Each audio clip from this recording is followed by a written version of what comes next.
Paper 119. The Bestowals of Christ Michael. Chief of the Evening Stars of Nebadon, I am assigned to Urantia by Gabriel on the mission of revealing the story of the 7 bestowals of the Universe Sovereign, Michael of Nebadon, and my name is Gavalia. In making this presentation, I will adhere strictly to the limitations imposed by my commission. The attribute of bestowal is inherent in the Paradise Sons of the Universal Father, in their desire to come close to the life experience of their subordinate living creatures. The various orders of the Paradise Sons are reflecting the divine nature of their Paradise parents. The Eternal Son of the Paradise Trinity led the way in this practice, having 7 times bestowed himself upon the 7 circuits of Havona during the times of the ascension of Grandfanda and the first of the pilgrims from time and space. And the Eternal Son continues to bestow himself upon the local universes of space in the persons of his representatives, the Michael and Evonal Sons. When the Eternal Son bestows a Creator Son upon a projected local universe, that Creator Son assumes full responsibility for the completion, control, and composure of that new universe, including the solemn oath to the Eternal Trinity not to assume full sovereignty of the new creation until his 7 creature bestowals shall have been successfully completed and certified by the Ancient of Days of the super-universe of jurisdiction. This obligation is assumed by every Michael's son who volunteers to go out from paradise to engage in universe organization and creation. The purpose of these creature incarnations is to enable such creators to become wise, sympathetic, just, and understanding sovereigns. These divine sons are innately just, but they become understandingly merciful as a result of these successive bestowal experiences. They are naturally merciful, but these experiences make them merciful in new and additional ways. These bestowals are the last steps in their education and training for the sublime task of ruling the local universe in divine righteousness and by just judgment. Though numerous incidental benefits accrue to the various worlds, systems, and constellations, as well as to the different orders of universe intelligences affected and benefited by these bestowals, still they are primarily designed to complete the personal training and universe education of a Creator Son himself. These bestowals are not essential to the wise, just, and efficient management of a local universe, but they are absolutely necessary to a fair, merciful, and understanding administration of such a creation, teeming with its varied forms of life and its myriads of intelligent but imperfect creatures. The Michael's sons begin their work of universe organization with a full and just sympathy for the various orders of being whom they have created. They have vast stores of mercy for all these differing creatures, even pity for those who err and flounder in the selfish mire of their own production. But such endowments of justice and righteousness will not suffice in the estimate of the Ancient of Days. These triune rulers of the super-universes will never certify a Creator Son as universe sovereign until he has really acquired the viewpoint of his own creatures by actual experience in the environment of their existence, and as these very creatures themselves. In this way, such sons become intelligent and understanding rulers. They come to know the various groups over which they rule and exercise universe authority. By living experience, they possess themselves of practical mercy, fair judgment, and the patience born of experiential creature existence. The local universe of Nebadon is now ruled by a Creator Son who has completed his service of bestowal. He reigns in just and merciful supremacy over all the vast realms of his evolving and perfecting universe. Michael of Nebadon is the 611th, 121st bestowal of the Eternal Son upon the universe of time and space, and he began the organization of your local universe about 400 billion years ago. Michael made ready for his first bestowal adventure about the time Urantia was taking on its present form, 1 billion years ago. His bestowals have occurred about 150 million years apart, the last taking place on Urantia 1900 years ago. I will now proceed to unfold the nature and character of these bestowals as fully as my commission permits. The first bestowal. It was a solemn occasion on Salvington almost 1 billion years ago, when the assembled directors and chiefs of the universe of Nebadon heard Michael announce that his elder brother, Emmanuel, would presently assume authority in Nebadon, while he, Michael, would be absent on an unexplained mission. No other announcement was made about this transaction except that the farewell broadcast to the Constellation Fathers, among other instructions, said, "And for this period I place you under the care and keeping of Emmanuel, while I go to do the bidding of my Paradise Father." After sending this farewell broadcast, Michael appeared on the dispatching field of Salvington, just as on many previous occasions when preparations for departure to Uversa or Paradise, except that he came alone. He concluded his statement of departure with these words, "I leave you but for a short season. Many of you, I know, would go with me, but whither I go you cannot come. That which I am about to do you cannot do. I go to do the will of the Paradise deities, and when I have finished my mission and have acquired this experience, I will return to my place among you." And having thus spoken, Michael of Nebadon vanished from the sight of all those assembled, and did not reappear for 20 years of standard time. In all Salvington, only the divine minister and Emmanuel knew what was taking place, and the Union of Days shared his secret only with the chief executive of the universe, Gabriel, the bright and morning star. All the inhabitants of Salvington and those dwelling on the constellation and system headquarter worlds assembled about their respective receiving stations for universal intelligence, hoping to get some word of the mission and whereabouts of the Creator Son. Not until the third day after Michael's departure was any message of possible significance received. On this day a communication was registered on Salvington from the Melchizedek sphere, the headquarters of that order in Nebadon, which simply recorded this extraordinary and never before heard of transaction. At noon today there appeared on the receiving field of this world a strange Melchizedek son, not of our number but wholly like our order. He was accompanied by a solitary omniphin who bore credentials from Uversa and presented orders addressed to our chief, derived from the Ancient of Days and concurred in by Emmanuel of Salvington, directing that this new Melchizedek son be received into our order and assigned to the emergency service of the Melchizedeks of Nebadon. And it has been so ordered. It has been done. And so this is about all that appears on the records of Salvington regarding the first Michael bestowal. Nothing more appears until after 100 years of Urantia time, when there was recorded the fact of Michael's return, and unannounced resumption of the Director of Universe Affairs. But a strange record is to be found on the Melchizedek world, a recital of the service of this unique Melchizedek son of the emergency core of that age. This record is preserved in a simple temple which now occupies the foreground of the home of the Father Melchizedek, and it comprises the narration of the service of this transitory Melchizedek son in connection with his assignment to 24 missions of universe emergency. And this record, which I have also recently reviewed, ends thus: "And at noon on this day, without previous announcement and witnessed by only 3 of our brotherhood, this visiting son of our order disappeared from our world as he came, accompanied only by a solitary omniphin." And this record is now closed with the certification that this visitor lived as a Melchizedek. In the likeness of a Melchizedek he worked as a Melchizedek, and he faithfully performed all of his assignments as an emergency son of our order. By universal consent he has become chief of Melchizedeks, having earned our love and adoration by his matchless wisdom, supreme love, and superb devotion to duty.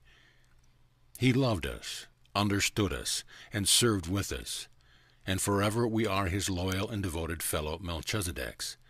For this stranger of our world has now eternally become a universe minister of Melchizedek nature. And that is all I am permitted to tell you of the first bestowal of Michael. We, of course, fully understand that this strange Melchizedek, who was so mysteriously served with the Melchizedeks 1 billion years ago, was none other than the incarnated Michael on the mission of his first bestowal. The records do not specifically state that this unique and efficient Melchizedek was Michael, but it is universally believed that he was. probably the actual statement of the fact cannot be found outside the records of Sonarrington, and the records of the secret world are not open to us. Only on this sacred world of the divine sons are the mysteries of incarnation and bestowal fully known.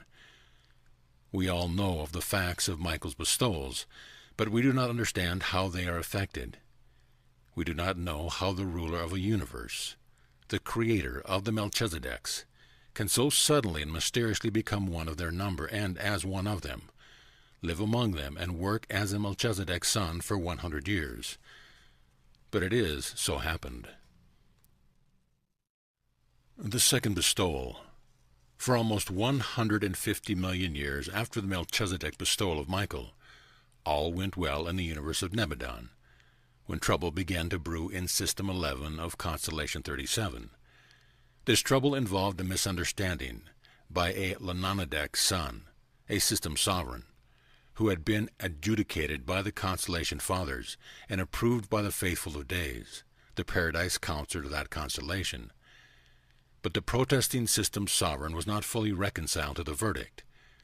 After more than 100 years of dissatisfaction, he led his associates in one of the most widespread and disastrous rebellions against the sovereignty of the Creator Son ever instigated in the universe of Nebadon, a rebellion long since adjudicated and ended by the action of the Ancient of Days on Uversa. This rebel system sovereign, Lutentia, reigned supreme on his headquarter planet for more than 20 years of standard Nebadon time, whereupon the Most Highs, with approval from Uversa, ordered his segregation and requisitioned the Salvation rulers for the designation of a new system sovereign to assume direction of that strife-torn and confused system of inhabited worlds. Simultaneously with the reception of this request on Salvington, Michael initiated the second of those extraordinary proclamations of intention to be absent from the universe headquarters for the purpose of doing the bidding of my Paradise Father, promising to return in due season, and concentrating all authority in the hands of his Paradise brother, Emmanuel, the Union of Days. And then, by the same technique observed at the time of his departure in connection with the Melchizedek bestowal, Michael again took leave of his headquarters sphere. 3 days after this unexplained leave-taking there appeared among the reserve corps of the primary Lanonadek sons of Nebadon a new and unknown member. This new son appeared at noon, unannounced and accompanied by a lone Teraphin, who bore credentials from the Uversa Ancient of Days, certified by Emmanuel of Salvington, directing that this new son be assigned to System 11 of Constellation 37 as a successor of the deposed Lutentia, and with full authority as acting system sovereign, pending the appointment of a new sovereign. For more than 17 years of universe time, this strangely and unknown temporary ruler administered the affairs and wisely adjudicated the difficulties of this confused and demoralized local system. No system sovereign was ever more ardently loved or more widespreadly honored and respected. In justice and mercy, this new ruler set the turbulent system in order, while he painstakingly ministered to all his subjects, even offering his rebellious predecessors the privilege of sharing the system throne of authority if he would only apologize to Emmanuel for his indiscretions. But Lutentia spurned these overtures of mercy, knowing full well that this new and strange system sovereign was none other than Michael, the very universe ruler whom he had so recently defied. But millions of his misguided and deluded followers accepted the forgiveness of this new ruler, known in that age as the Savior Sovereign of the system of Polonia. And then came that eventful day on which there arrived the newly appointed system sovereign, designated by the universe authorities as the permanent successor of the deposed Lutentia, and all Polonia mourned the departure of the most noble and the most benign system ruler that Nebadon had ever known. He was beloved by all the system and adored by his fellows of all groups of the Lanonadek sons. His departure was not unceremonious. A great celebration was arranged when he left the system headquarters. Even his erring predecessor sent this message: "Just and righteous are you in all your ways. While I continue in rejection of the Paradise rule, I am compelled to confess that you are a just and merciful administrator. And then did this transient ruler of a rebellious system take leave of the planet of the short administrative sojourn. While on the third day thereafter Michael appeared on Salvington, and resumed the direction of the universe of Nebadon. There soon followed the third Uversa proclamation of the advancing jurisdiction, of the sovereignty and authority of Michael. The first proclamation was made at the time of his arrival in Nebadon. The second was issued soon after the completion of the Melchizedek bestowal. And now the third follows upon the termination of the second or Lanandoc mission. The third bestowal. The Supreme Council on Salvington had just finished the consideration of the call of the life carriers on Planet 217 in System 87, in Constellation 61, for the dispatch to their assistance of a material sun. Now this planet was situated in a system of inhabited worlds where another system sovereign had gone astray, the second such rebellion in all Nebadon up to that time. Upon the request of Michael, action on the petition of the life carriers of this planet was deferred pending its consideration by Emmanuel and his report thereon. This was an irregular procedure, and I well remember how we all anticipated something unusual, and we were not long held in suspense. Michael proceeded to place universe direction in the hands of Emmanuel, while he entrusted command of the celestial forces to Gabriel, and having thus disposed of his administrative responsibilities, he took leave of the universe Mother Spirit, and vanished from the dispatching field of Salvington precisely as he had done on 2 previous occasions. And, as might have been expected, on the third day thereafter there appeared, unannounced, on the headquarter world of System 87 in Constellation 61, a strange material sun, accompanied by a lone Sekophin, accredited by the Uversa Ancient of Days, and certified by Emmanuel of Salvington. Immediately the acting system sovereign appointed this new and mysterious material sun acting planetary prince of World 217, and this designation was at once confirmed by the Most Highs of Constellation 61. Thus did this unique material sun begin his difficult career on a quarantined world of succession and rebellion, located in a beleaguered system without any direct communication with the outside universe, working alone for one whole generation of planetary time. This emergency material sun effected the repentance and reclamation of the defaulting planetary prince and his entire staff, and witnessed the restoration of the planet to the loyal service of the Paradise Rule as established in the local universes. In due time a material son and daughter arrived on this rejuvenated and redeemed world, and when they had been duly installed as visible planetary rulers, the transitory or emergency planetary prince took formal leave, disappearing at noon one day.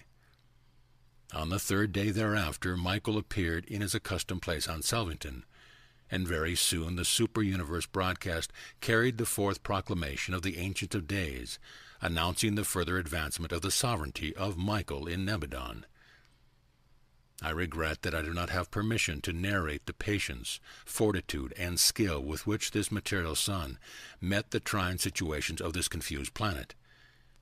The reclamation of this isolated world is one of the most beautifully touching chapters in the annals of salvation throughout Nebadon. By the end of this mission it had become evident to all Nebadon as to why their beloved ruler chose to engage in these repeated bestowals in the likeness of some subordinate order of intelligent being. The bestowals of Michael as a Melchizedek son, then as a Lanandoc son, and next as the material sun are all equally mysterious and beyond explanation. In each instant he appeared suddenly and as a fully developed individual of the bestowal group. The mystery of such incarnation will never be known except to those who have access to the inner circle of the records on the sacred sphere of Sonarington. Never, since his marvelous bestowal as the planetary prince of a world in isolation and rebellion, have any of the material sons or daughters in Nebadon been tempted to complain of their assignments or to find fault with the difficulties of their planetary missions. For all time the material sons know that in the Creator Son of the universe they have an understanding sovereign and a sympathetic friend, one who has in all points been tried and tested, even as they must also be tried and tested. Each of these missions was followed by an age of increasing service and loyalty among all celestial intelligences of universe origin, while each succeeding bestowal age was characterized by advancement and improvement in all methods of universe administration and in all techniques of government. Since its bestowal, no material son or daughter has ever knowingly joined in rebellion against Michael. They love and honor him too devotedly ever consciously to reject him. Only through deception and sophistry have the atoms of recent times been led astray by higher types of rebel personalities. The fourth bestowal. It was at the end of one of the periodic millennial roll calls of Uversa that Michael proceeded to place the government of Nebadon in the hands of Emmanuel and Gabriel, and of course, recalling what had happened in times past following such action, we all prepared to witness Michael's disappearance on his fourth mission of bestowal, and we were not long kept waiting, for he shortly went out upon the Salvington dispatching field and was lost to our view. On the third day after this bestowal disappearance, we observed, in the universe broadcast to Uversa, this significant news item from the Seraphic headquarters of Nebadon, reporting the unannounced arrival of an unknown seraphim, accompanied by a solitary Supernaphim and Gabriel of Salvington. This unregistered seraphim qualifies as one of the Nebadon order and bears credentials from the Uversa Ancient of Days, certified by Emmanuel of Salvington. This seraphim tests out as belonging to the supreme order of the angels of a local universe, and has already been assigned to the corps of the teaching counselors. Michael was absent from Salvington during this, the seraphic bestowal, for a period of over 40 standard universe years. During this time he was attached as a seraphic teaching counselor, what you might denominate a private secretary, to 26 different master teachers, functioning on 22 different worlds. His last or terminal assignment was as a counselor and helper attached to a bestowal mission of a Trinity teacher son on World 462 in System 84 of Constellation 3 in the universe of Nebadon. Never throughout the 7 years of this assignment was this Trinity teacher's son wholly persuaded as to identify of his seraphic associate. True, all seraphim during that age were regarded with peculiar interest and scrutiny. Full well we all knew that our beloved sovereign was abroad in the universe, disguised as a seraphim, but never could we be certain of his identity. Never was he positively identified until the time of his attachment to the bestowal mission of this Trinity teacher's son. But always throughout this era were the supreme seraphim regarded with a special solicitude, lest any of us should find that we had unaware been host to the sovereign of the universe on a mission of creature bestowal. And so it was become forever true concerning angels, that their creator and ruler has been, in all points tried and tested in the likeness of seraphic personality. As those successive bestowals partook increasingly of the nature of the lower forms of universe life, Gabriel became more and more an associate of these incarnation adventures, functioning as the universe liaison between the bestowed Michael and the acting universe ruler Emmanuel. Now has Michael passed through the bestowal experience of 3 orders of his created universe sons, the Melchizedeks, the Lenonideks, and the material sons. Now he condescends to personalize in the likeness of angelic life as a supreme seraphim, before turning his attention to the various phases of the ascending careers of his lowest form of will creatures, the evolutionary mortals of time and space. The fifth bestowal. A little over 300 million years ago, as time is reckoned on Urantia, we witnessed another of these transfers of universe authority to Emmanuel, and observed the preparations of Michael for departure. This occasion was different from the previous ones in that he announced that his destination was Uversa, headquarters of the super-universe of Oranton. In due time our sovereign departed, but the broadcast of the super-universe never made mention of Michael's arrival at the courts of the Ancient of Days. Shortly after his departure from Salvington, there did appear in Uversa broadcast this significant statement: "There arrived today an unannounced and unnumbered ascendant pilgrim of mortal origins from the universe of Nebadon. certified by Emmanuel of Salvington and accompanied by Gabriel of Nebadon. This unidentified being presents the status of a true spirit and has been received into our fellowship. If you should visit Uversa today, you would hear the recounting of the days when Eventod sojourned there, this particular and unknown pilgrim of time and space being known on Uversa by that name, and this ascending mortal, at least a superb personality in the exact likeness of the spirit stage of the ascending mortals, lived and functioned on Uversa for a period of 11 years of Orvantan Standard Time. This being received the assignments and performed the duties of a spirited mortal in common with his fellows from the various local universe of Orvantan. In all points he was tested and tried, even as his fellows, and on all occasions he proved worthy of the confidence and trust of his superiors, while he unfailingly commanded the respect and loyal admiration of his fellow spirits. On Salvington we follow the career of this spirit pilgrim with consummate interest, knowing full well, by the presence of Gabriel, that this unassuming and unnumbered pilgrim spirit was none other than the bestowed ruler of our local universe. This first appearance of Michael incarnated in the role of one stage of mortal evolution was an event which thrilled and enthralled all Nebadon. We had heard of such things, but now we beheld them. He appeared on Uversa as a fully developed and perfectly trained spirit mortal, and as such continued his career up to the occasion of the advancement of a group of ascending mortals to Havona, whereupon he held converse with the Ancient of Days, and immediately, in the company of Gabriel, took sudden and unceremonious leave of Uversa, appearing shortly thereafter in his accustomed place on Salvington.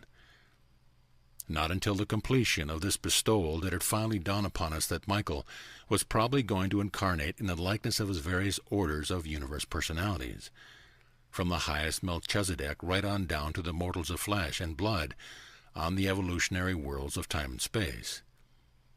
About this time the Melchizedek colleagues began to teach the probability of Michael sometimes incarnating as a mortal of the flesh, and there occurred much speculation as to the possible technique of such an inexplicable bestowal. That Michael had in person performed in the role of an ascending mortal lent new and added interest to the whole scheme of creature progression, all the way up through both local universe and the super-universe. Still, the technique of these successive bestowals remained a mystery. Even Gabriel confesses that he does not comprehend the method whereby this paradise son and universe creator could, at will, assume the personality and live the life of one of his own subordinate creatures. The sixth bestowal. Now that all Salvington was familiar with the preliminaries of an impending bestowal, Michael called the sojourners on the headquarters planet together, for the first time unfolded the remainder of the incarnation plan, announcing that it was soon to leave Salvington for the purpose of assuming the career of a Urantia mortal at the courts of the Most High Fathers on the headquarter planet of the fifth constellation. And then we heard for the first time the announcement that his seventh and final bestowal would be made on some evolutionary world in the likeness of mortal flesh. Before leaving Salvington for the sixth bestowal, Michael addressed the assembled inhabitants of the sphere and departed in full view of everyone, accompanied by a lone seraphim and the bright and morning star of Nebadon. While the direction of the universe had again been entrusted to Emmanuel, there was a wider distribution of administrative responsibilities. Michael appeared on the headquarters of Constellation 5 as a full-fledged Urantia mortal of ascending status. I regret that I am forbidden to reveal the details of this unnumbered Urantia mortal's career, for it was one of the most extraordinary and amazing epochs in Michael's bestowal experience, not even excepting his dramatic and tragic sojourns on Urantia. But among the many restrictions imposed upon me in accepting this commission is one which forbids my undertaking to unfold the details of this wonderful career of Michael as the Urantia mortal of Endentum. When Michael returned from this Urantia bestowal, it was apparent to all of us that our Creator had become a fellow creature, that the universe sovereign was also the friend and sympathetic helper of even the lowest forms of created intelligence in his realm. We had noted this progressive acquirement of the creature's viewpoint in universe administration before this, for it had been gradually appearing. But it became more apparent after the completion of the Urantia mortal bestowal, even still so after his return from the career of the carpenter's son on Urantia. We were informed in advance by Gabriel of the time of Michael's release from the Urantia bestowal, and accordingly we arranged a suitable reception on Salvington.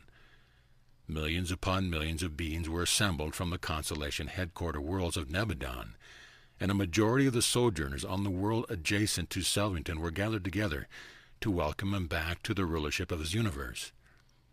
In response to our many addresses of welcome and expression of appreciation of a sovereign so vitally interested in his creatures, he only replied, "I have simply been about my Father's business.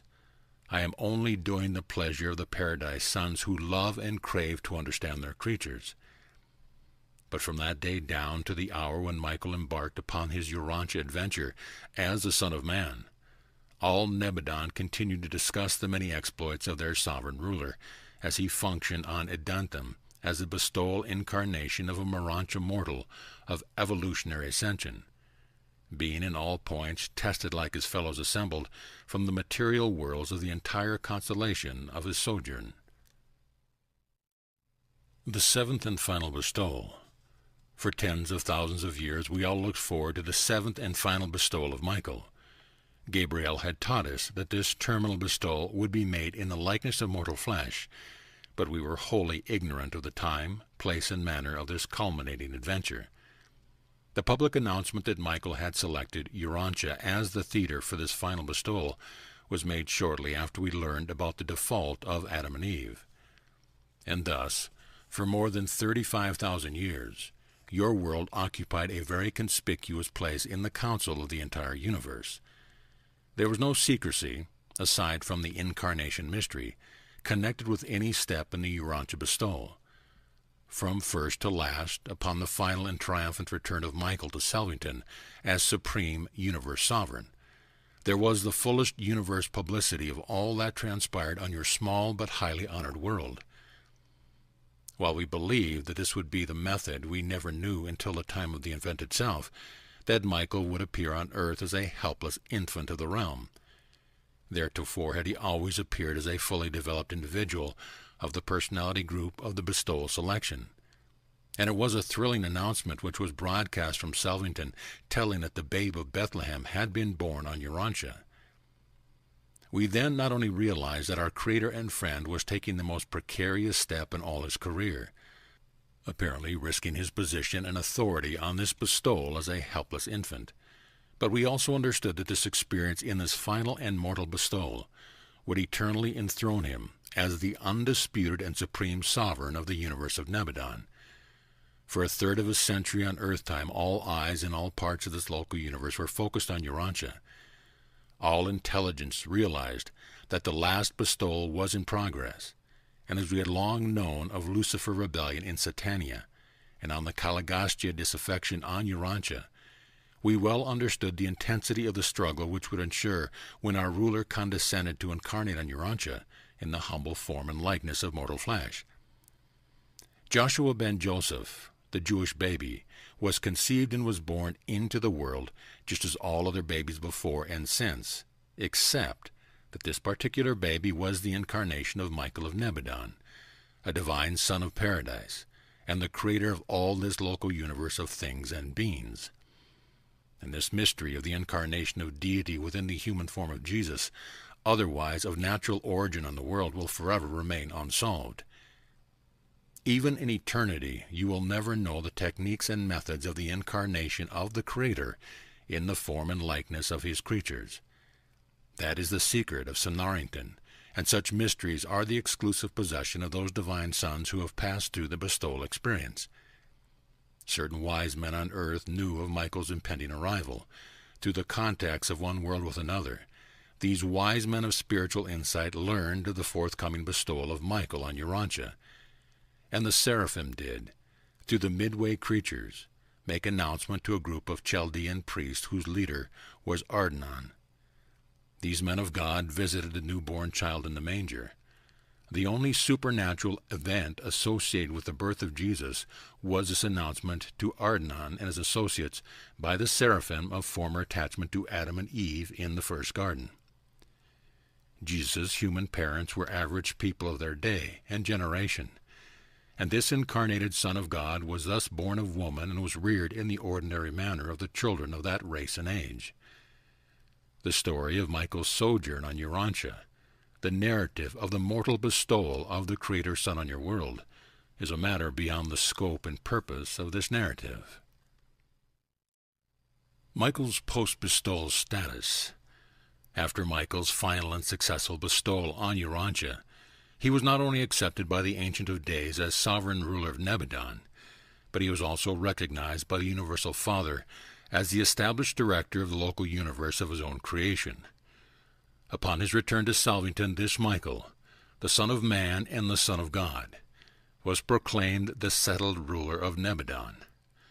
From Uversa came the 8th proclamation of Michael's sovereignty, while from Paradise came the joint pronouncement of the Universal Father and the Eternal Son, constituting this union of God and man sole head of the universe, and directing the Union of Days stationed on Salvington, to signify his intention of withdrawing to Paradise. The faithful of Days on the constellation headquarters were also instructed to retire from the councils of the Most High. But Michael would not consent to the withdrawal of the Trinity Sons of counsel and cooperation. He assembled them on Salvington and personally requested them forever to remain on duty in Nebadon.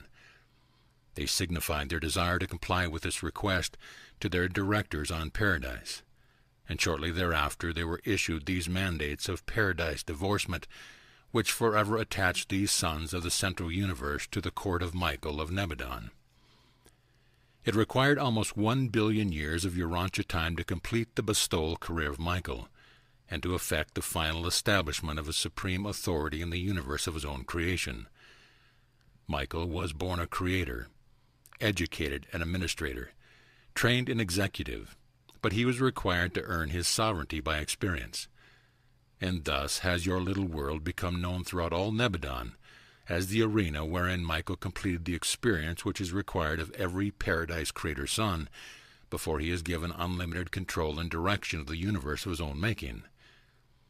As you ascend the local universe, you will learn more about the ideals of the personalities concerned in Michael's previous bestowals.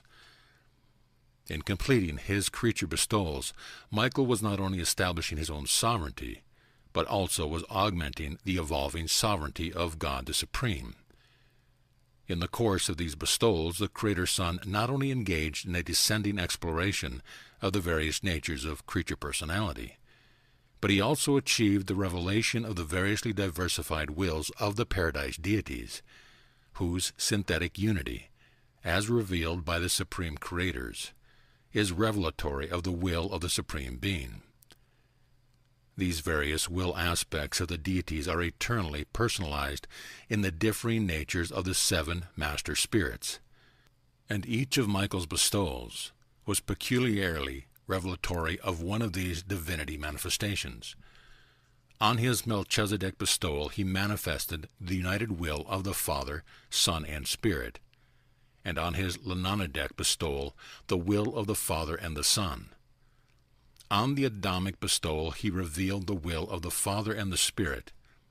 On the Seraphic bestowal the will of the Son and the Spirit.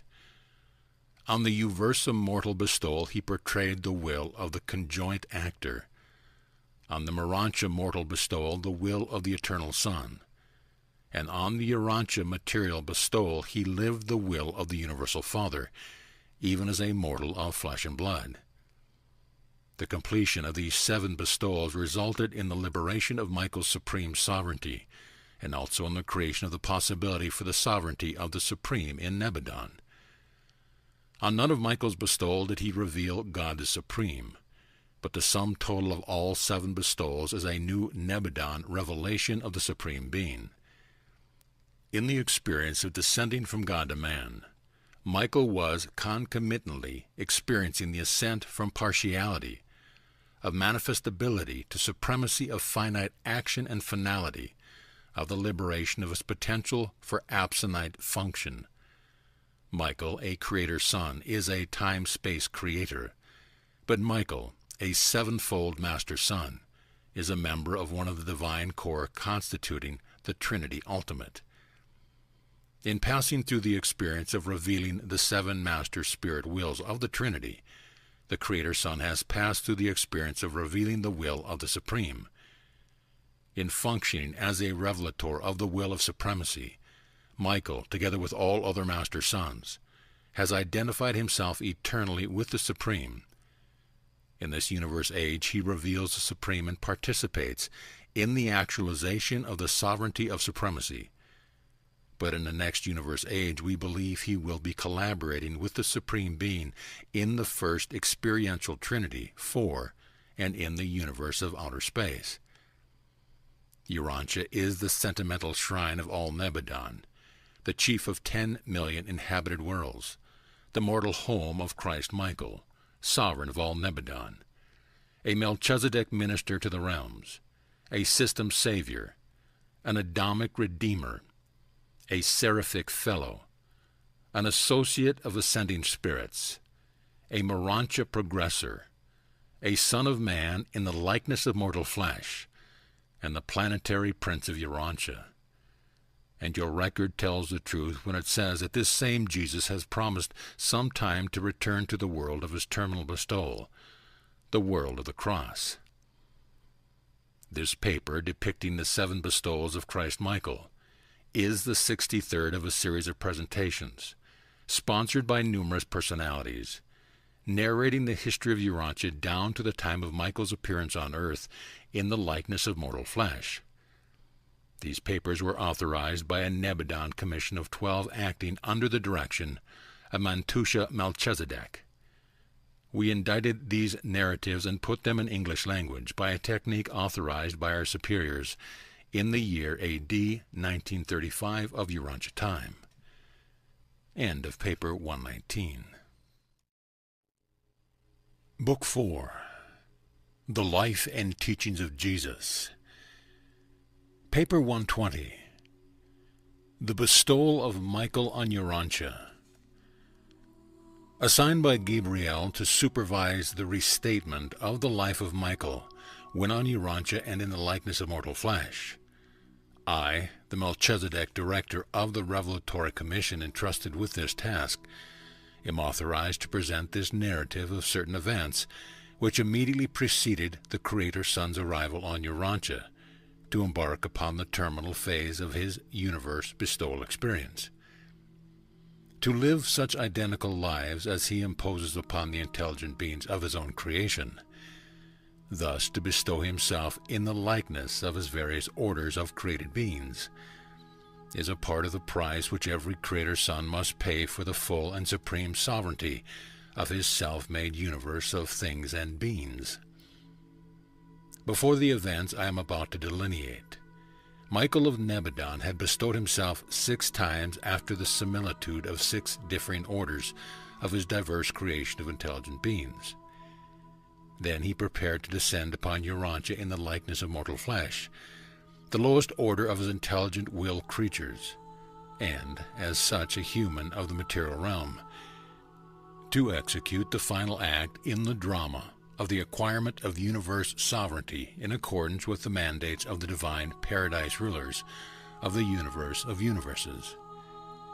In the course of each of these preceding bestowals, Michael not only acquired the finite experience of one group of his created beings, but he also acquired an essential experience in paradise cooperation, which would, in and of itself, further contribute to constituting him the sovereign of his self-made universe. At any moment throughout all past local universe time, Michael could have asserted personal sovereignty as a Creator-Son, and as a Creator-Son could have ruled his universe after the manner of his own choosing. In such an event, Emmanuel and the associated Paradise Sons would have taken leave of the universe. But Michael did not wish to rule Nebadon merely in his own isolated right as a Creator-Son. He desired to ascend through actual experience in cooperative subordination to the Paradise Trinity, to that high place in universe status where he would become qualified to rule his universe and administer its affairs with that perfection of insight and wisdom of execution which will sometimes be characteristic of the exalted rule of the Supreme Being. He aspired not to perfection of rule as a Creator Son, but to supremacy of administration as the embodiment of the universe wisdom and the divine experience of the Supreme Being. Michael, therefore, had a double purpose in the making of these 7 bestowals upon the various orders of his universe creatures. First, he was completing the required experience in creature understanding which is demanded of all Creator Sons before they assume complete sovereignty. At any time, a Creator Son may rule his universe in his own right, but he can rule as a supreme representative of the Paradise Trinity only after passing through the 7 universe creature bestowals. Second, he was aspiring to the privilege of representing the maximum authority of the Paradise Trinity, which can be exercised in the direct and personal administration of a local universe. Accordingly, did Michael, during the experience of each of his universe bestowals, successfully and acceptedly voluntarily subordinate himself to the variously constituted wills of the diverse associations of the persons of the Paradise Trinity. That is, on the first bestowal, he was subject to the combined will of the Father, Son, and Spirit. On the second bestowal, to the will of the Father and the Son. On the third bestowal, to the will of the Father and the Spirit. On the fourth bestowal, to the will of the Son and the Spirit. On the fifth bestowal, to the will of the Infinite Spirit. On the sixth bestowal, to the will of the Eternal Son. And during the 7th and final bestowal on Urantia, to the will of the Universal Father. Michael, therefore, combines in his personal sovereignty the divine will of the 7-fold phases of the universal creators with the understanding experience of his local universe creatures. Thus has his administration become representative of the greatest possible power and authority, although divested of all arbitrary assumptions. His power is unlimited, since it is derived from experience association with the Paradise deities. His authority is unquestioned, inasmuch as it was acquired through actual experience in the likeness of universe creatures. His sovereignty is supreme, since it embodies at one and the same time the 7-fold viewpoint of Paradise deity with the creature viewpoint of time and space. Having determined the time of his final bestowal, and having selected the plan whereon his extraordinary event would take place, Michael held the usual pre-bestowal conference with Gabriel, and then presented himself before his elder brother and Paradise counselor, Emmanuel. All powers of universe administration, which had not previously been conferred upon Gabriel, Michael now assigned to the custody of Emmanuel. And just before Michael's departure for the Urantia incarnation, Emmanuel, in accepting the custody of the universe during the time of the Urantia bestowal, proceeded to impart the bestowal counsel, which would serve as an incarnation guide for Michael when he would presently grow up on Urantia as a mortal of the realm. In this connection, it should be borne in mind that Michael had elected to execute his bestowal in the likeness of mortal flesh, subject to the will of the Paradise Father.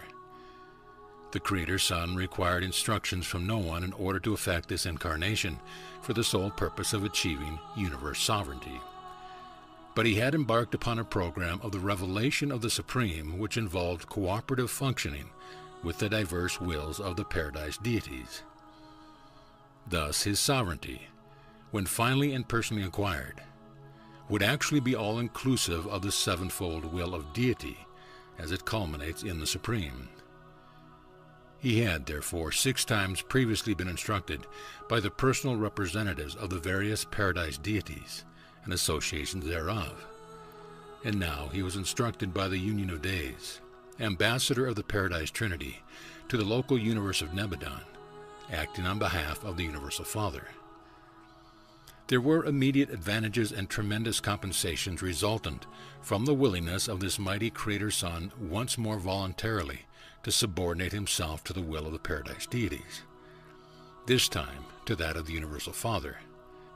By this decision to effect such associative subordination, Michael would experience in this incarnation not only the nature of mortal man, but also the will of the Paradise Father of all.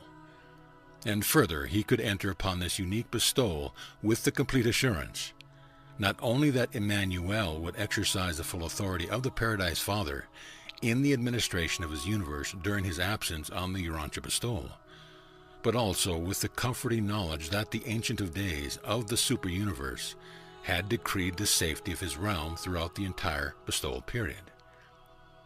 And this was the setting of the momentous occasion when Emmanuel presented the 7th bestowal commission, and from this pre-bestowal charge of Emmanuel to the universe ruler, who subsequently became Jesus of Nazareth, or Christ Michael on Urantia, I am permitted to present the following excerpts.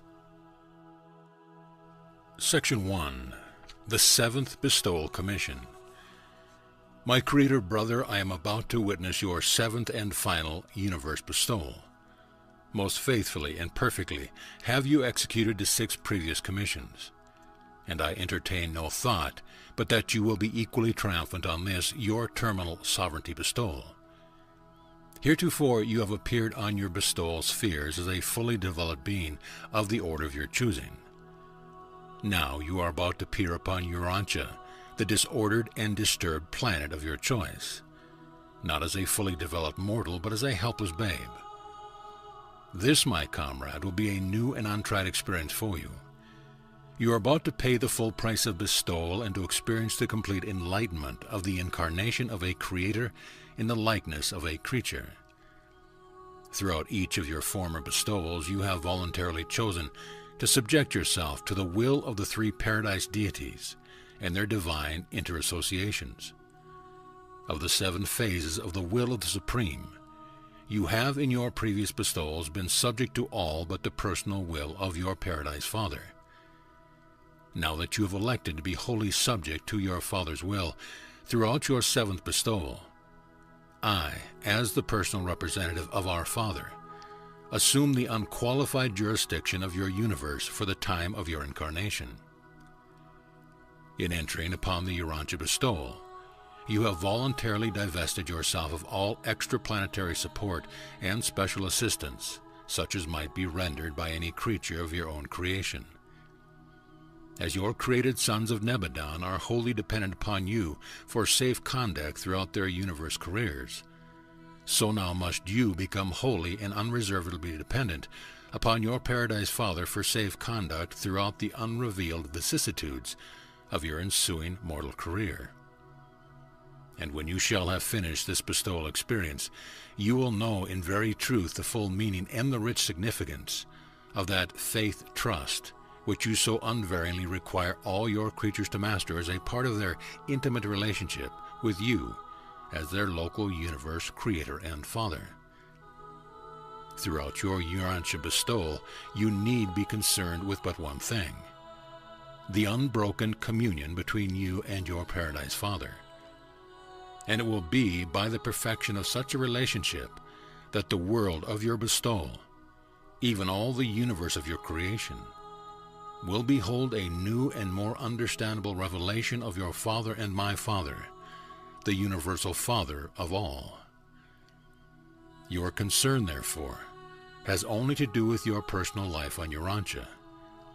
I will be fully and efficiently responsible for the security and unbroken administration of your universe from the moment of your voluntary relinquishment of authority until you return to us as universe sovereign, confirmed by Paradise, and receive back from my hands not the vicegerent authority which you now surrender to me, but instead the supreme power over and jurisdiction of your universe, and that you may know with assurance that I am empowered to do all that I am now promising, knowing full well that I am the assurance of all Paradise for the faithful performance of my word. I announce to you that there has just been communicated to me a mandate of the Ancient of Days on Uversa, which will prevent all spiritual jeopardy in Nebadon throughout the period of your voluntary bestowal.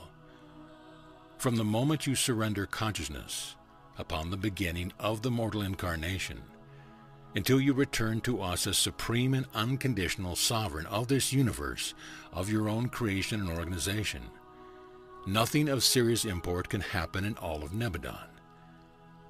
In this interim of your incarnation, I hold the orders of the Ancient of Days which unqualified mandate the instantaneous and automatic extinction of any being guilty of rebellion or presuming to instigate insurrection in the universe of Nebadon while you are absent on this bestowal.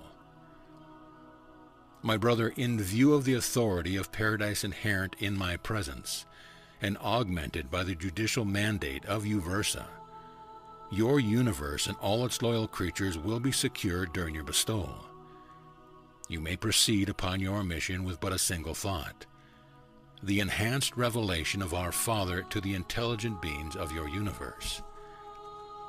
As in each of your previous bestowals, I would remind you that I am recipient of your universe jurisdiction as brother trustee. I exercise all authority and wield all power in your name. I function as would our Paradise Father, and in accordance with your explicit request that I thus act in your stead. And such being the fact, all this delegated authority is yours again to exercise at any moment you may see fit to requisition its return. Your bestowal is, throughout, wholly voluntary. As a mortal incarnate in the realm, you are without celestial endowments. But all your relinquished power may be had at any time you may choose to reinvest yourself with universal authority. If you should choose to reinstate yourself in power and authority, remember, it will be wholly for personal reasons, since I am the living and supreme pledge whose presence and promise guarantee the safe administration of your universe in accordance with your Father's will. Rebellion, such as has 3 times occurred in Nebadon, cannot occur during your absence from Salvington on this bestowal. For the period of the Urantia bestowal, the Ancient of Days has decreed that rebellion in Nebadon shall be invested with the automatic seed of its own annihilation. As long as you are absent on this final and extraordinary bestowal, I pledge, with Gabriel's cooperation, the faithful administration of your universe, and as I commission you to undertake this ministry of divine revelation, and to undergo this experience of perfect human understanding, I act in behalf of my Father and your Father, and offer you the following counsel, which should guide you in the living of your earth life as you become progressively self-conscious regarding the divine mission of your continued sojourn in the flesh. The bestowal limitations. 1. In accordance with the usage and in conformity with the technique of Sonoranton, in compliance with the mandates of the Eternal Son of Paradise, I have provided in every way for your immediate entrance upon this mortal bestowal in harmony with the plans formulated by you and placed in my keeping by Gabriel. You will grow up on Urantia as a child of the realm, complete your human education, all the while subject to the will of your Paradise Father. Live your life on Urantia as you have determined. Terminate your planetary sojourn, and prepare for ascension to your Father to receive from him the supreme sovereignty of your universe. 2. Apart from your Earth mission and your universe revelation, but incidental to both, I counsel that you assume, after you are sufficiently self-conscious of your divine identity, the additional task of technically terminating the Lucifer rebellion in the system of Satania, and that you do all this as the Son of Man, thus as a mortal creature of the realm, in weakness made powerful by faith submission to the will of your Father. I suggest that you graciously achieve all you have repeatedly declined arbitrarily to accomplish by power and might when you were so endowed at the time of the inception of this sinful and unjustified rebellion. I would regard it as fitting climax of your mortal bestowal if you should return to us as the Son of Man, planetary prince of Urantia, as well as the Son of God, supreme sovereign of your universe. As a mortal man, the lowest type of intelligent creature in Nebadon, meet and adjudicate the blasphemous pretension of Caligastia and Lucifer, and in your assumed humble estate, forever end the shameful misrepresentation of these fallen children of light.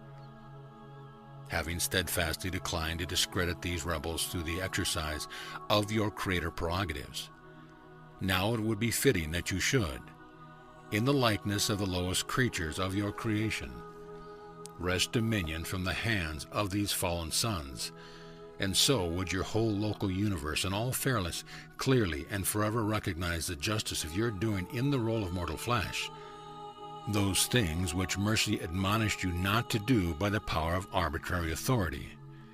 And having thus, by your bestowal, established the possibility of the sovereignty of the Supreme in Nebadon, you will in effect have brought to a close the unadjudicated affairs of all preceding insurrections, notwithstanding the greater or lesser time lag involved in the realization of this achievement. By this act, the pending dissensions of your universe will be in substance liquidated, and with the subsequent endowment of supreme sovereignty over your universe, similar challenges to your authority can never recur in any part of your great personal creation. 3.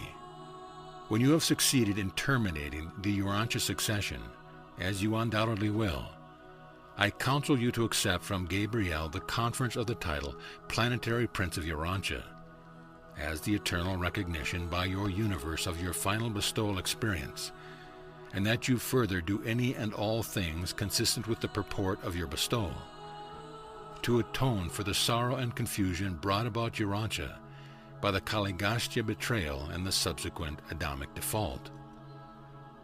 4. In accordance with your request, Gabriel and all concerned will cooperate with you in the express desire to end your Urantia bestowal with the pronouncement of a dispensational judgment of the realm, accompanied by the termination of an age, the resurrection of the sleeping mortal survivors, and the establishment of the dispensation of the bestowed Spirit of Truth. 5. As concerns the planet of your bestowal and the immediate generation of men living therein at the time of your mortal sojourn, I counsel you to function largely in the role of a teacher. Give attention first to the liberation and inspiration of man's spiritual nature.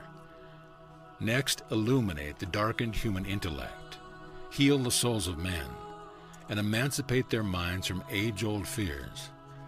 And then, in accordance with your mortal wisdom, minister to the physical well-being and material comfort of your brothers in the flesh. Live the ideal religious life for the inspiration and edification of all your universe. 6. On the planet of your bestowal, set rebellion segregated man spiritually free.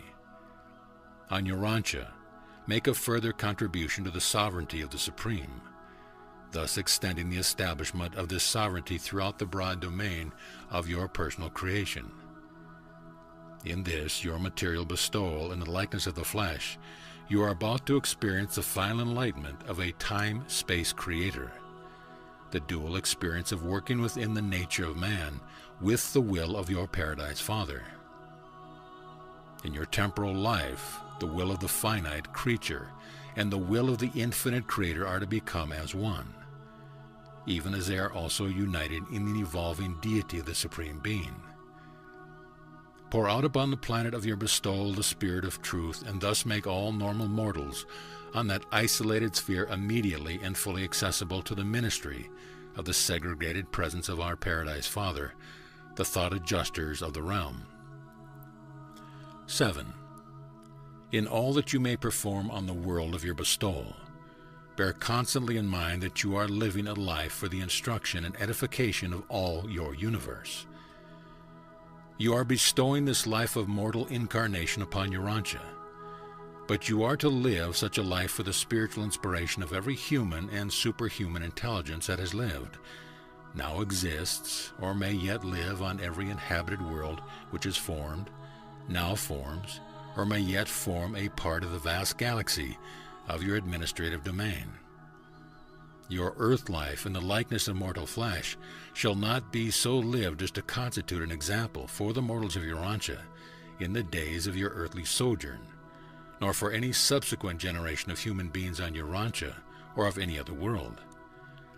Rather shall your life in the flesh on Urantia be the inspiration for all lives upon all Nebadon worlds throughout all generations in the ages to come.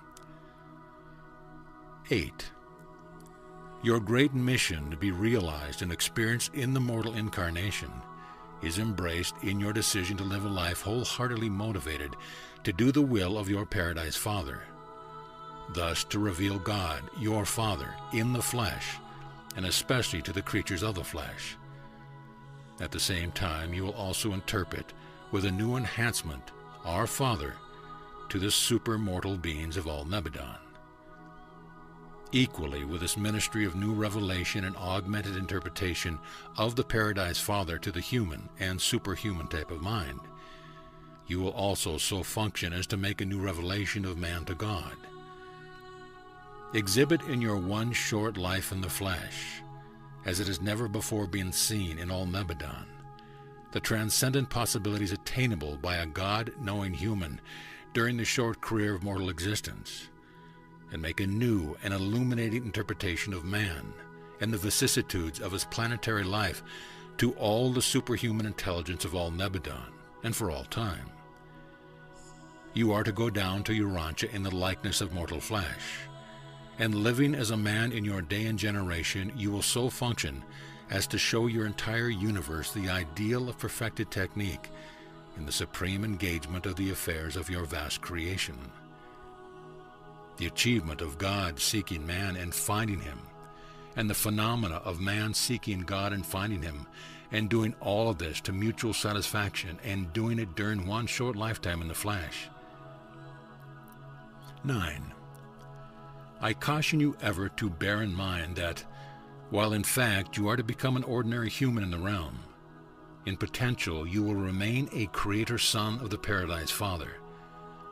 Throughout this incarnation, although you will live and act as a son of man, the creative attributes of your personal divinity will follow you from Salvington to Urantia.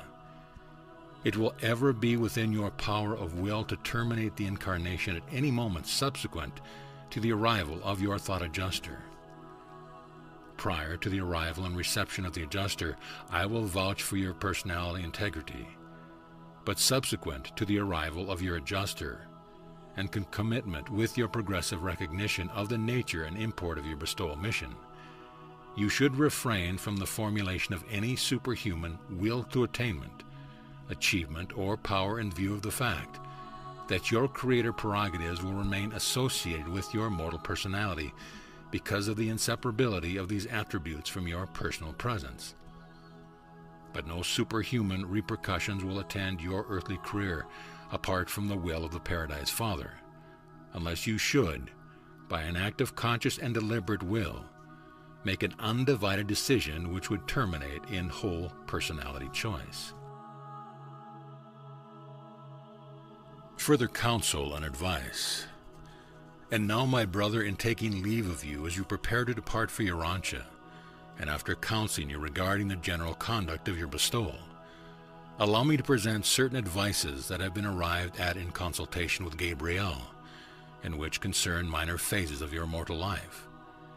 We further suggest that, 1. That in the pursuit of the ideal of your mortal earth life, you also give some attention to the realization and exemplification of some things practical and immediately helpful to your fellow men. 2. As concerns family relationships, give precedence to the accepted customs of family life as you find them established in the day and generation of your bestowal. Live your family and community life in accordance with the practice of the people among whom you have elected to appear. 3. In your relation to the social order, we advise that you confine your efforts largely to spiritual regeneration and intellectual emancipation. Avoid all entanglements with the economic structure and the political commitments of your day. More especially, devote yourself to living the ideal religious life on Urantia. 4. Under no circumstance, and not even in the least detail, should you interfere with the normal and orderly progressive evolution of the Urantia races. But this prohibition must not be interpreted as limiting your efforts to leave behind you on Urantia an enduring and improved system of positive religious ethics. As a dispensational son, you are granted certain privileges pertaining to the advancement of the spiritual and religious status of the world people. 5. As you may see fit, you are to identify yourself with existing religious and spiritual movements as they may be found on Urantia, but in every possible manner seek to avoid the formal establishment of an organized cult, a crystallized religion, or a segregated ethical grouping of mortal beings. Your life and teachings are to become the common heritage of all religions of all people. 6. To the end that you may not unnecessarily contribute to the creation of subsequent stereotype systems of Urantia religious beliefs or other types of non-progressive religious loyalties, we advise you still further, leave no writings behind you on the planet. Refrain from all writing upon permanent materials. Enjoin your associates to make no image or other likeness of yourself in the flesh. See that nothing potentially idolatrous is left on the planet at the time of your departure. 7. While you will live the normal and average social life of the planet, being a normal individual of the male sex, you will probably not enter the marriage relation, which relation would be wholly honorable and consistent with your bestowal. But I must remind you that one of the incarnation mandates of Sonerington forbids the leaving of human offspring behind on any planet by a bestowal son of paradise origin. 8. In all other details of your oncoming bestowal, we would commit you to the leading of the indwelling adjuster, the teaching of the ever-present divine spirit of human guidance, and the reasoned judgment of your expanding human mind of heredity endowment. Such an association of creature and creator attributes will enable you to live for us the perfect life of man on the planetary spheres, not necessarily perfect as regarded by any one man, in any one generation, on any one world, much less on Urantia, but wholly and supremely replete as evaluated on the more highly perfected and perfecting worlds of your far-flung universe. And now, may your Father and my Father, who has ever sustained us in all past performances, guide and sustain you and be with you from the moment you leave us and achieve the surrender of your consciousness of personality, throughout your gradual return to recognition of your divine identity incarnate in human form, and then on through the whole of your bestowal experience on Urantia until your deliverance from the flesh and your ascension to the Father's right hand of sovereignty. When I shall again see you on Salvington, we shall welcome your return to us as a supreme and unconditional sovereign of this universe of your own making, serving, and completed understanding.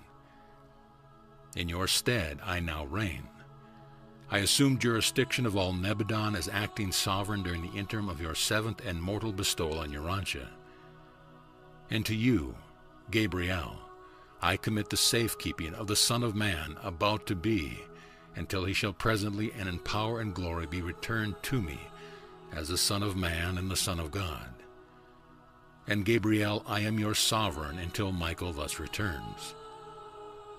Then immediately, in the presence of all Salvington assembled, Michael removed himself from our midst, and we saw him no more in his accustomed place until his return as the supreme and personal ruler of the universe, subsequent to the completion of his bestowal career on Urantia. The Incarnation, making 2 one. And so certain unworthy children of Michael, who would accuse their Creator Father of selfishly seeking rulership and indulged the insinuation that the Creator Son was arbitrarily and autocratically upheld in power by virtue of the unreasoning loyalty of a deluded universe of subservient creatures, were to be silenced forever and left confounded and disillusioned by the life of self-forgetful service which the Son of God now entered upon as the Son of Man, all the while subject to the will of the Paradise Father. But make no mistake, Christ Michael, while truly a dual-origin being, was not a double personality. He was not God in association with man, but rather God incarnate in man. And he was always just that combined being. The only progressive factor in such a non-understandable relationship was the progressive self-conscious realization and recognition by the human mind of this fact of being God and man. Christ Michael did not progressively become God. God did not, at some vital moment in the earth life of Jesus, become man. Jesus was God and man, always and even forevermore. And this God and this man were, and now are, one, even as the paradise trinity of three beings is in reality one deity. Never lose sight of the fact that the supreme spiritual purpose of the Michael bestowal was to enhance the revelation of God. Urantia mortals have varying concepts of the miraculous, but to us who live as citizens of the local universe there are few miracles. And those, by far the most intriguing, are the incarnational bestowals of the paradise sons. The appearance in and on your world, by apparently natural processes of a divine son, we regard as a miracle, the operation of universal laws beyond our understanding. Jesus of Nazareth was a miraculous person. In and through all this extraordinary experience, God the Father chose to manifest himself as he always does, in the usual way, in the normal, natural, and dependable way of divine acting. End of paper 120. Paper 121. The Times of Michael's Bestowal. Acting under the supervision of a commission of 12 members of the United Brotherhood of Urantia Midwayers, conjointly sponsored by the presiding head of our order and the Melchizedek on record, I am the secondary midwayer of one-time attachment to the Apostle Andrew, and I am authorized to place on record the narrative of the life transactions of Jesus of Nazareth as they were observed by my order of earth creatures, and as they were subsequently partially recorded by the human subject of my temporal guardianship. Knowing how his master so scrupulously avoided leaving written records behind him, Andrew steadfastly refused to multiply copies of his written narrative. A similar attitude on the part of the other apostles of Jesus greatly delayed the writing of the Gospels. The Occident of the 1st century after Christ. Jesus did not come to this world during an age of spiritual decadence. At the time of his birth, Urantia was experiencing such a revival of spiritual thinking and religious living as it had not known in all its previous post-Adamic history, nor has experienced in any era since. When Michael incarnated on Urantia, the world presented the most favorable condition for the Creator's Son, bestowal that had been previously prevailed or has since obtained. In the centuries just prior to these times, Greek culture and the Greek language had spread over Occident and Near Orient, and the Jews, being a Levantine race, in nature part Occidental and part Oriental, were eminently fitted to utilize such cultural and linguistic settings for the effective spread of a new religion to both East and West. These most favorable circumstances were further enhanced by the tolerant political rule of the Mediterranean world by the Romans. This entire combination of world influence is well illustrated by the activities of Paul, who, being in religious culture a Hebrew of the Hebrews, proclaimed the gospel of a Jewish Messiah in the Greek tongue, while he himself was a Roman citizen. Nothing like the civilization of the time of Jesus has been seen in the Occident before or since those days. European civilization was unified and coordinated under an extraordinary threefold influence. 1. The Roman political and social systems. 2. The Grecian language and culture, and philosophy to a certain extent. 3. The rapidly spreading influence of Jewish religious and moral teaching. When Jesus was born, the entire Mediterranean world was a unified empire. Good roads for the first time in the world's history, interconnected many major centers. The seas were cleared of pirates, and a great era of trade and travel was rapidly advancing. Europe did not again enjoy another such period of travel and trade until the 19th century after Christ. Notwithstanding the internal peace and superficial prosperity of the Greco-Roman world, a majority of the inhabitants of the empire languished in squalor and poverty. The small upper class was rich. A miserable and impoverished lower class embraced the rank and file of humanity. There was no happy and prosperous middle class in these days. It had just begun to make its appearance in Roman society. The first struggles between the expanding Roman and Parthian states had been concluded in the then recent past, leaving Syria in the hands of the Romans. In the times of Jesus, Palestine and Syria were enjoying a period of prosperity, relative peace, and extensive commercial intercourse with the lands to both the east and the west. The Jewish people. The Jews were part of an old Semitic race, which also included the Babylonians, the Phoenicians, and the more recent enemies of Rome, the Carthaginians. During the forepart of the 1st century after Christ, the Jews were the most influential group of the Semitic people, and they happened to occupy a peculiarly strategic geographic position in the world, as it was at that time ruled and organized for trade. Many of the great highways joining the nations of antiquity passed through Palestine, which thus became the meeting place or crossroads of 3 continents. The travel, trade, and armies of Babylonia, Assyria, Egypt, Syria, Greek, Parthia, and Rome successfully swept over Palestine. From time immemorial, many caravan routes from the Orient passed through some part of this region to the few good seaports of the eastern end of the Mediterranean, whence ships carried their cargoes to all the maritime Occident. And more than half of this caravan traffic passed through or near the little town of Nazareth in Galilee. Although Palestine was the home of Jewish religious culture and the birthplace of Christianity, the Jews were abroad in the world, dwelling in many nations and trading in every province of the Roman and Parthian states. Greece provided a language and a culture.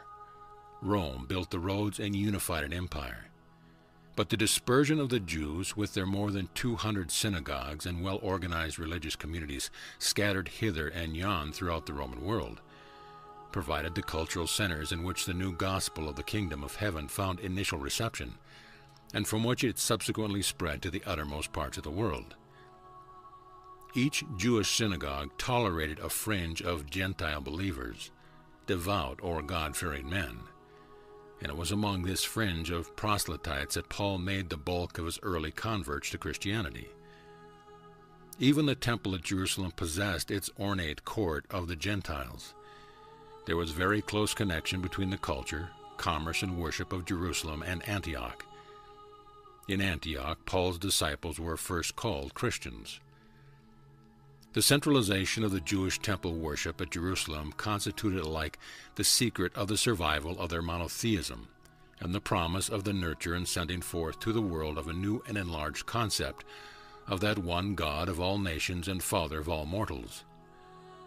The temple service at Jerusalem represented the survival of a religious, cultural concept in the face of the downfall of a succession of Gentile national overlords and racial persecutors.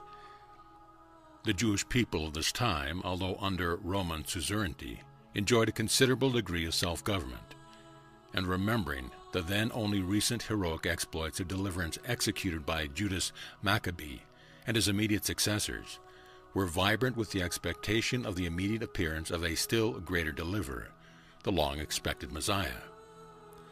The secret of the survival of Palestine, the kingdom of the Jews, as a semi-independent state was wrapped up in the foreign policy of the Roman government, which desired to maintain control of the Palestine highway of travel between Syria and Egypt, as well as the western terminals of the caravan routes between the Orient and the Occident.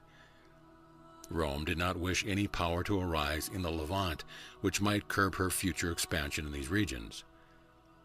The policy of intrigue, which had for its object the pitting of Seleucid Syria and Ptolemaic Egypt against each other, necessitated fostering Palestine as a separate and independent state. Roman policy, the degeneration of Egypt, and the progressive weakening of the Seleucids before the rising power of Parthia explain why it was that for several generations a small and unpowered group of Jews was able to maintain its independence against both Seleucid to the north and Ptolemies to the south. The fortuitous liberty and independence of the political rule of surrounding and more powerful peoples the Jews attributed to the fact that they were the chosen people, to the direct interposition of Yahweh. Such an attitude of racial superiority made it all the harder for them to endure Roman suzerainty when it finally fell upon their land. But even in that sad hour, the Jews refused to learn that their world mission was spiritual and not political. The Jews were unusually apprehensive and suspicious during the times of Jesus because they were then ruled by an outsider, Herod, the Idumean, who had seized the overlord of Judea by cleverly ingratiating himself with the Roman rulers. And though Herod professed loyalty to the Hebrew ceremonial observances, he proceeded to build temples for many strange gods. The friendly relations of Herod with the Roman rulers made the world safe for Jewish travel, and thus opened the way for increased Jewish penetration even of distant portions of the Roman Empire, and of foreign treaty nations with the new gospel of the kingdom of heaven. Herod's reign also contributed much toward the further blending of Hebrew and Hellenistic philosophies. Herod built the harbor of Caesarea, which further aided in making Palestine the crossroad of the civilized world. He died in 4 B.C., and his son Herod Antipas governed Galilee and Perea during Jesus' youth and ministry to A.D. 39. Antipas, like his father, was a great builder. He rebuilt many of the cities of Galilee, including the important trade center of Sepphoris. The Galileans were not regarded with full favor by the Jerusalem religious leaders and rabbinical teachers. Galilee was more Gentile than Jewish when Jesus was born. Among the Gentiles, although the social and economic condition of the Roman state was not of the highest order, the widespread domestic peace and prosperity was propitious for the bestowal of Michael. In the 1st century after Christ, the society of the Mediterranean world consisted of 5 well-defined strata. 1. The aristocracy, the upper classes with money and official power, the privileged and ruling groups. 2. The business groups, the merchant princes and the bankers, the traders, the big importers and exporters, the international merchants. 3. The small middle class. Although this group was indeed small, it was very influential and provided the moral backbone of the early Christian church, which encouraged these groups to continue in their various crafts and trades. Among the Jews, many of the Pharisees belonged to this class of tradesmen. 4. The free proletariat. This group had little or no social standing. Though proud of their freedom, they were placed at great disadvantage because they were forced to compete with slave labor. The upper classes regarded them disdainfully, allowing that they were useless except for breeding purposes. 5. The slaves. Half the population of the Roman state were slaves. Many were superior individuals and quickly made their way up among the free proletariat and even among the tradesmen. The majority were either mediocre or very inferior. Slavery, even of superior peoples, was a feature of Roman military conquest. The power of the master over his slave was unqualified. The early Christian church was largely composed of the lower classes and these slaves. Superior slaves often received wages and by saving their earnings were able to purchase their freedom. Many such emancipated slaves rose to high positions in state, church, and the business world. And it was just such possibilities that made the early Christian church so tolerant of this modified form of slavery. There was no widespread social problems in the Roman Empire in the 1st century after Christ. The major portion of the populace regarded themselves as belonging in that group into which they chanced to be born. There was always the open door through which talented and able individuals could ascend from the lower to the higher strata of Roman society, but the people were generally content with their social rank. They were not class-conscious, neither did they look upon these class distinctions as being unjust or wrong. Christianity was in no sense an economic movement having for its purpose the amelioration of the miseries of the depressed classes. Although women enjoyed more freedom throughout the Roman Empire than in a restricted position in Palestine, the family devotion and natural affection of the Jews far transcended that of the Gentile world. Gentile philosophy. The Gentiles were, from a moral standpoint, somewhat inferior to the Jews, but there was present in the hearts of the nobler Gentiles abundant soil of natural goodness and potential human affections, in which it was possible for the seed of Christianity to sprout and bring forth an abundant harvest of moral character and spiritual achievement. The Gentile world was then dominated by four great philosophers, all more or less derived from the earlier Platonism of the Greeks. These schools of philosophy were the Epicurean. This school of thought was dedicated to the pursuit of happiness. The better Epicureans were not given to sensual excesses. At least this doctrine helped to deliver the Romans from a more deadly form of fatalism. It taught that men could do something to improve their terrestrial status. It did effectively combat ignorant superstition. The Stoic. Stoicism was the superior philosophy of the better classes. The Stoics believed that a controlling reasoned fate dominated all nature.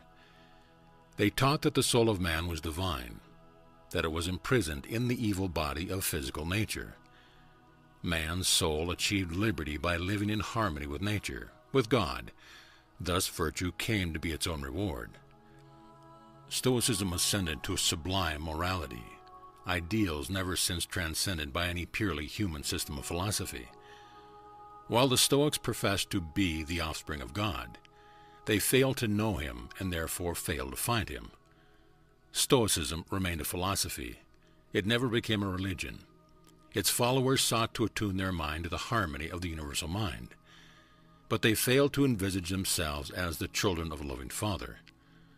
Paul leaned heavily toward Stoicism when he wrote, "I have learned in whatsoever state I am, therewith to be content." The Cynic.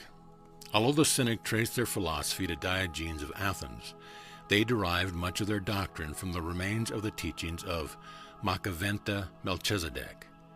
Cynicism had formerly been more of a religion than a philosophy. At least the Cynics made their religio-philosophy democratic. In the fields and in the marketplace they continually preached their doctrine that man could save himself if he would. They preached simplicity and virtue and urged men to meet death fearlessly. These wandering Cynic preachers did much to prepare the spiritually hungry populace for the later Christian missionaries.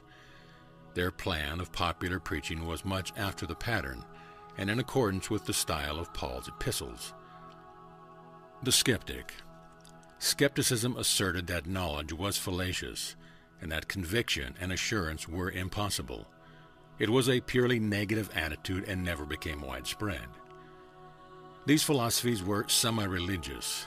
They were often invigorating, ethical, and ennobling, but were usually above the common people, with the possible exception of cynicism. They were philosophies for the strong and the wise, not religions of salvation for even the poor and the weak. The Gentile religions. Throughout preceding ages, religion had chiefly been an affair of the tribe or nation. It had not often been a matter of concern to the individual.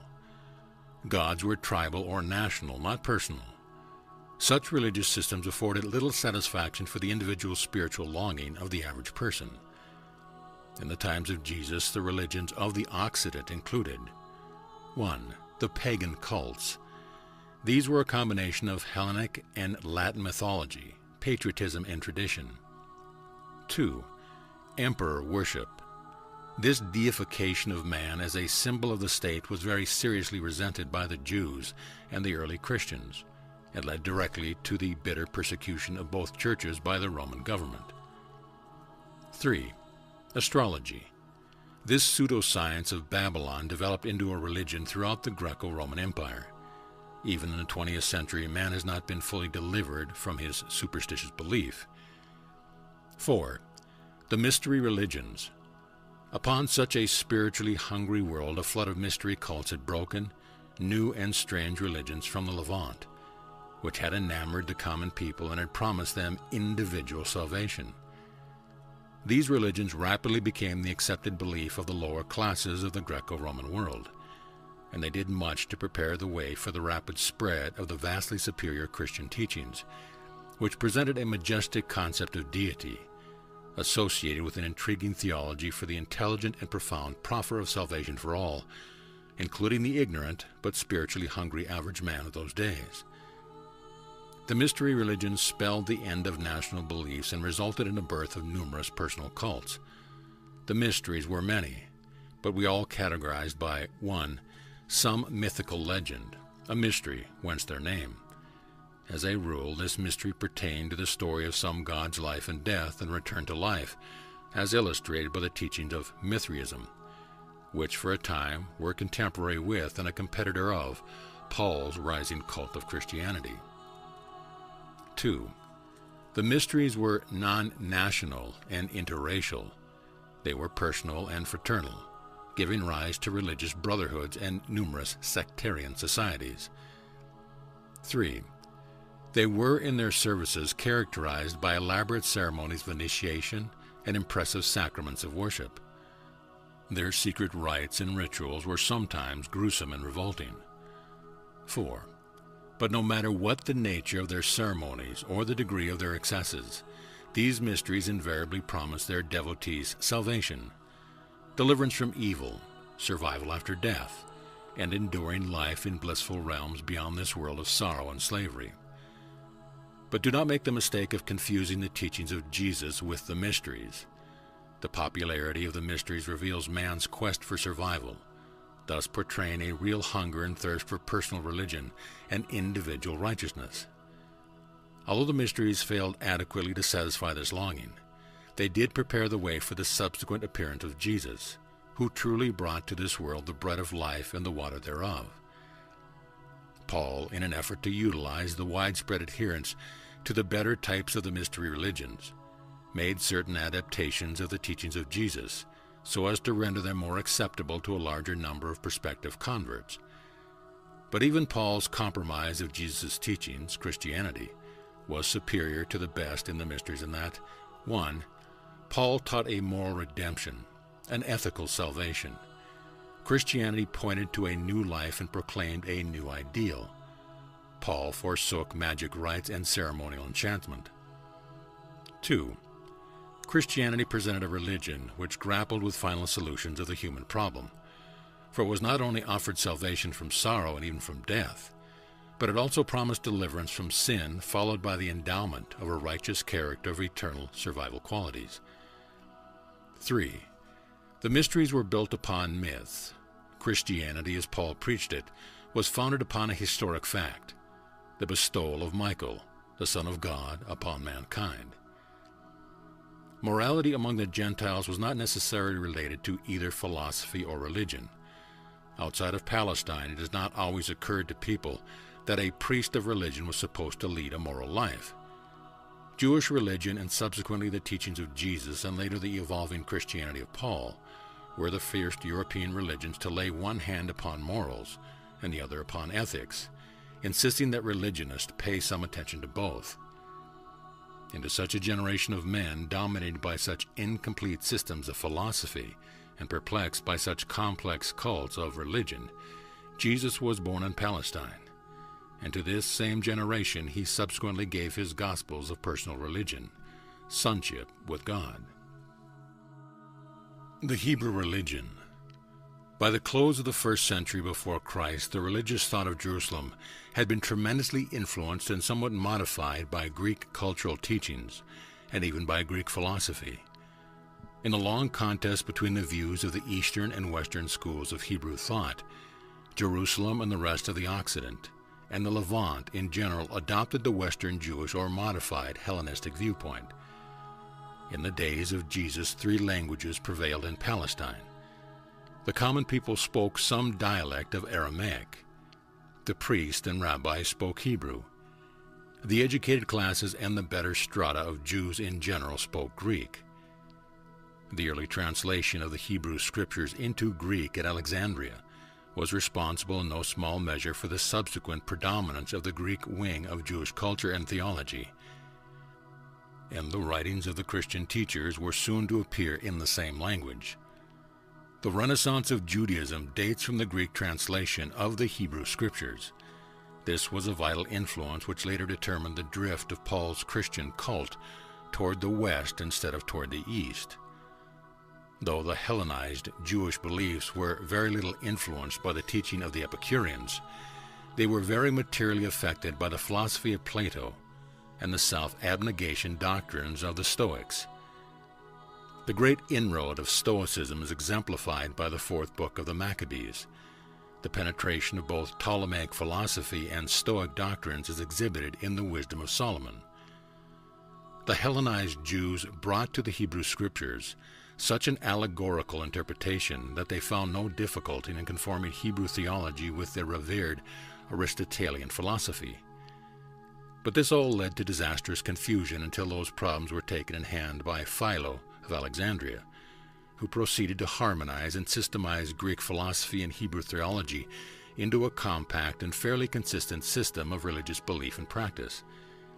And it was this later teaching of combined Greek philosophy and Hebrew theology that prevailed in Palestine when Jesus lived and taught, and which Paul utilized as the foundation on which to build his more advanced and enlightening cult of Christianity.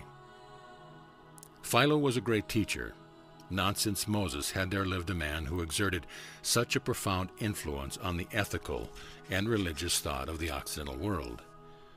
In the matter of the combination of the better elements in contemporaneous systems of ethical and religious teachings, there have been 7 outstanding human teachers: Sethard, Moses, Zoroaster, Lao Tzu, Buddha, Philo, and Paul.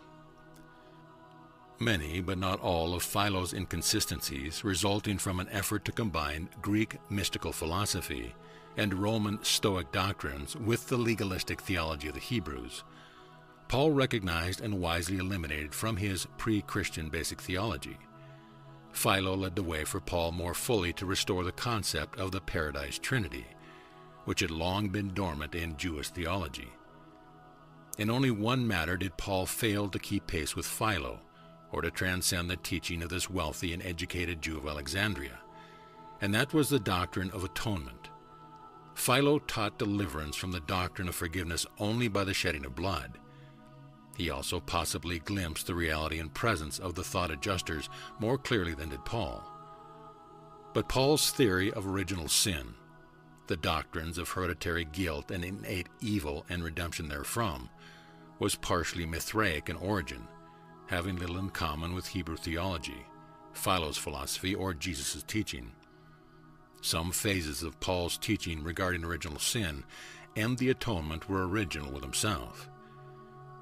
The Gospel of John, the last of the narratives of Jesus' earthly life, was addressed to the Western people and presents its story much in the light of the viewpoint of the later Alexandrian Christians, who were also disciples of the teachings of Philo.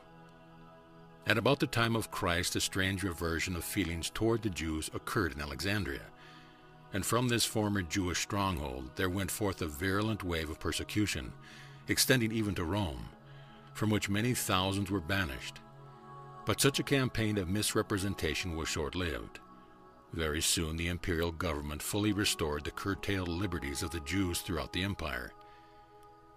Throughout the whole wild world, no matter where the Jews found themselves dispersed by commerce or oppression, all with one accord kept their hearts centered on the holy temple at Jerusalem. Jewish theology did survive as it was interpreted and practiced at Jerusalem, notwithstanding that it was several times saved from oblivion by the timely intervention of certain Babylonian teachers. As many as 2.5 million of the dispersed Jews used to come to Jerusalem for the celebration of their national religious festivals, and no matter what the theologic or philosophic differences of the Eastern Babylonian and the Western Hellenic Jews, they were all agreed on Jerusalem as a center of their worship and in ever looking forward to the coming of the Messiah. Jews and Gentiles. By the time of Jesus, the Jews had arrived at a settled concept of their origin, history, and destiny. They had built up a rigid wall of separation between themselves and the Gentile world. They looked upon all Gentile ways with utter contempt. They worshipped the letter of the law and indulged a form of self-righteousness based upon the false pride of descent. They had formed preconceived notions regarding the promised Messiah, and most of these expectations envisaged a Messiah who would come as a part of their national and racial history. To the Hebrews of those days, Jewish theology was irrevocably settled and forever fixed. The teachings and practice of Jesus regarding tolerance and kindness ran counter to the long-standing attitude of the Jews toward other people whom they considered heathen. For generations, the Jews had nourished an attitude toward the outside world which made it impossible for them to accept the Master's teaching about the spiritual brotherhood of man. They were unwilling to share Yahweh on equal terms with the Gentiles, and were likewise unwilling to accept as the Son of God one who taught such new and strange doctrines. The scribes, the Pharisees, and the priesthood held the Jews in a terrible bondage of ritualism and legalism, a bondage far more real than that of the Roman political rule. The Jews of Jesus' time were not only held in subjugation to the law, but were equally bound by the slavish demands of the tradition, which involved and invaded every domain of personal and social life. These minute regulations of conduct pursued and dominated every loyal Jew, and it is not strange that they promptly rejected one of their number who presumed to ignore their sacred traditions, and who dared to flout their long-honored regulations of social conduct. They could hardly regard with favor the teachings of one who did not hesitate to clash with dogma, which they regarded as having been ordained by Father Abraham himself. Moses had given them their law, and they would not compromise. By the time of the 1st century after Christ, the spoken interpretation of the law by the recognized teachers, the scribes, had become a higher authority than the written law itself, and all this made it easier for certain religious leaders of the Jews to array the people against the acceptance of a new gospel. These circumstances rendered it impossible for the Jews to fulfill their divine destiny as messengers of the new gospel of religious freedom and spiritual liberty. They could not break the fetters of tradition. Jeremiah had told of the law to be written in men's heart. Ezekiel had spoken of a new spirit to live in man's soul. And the psalmist had prayed that God would create a clean heart within and renew a right spirit. But when the Jewish religion of good works and slavery to law fell victim to the stagnation of traditionalistic inertia, the motion of religious evolution passed westward to the European people. And so a different people were called upon to carry an advancing theology to the world, a system of teaching embodying the philosophy of the Greeks, the law of the Romans, the morality of the Hebrews, and the gospel of personal sanctity and spiritual liberty formulated by Paul and based on the teachings of Jesus. Paul's cult of Christianity exhibited its morality as a Jewish birthmark. The Jews viewed history as the providence of God, Yahweh at work.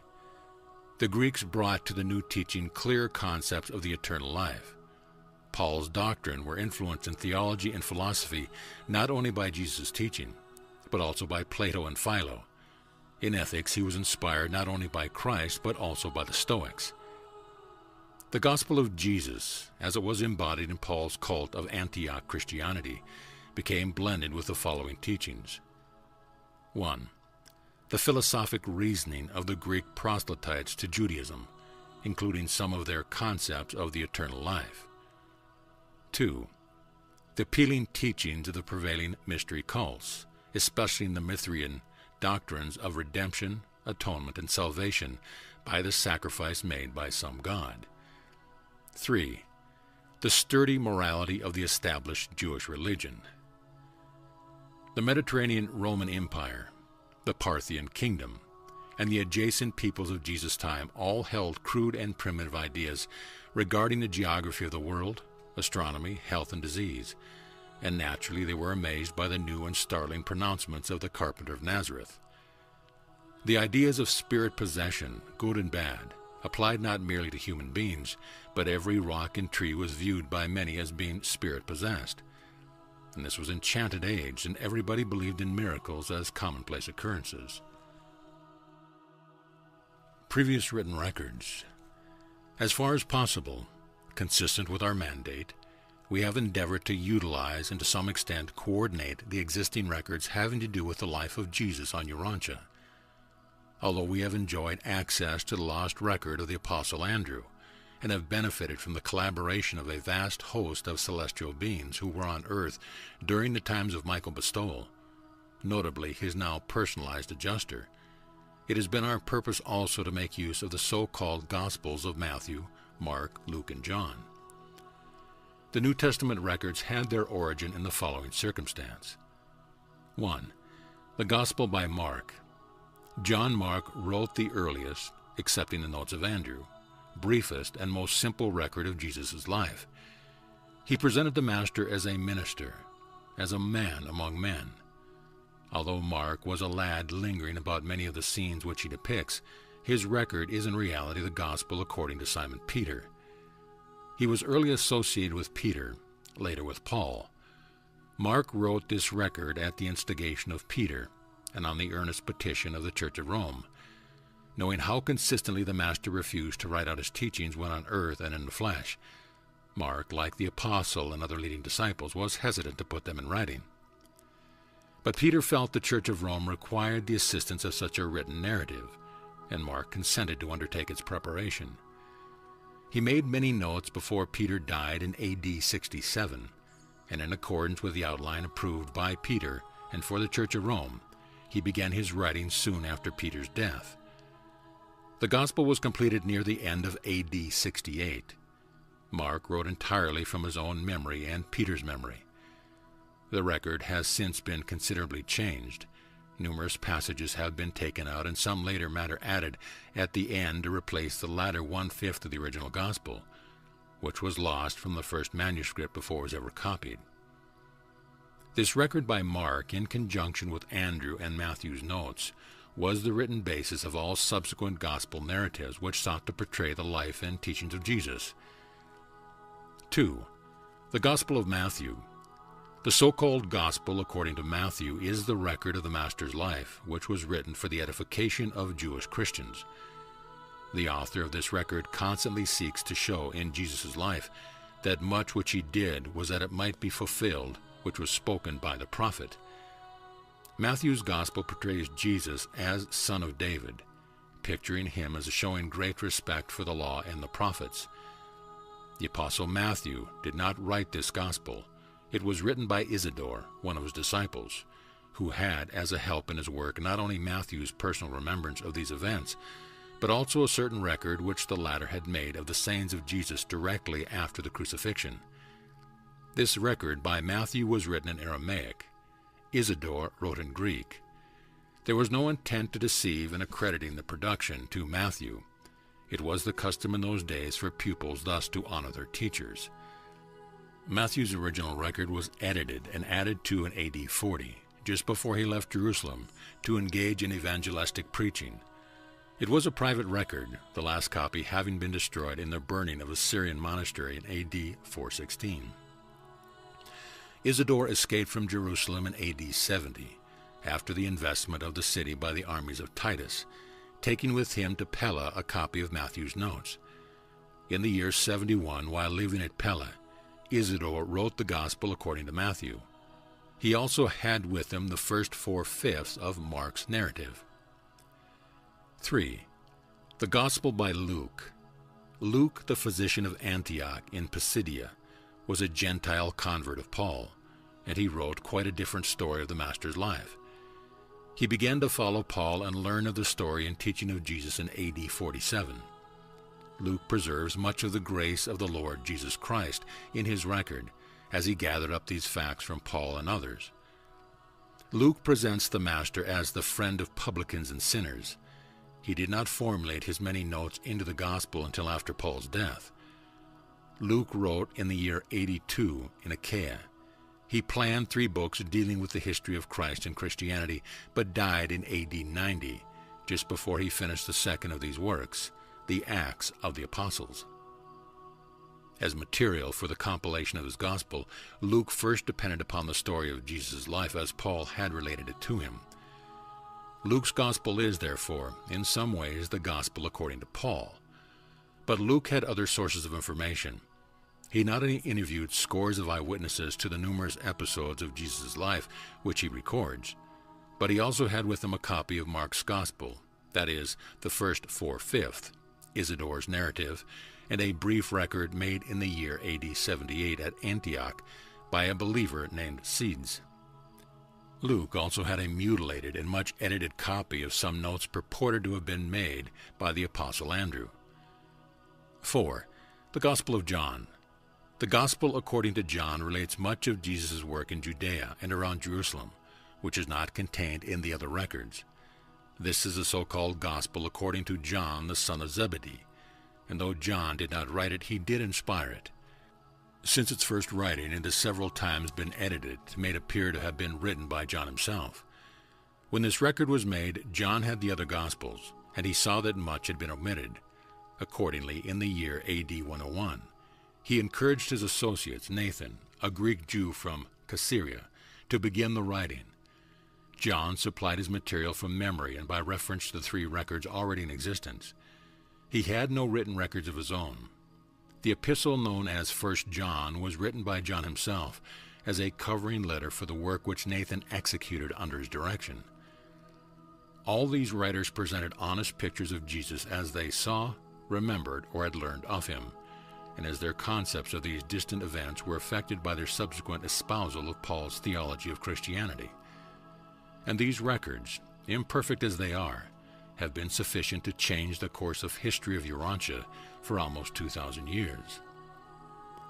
Acknowledgement. In carrying out my commission to restate the teaching and retell the doings of Jesus of Nazareth, I have drawn freely upon all sources of record and planetary information. My ruling motive has been to prepare a record which will not only be enlightening to the generation of men now living, but which may also be helpful to all future generations. From the vast store of information available to me, I have chosen that which is best suited to the accomplishment of this purpose. As far as possible, I have derived my information from purely human sources. Only when such sources failed have I resorted to those records which are superhuman. When ideas and concepts of Jesus' life and teachings have been acceptably expressed by a human mind, I invariably gave preference to such apparently human thought pattern, although I have sought to adjust the verbal expression the better to conform to our concept of the real meaning and the true import of the Master's life and teaching. As far as possible, I have adhered to the actual human concept and thought pattern in all my narrative.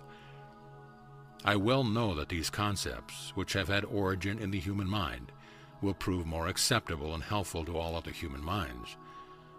When able to find the necessary concepts in the human records or in the human expression, I have next resorted to the memory resources of my own order of earth creatures, the midwayers. And when that secondary source of information proved inadequate, I have unhesitatingly resorted to the superplanetary sources of information.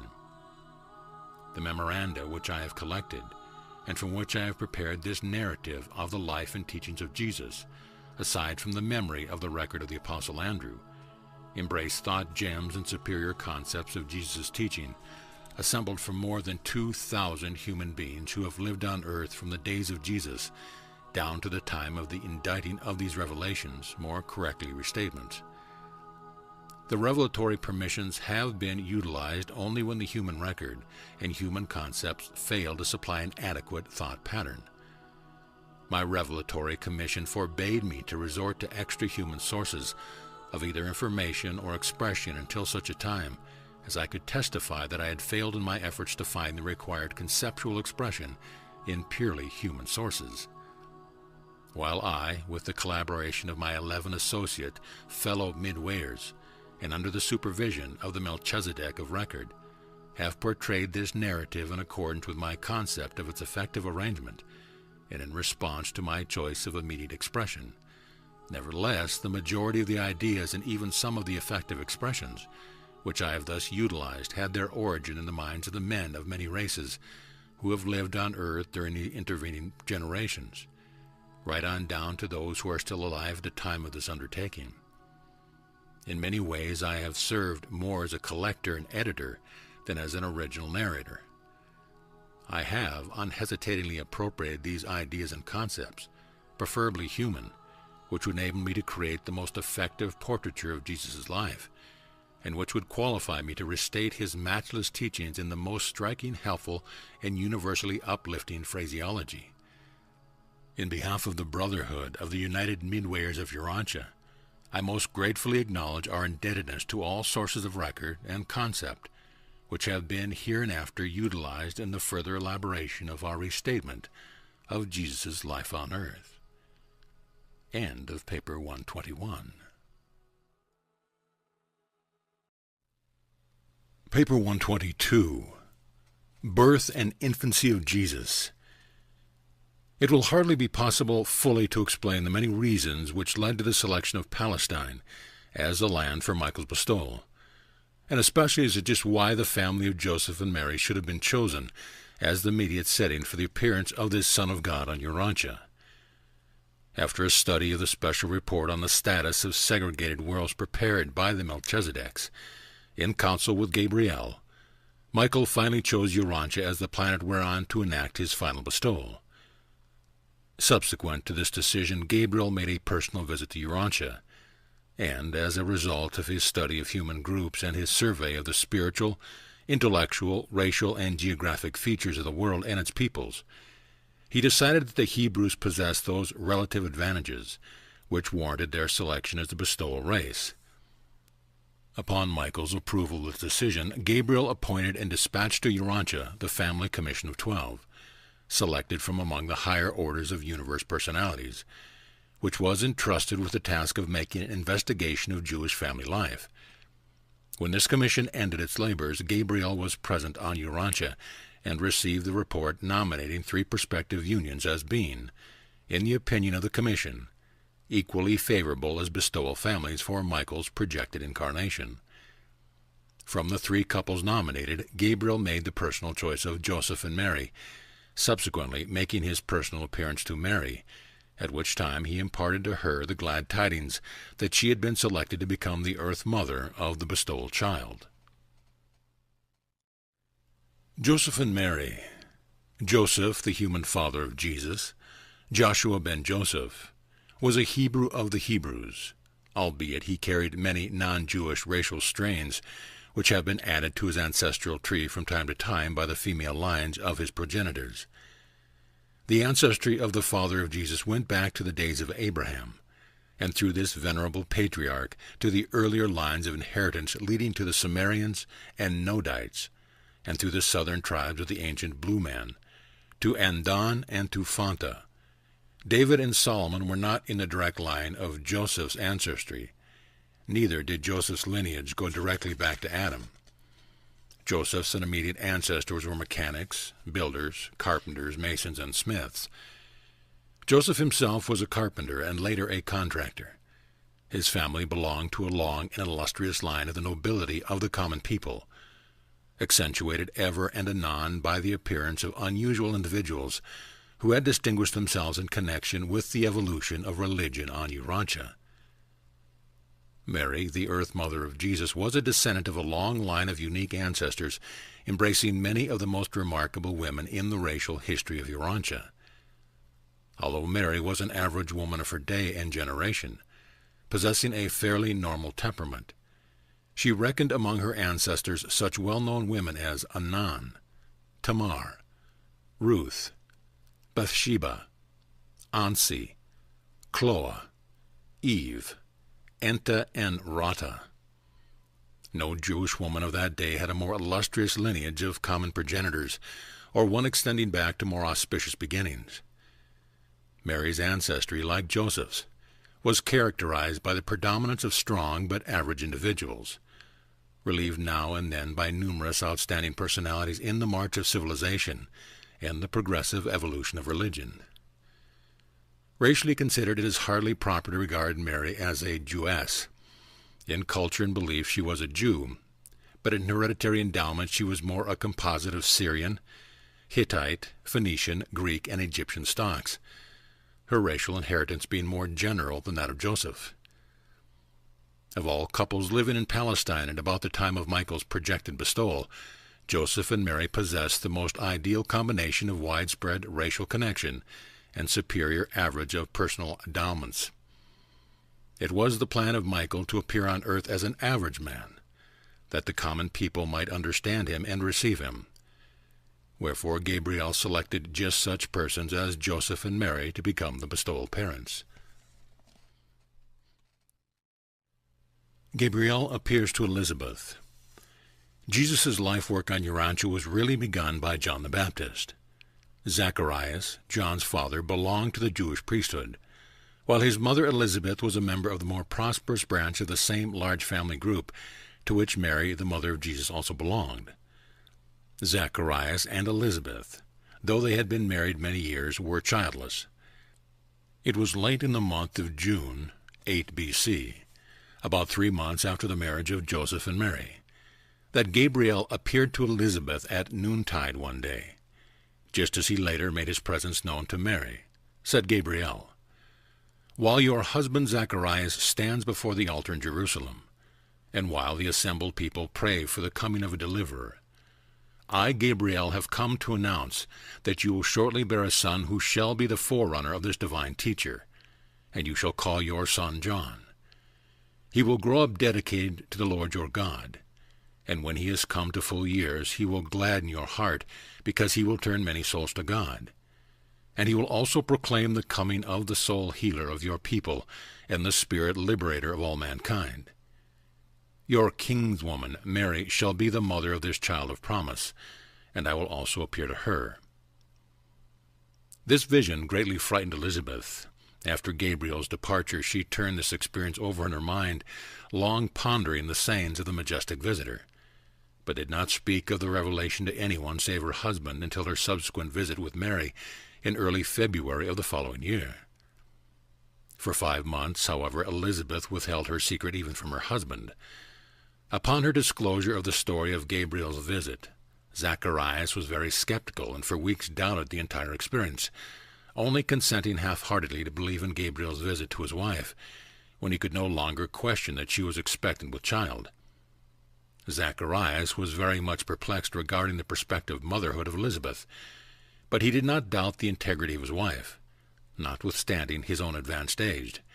It was not until about 6 weeks before John's birth that Zacharias, as the result of an impressive dream, became fully convinced that Elizabeth was to become the mother of a son of destiny, one who was to prepare the way for the coming of the Messiah. Gabriel appeared to Mary about the middle of November, 8 B.C., while she was at work in her Nazareth home.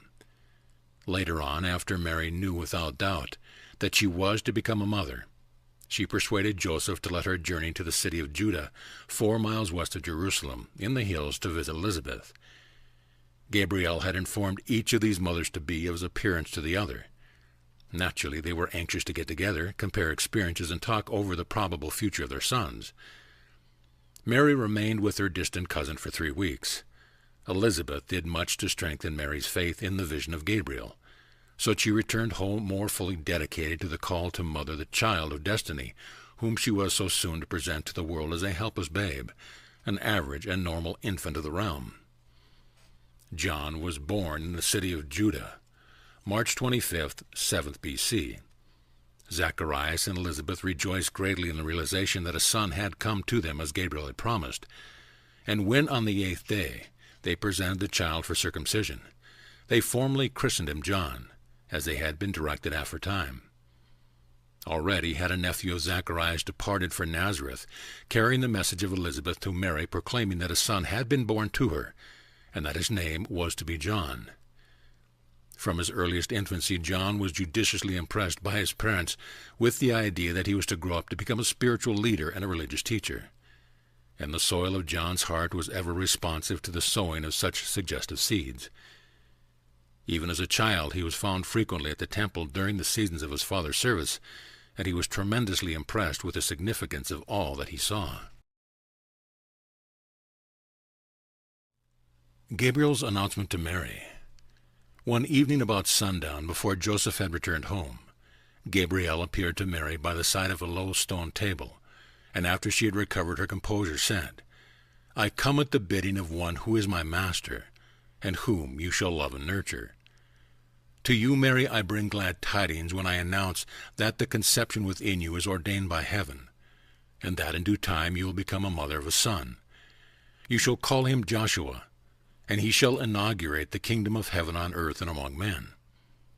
Speak not of this matter save to Joseph and to Elizabeth, your kinswoman, to whom I have also appeared, and who shall presently also bear a son, whose name shall be John, and who will prepare the way for the message of deliverance which your son shall proclaim to men, with great power and deep conviction.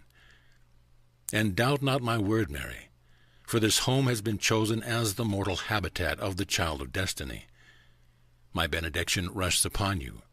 The power of the Most High will strengthen you, and the Lord of all the earth shall overshadow you. Mary pondered this visitation secretly in her heart for many weeks, until of a certainty she knew she was with child, before she dared to disclose these unusual events to her husband. When Joseph heard all about this, although he had great confidence in Mary, he was much troubled and could not sleep for many nights. At first Joseph had doubts about the Gabriel visitation. Then when he became well-nigh persuaded that Mary had really heard the voice and beheld the form of the divine messenger, he was torn in mind as he pondered how such things could be. How could the offspring of human beings be a child of divine destiny? Never could Joseph reconcile these conflicting ideas until after several weeks of thought, both he and Mary reached the conclusion that they had been chosen to become the parents of the Messiah, though it had hardly been the Jewish concept that the expected deliverer was to be of divine nature. Upon arriving at this momentous conclusion, Mary hastened to depart for a visit with Elizabeth. Upon her return, Mary went to visit her parents, Joachim and Hannah. Her 2 brothers and 2 sisters, as well as her parents, were always very skeptical about the divine mission of Jesus, though, of course, at this time they knew nothing of the Gabriel visitation. But Mary did confide to her sister Salome that she thought her son was destined to become a great teacher. Gabriel's announcement to Mary was made the day following the conception of Jesus, and was the only event of supernatural occurrence connected with her entire experience of carrying and bearing the child of promise. Joseph's dream. Joseph did not become reconciled to the idea that Mary was to become the mother of an extraordinary child until after he had experienced a very impressive dream. In this dream, a brilliant celestial messenger appeared to him, and, among other things, said, "Joseph, I appear by command of him who now reigns on high, and I am directed to instruct you concerning the Son whom Mary shall bear, and who shall become a great light into the world. In him will be life, and his life shall become the light of mankind. He shall first come to his own people, but they will hardly receive him. But to as many shall receive him, to them will he reveal that they are the children of God." After this experience, Joseph never again wholly doubted Mary's story of Gabriel's visit, and of the promise that the unborn child was to become a divine messenger to the world. In all these visitations, nothing was said about the house of David. Nothing was ever intimated about Jesus becoming a deliverer of the Jews, not even that he was to be the long-expected Messiah. Jesus was not such a Messiah as the Jews had anticipated, but he was the world's deliverer. His mission was to all races and peoples, not to any one group. Joseph was not of the line of King David. Mary had more of the Davidic ancestry than Joseph. True, Joseph did go to the city of David, Bethlehem, to be registered for the Roman census, but that was because 6 generations previously, Joseph's paternal ancestor of that generation became an orphan, was adopted by one Zadok, who was a direct descendant of David. Hence was Joseph also accounted as the house of David. Most of the so-called messianic prophecies of the Old Testament were made to apply to Jesus long after his life had been lived on earth.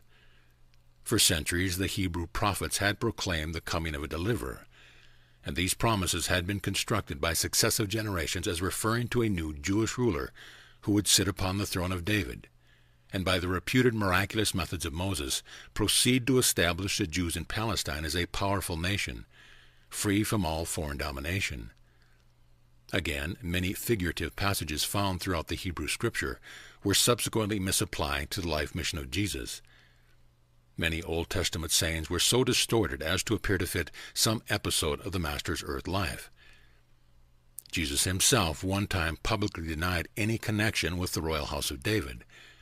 Even the passage, "A maiden shall bear a son," was made to read, "A virgin shall bear a son." This was also true of many genealogies of both Joseph and Mary, which were constructed subsequent to Michael's career on earth.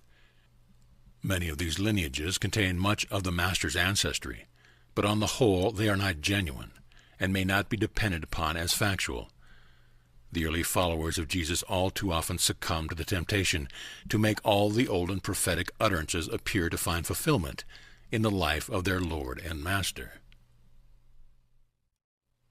Jesus' earth parents.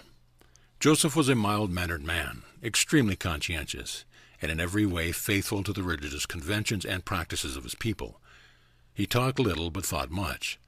The sorry plight of the Jewish people caused Joseph much sadness. As a youth among his 8 brothers and sisters, he had more cheerful, but in the earlier years of married life during Jesus' childhood, he was subject to periods of mild spiritual discouragement.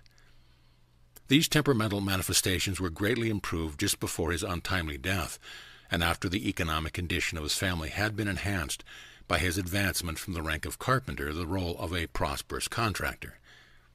Mary's temperament was quite opposite to that of her husband. She was usually cheerful, was very rarely downcast, and possessed an ever-sunny disposition. Mary indulged in free and frequent expression of her emotional feelings, and was never observed to be sorrowful until after the sudden death of Joseph. And she had hardly recovered from this shock when she had thrust upon her the anxieties and questions aroused by the extraordinary career of her eldest son, which was so rapidly unfolding before her astonished gaze.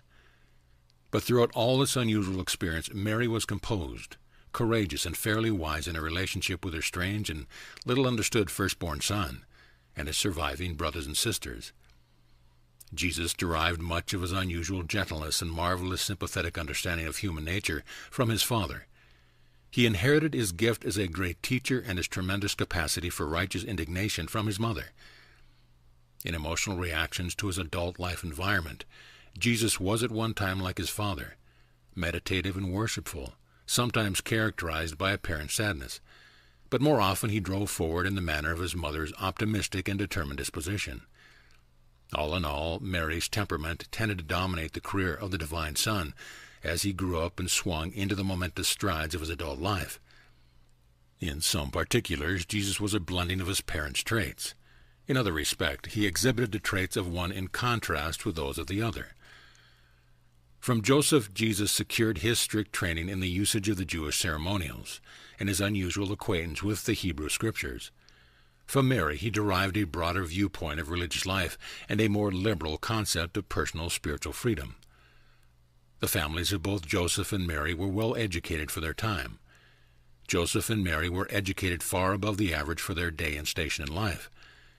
He was a thinker, she was a planner, expert in adaptation and practical in immediate execution. Joseph was a black-eyed brunette, Mary a brown-eyed, well-nigh blonde type. Had Joseph lived, he undoubtedly would have become a firm believer in the divine mission of his eldest son. Mary alternated between believing and doubting, being greatly influenced by the position taken by her other children and by her friends and relatives. But always was she steadied in her final attitude by the memory of Gabriel's appearance to her immediately after the child was conceived. Mary was an expert weaver and more than averagely skilled in most of the household arts of the day. She was a good housekeeper and a superior homemaker. Both Joseph and Mary were good teachers, and they saw to it that their children were well versed in the learning of that day. When Joseph was a young man, he was employed by Mary's father in the work of building an addition to his house, and it was when Mary brought Joseph a cup of water during a noontime meal that the courtship of the pair who were destined to become the parents of Jesus really began. Joseph and Mary were married in accordance with Jewish customs, at Mary's home in the environ of Nazareth when Joseph was 21 years old. This marriage concluded a normal courtship of almost 2 years' duration. Shortly thereafter they moved into their own new home in Nazareth, which had been built by Joseph with the assistance of 2 of his brothers.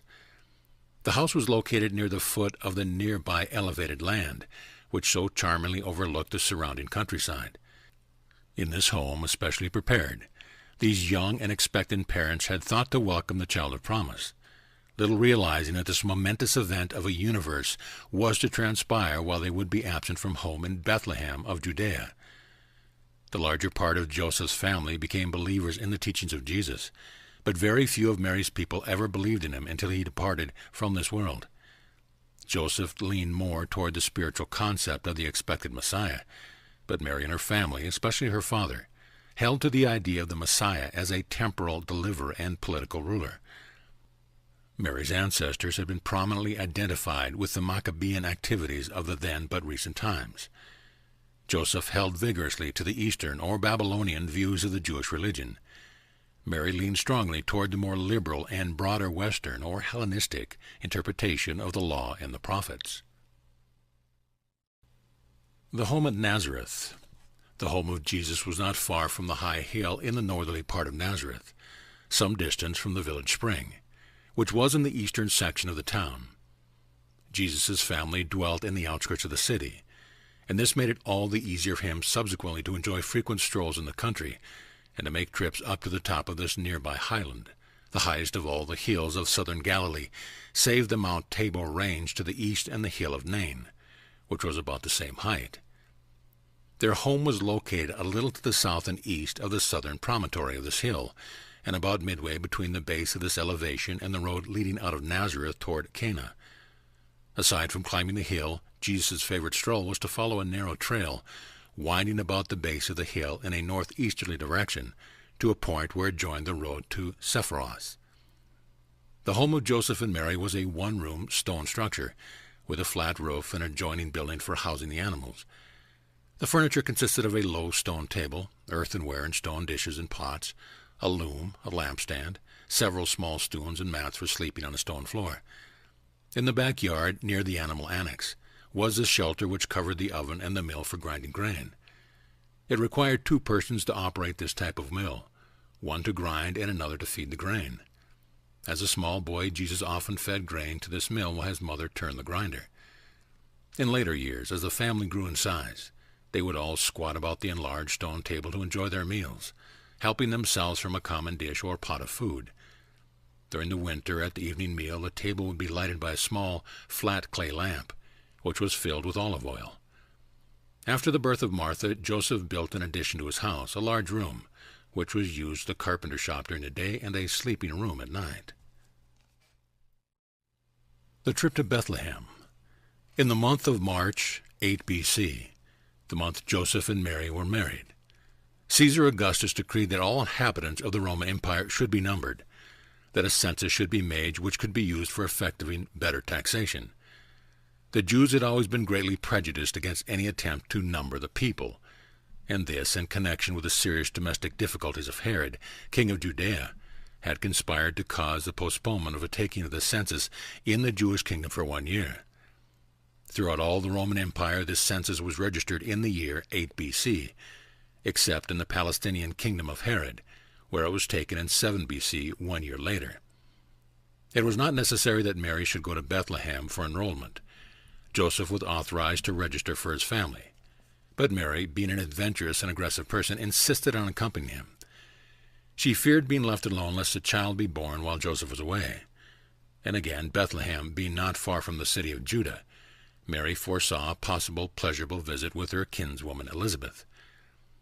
Joseph virtually forbade Mary to accompany him, but it was of no avail. When the food was packed for the trip of 3 or 4 days, she prepared double rations and made ready for the journey. But before they actually set forth, Joseph was reconciled to Mary's going along, and they cheerfully departed from Nazareth at the break of day. Joseph and Mary were poor, and since they held a one beast of burden, Mary, being large with child, rode on the animal with the provisions while Joseph walked, leading the beast. The building and furnishing of a home had been a great drain on Joseph, since he had also to contribute to the support of his parents, as his father had been recently disabled. And so this Jewish couple went forth from their humble home early on the morning of August 18th, 7 B.C., on their journey to Bethlehem. Their first day of travel carried them around the foothills of Mount Gilboa, where they camped for the night by the river Jordan and engaged in many speculations as to what sort of son would be born to them. Joseph, adhering to the concept of a spiritual teacher, and Mary holding to the idea of a Jewish Messiah, a deliverer of the Hebrew nation. Bright and early the morning of August 19th, Joseph and Mary were again on their way. They partook of their noontide meal at the foot of Mount Sartaba, overlooking the Jordan Valley, and journeyed on, making Jericho for the night, where they stopped at an inn on the highway in the outskirts of the city. Following the evening meal, and after much discussion concerning the oppressiveness of Roman rule, Herod, the census enrollment, and the comparative influence of Jerusalem and Alexandria as centers of Jewish learning and culture, the Nazareth travelers retired for the night's rest. Early in the morning on August 20th they resumed their journey, reaching Jerusalem before noon, visiting the temple and going on to their destination, arriving at Bethlehem in mid-afternoon. The inn was overcrowded, and Joseph accordingly sought lodging with distant relatives, but every room in Bethlehem was filled to overflowing. On returning to the courtyard of the inn, he was informed that the caravan stables, hewn out of the side of the rock and situated just below the inn, had been cleared of animals and cleaned up for the reception of lodgers. Leaving a donkey in the courtyard, Joseph shouldered their bags of clothing and provisions, and with Mary descended the stone steps to their lodging below. They found themselves located in what had been a grain storage room to the front of the stalls and manger. Tent curtains had been hung, and they counted themselves fortunate to have such comfortable quarters. Joseph had thought to go out at once and enroll, but Mary was weary. She was considerably distressed and besought him to remain by her side, which he did. The birth of Jesus. All that night Mary was restless, so that neither of them slept much. By the break of day the pangs of childbirth were well in evidence, and at noon, August 21st, 7 B.C., with the help and kind ministration of women fellow travelers, Mary was delivered of a male child. Jesus of Nazareth was born into the world, was wrapped in the clothes which Mary had brought along for such a possible contingency, and laid in a nearby manger. In just the same manner as all babies before that day and since have come into the world, the promised child was born. And on the 8th day, according to the Jewish practice, he was circumcised and formally named Joshua, or Jesus. The next day after the birth of Jesus, Joseph made his enrollment, meeting a man they had talked with 2 nights previously at Jericho. Joseph was taken by him to a well-to-do friend who had a room at the inn, and who said he would gladly exchange quarters with the Nazareth couple. That afternoon they moved up to the inn, where they lived for almost 3 weeks, until they found lodging in the home of a distant relative of Joseph. The second day after the birth of Jesus, Mary sent word to Elizabeth that her child had come, and received word in return, inviting Joseph up to Jerusalem to talk over all their affairs with Zacharias. The following week Joseph went to Jerusalem to confer with Zacharias. Both Zacharias and Elizabeth had become possessed with a sincere conviction that Jesus was indeed to become the Jewish deliverer, the Messiah, and that their son John was to be his chief of aides, his right-hand man of destiny. And since Mary held these same ideas, it was not difficult to prevail upon Joseph to remain in Bethlehem, the city of David, so that Jesus might grow up to become the successor of David on the throne of all Israel. Accordingly, they remained in Bethlehem more than a year, Joseph meantime working some of his carpenter trade. At the noontide birth of Jesus, the seraphim of Urantia, assembled under their directors, did sing anthems of glory over the Bethlehem manger. But these utterances of praise were not heard by human ears. No shepherds nor any other mortal creatures came to pay homage to the babe of Bethlehem until the day of the arrival of certain priests from Ur, who were sent down from Jerusalem by Zacharias.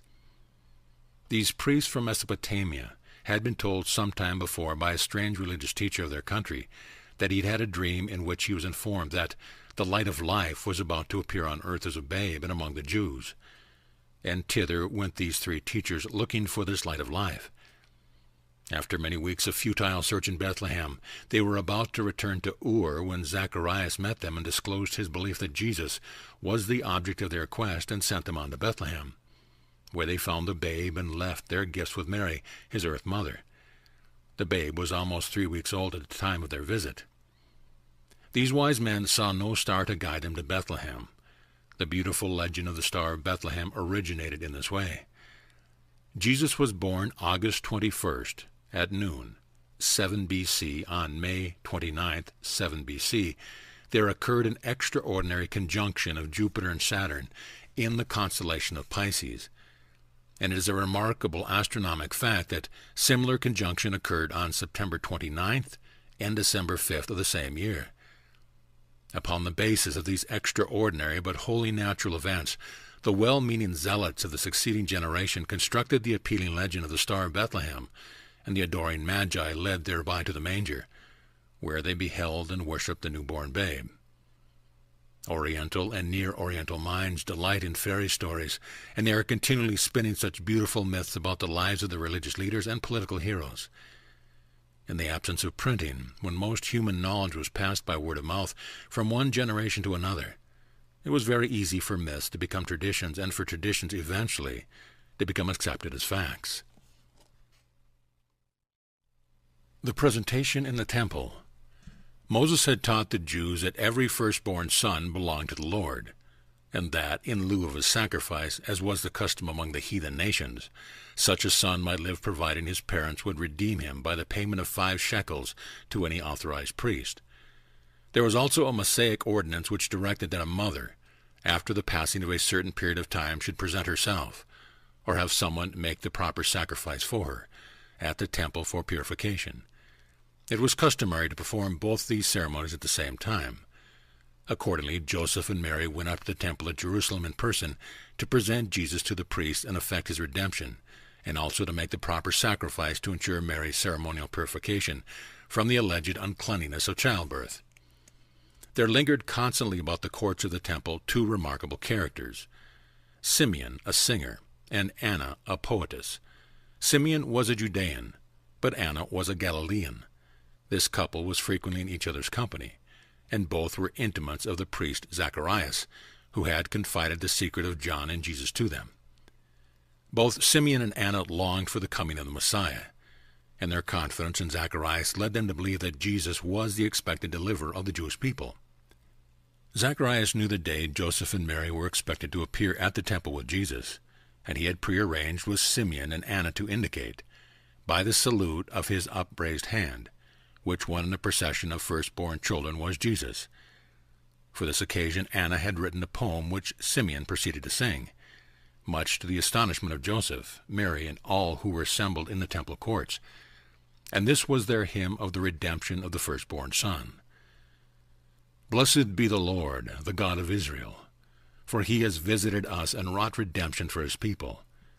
He has raised up a horn of salvation for all of us in the house of his servant David, even as he spoke by the mouth of his holy prophets, salvation from our enemies and from the hand of all who hate us, to show mercy to our father and remember his holy covenant, the oath which he swore to Abraham our father, to grant us that we, being delivered out of the hand of our enemies, should serve him without fear, in holiness and righteousness before him in all our days. Yes, and you, child of promise, shall be called the prophet of the Most High, for you shall go before the face of the Lord to establish his kingdom, to give knowledge of salvation to his people, in the remission of their sins. Rejoice in the tender mercy of our God, because the day spring from on high has now visited us, to shine upon those who sit in darkness and the shadow of death, to guide our feet in ways of peace. And now let your servant depart in peace, O Lord, according to your word. For my eyes have seen your salvation, which you have prepared before the face of all peoples, a light for even the unveiling of the Gentiles and the glory of your people Israel. On the way back to Bethlehem, Joseph and Mary were silent, confused, and overawed. Mary was much disturbed by the farewell salutation of Anna, the aged poetess, and Joseph was not in harmony with the premature effort to make Jesus out to be the expected Messiah of the Jewish people. Herod acts. But the watchers for Herod were not inactive.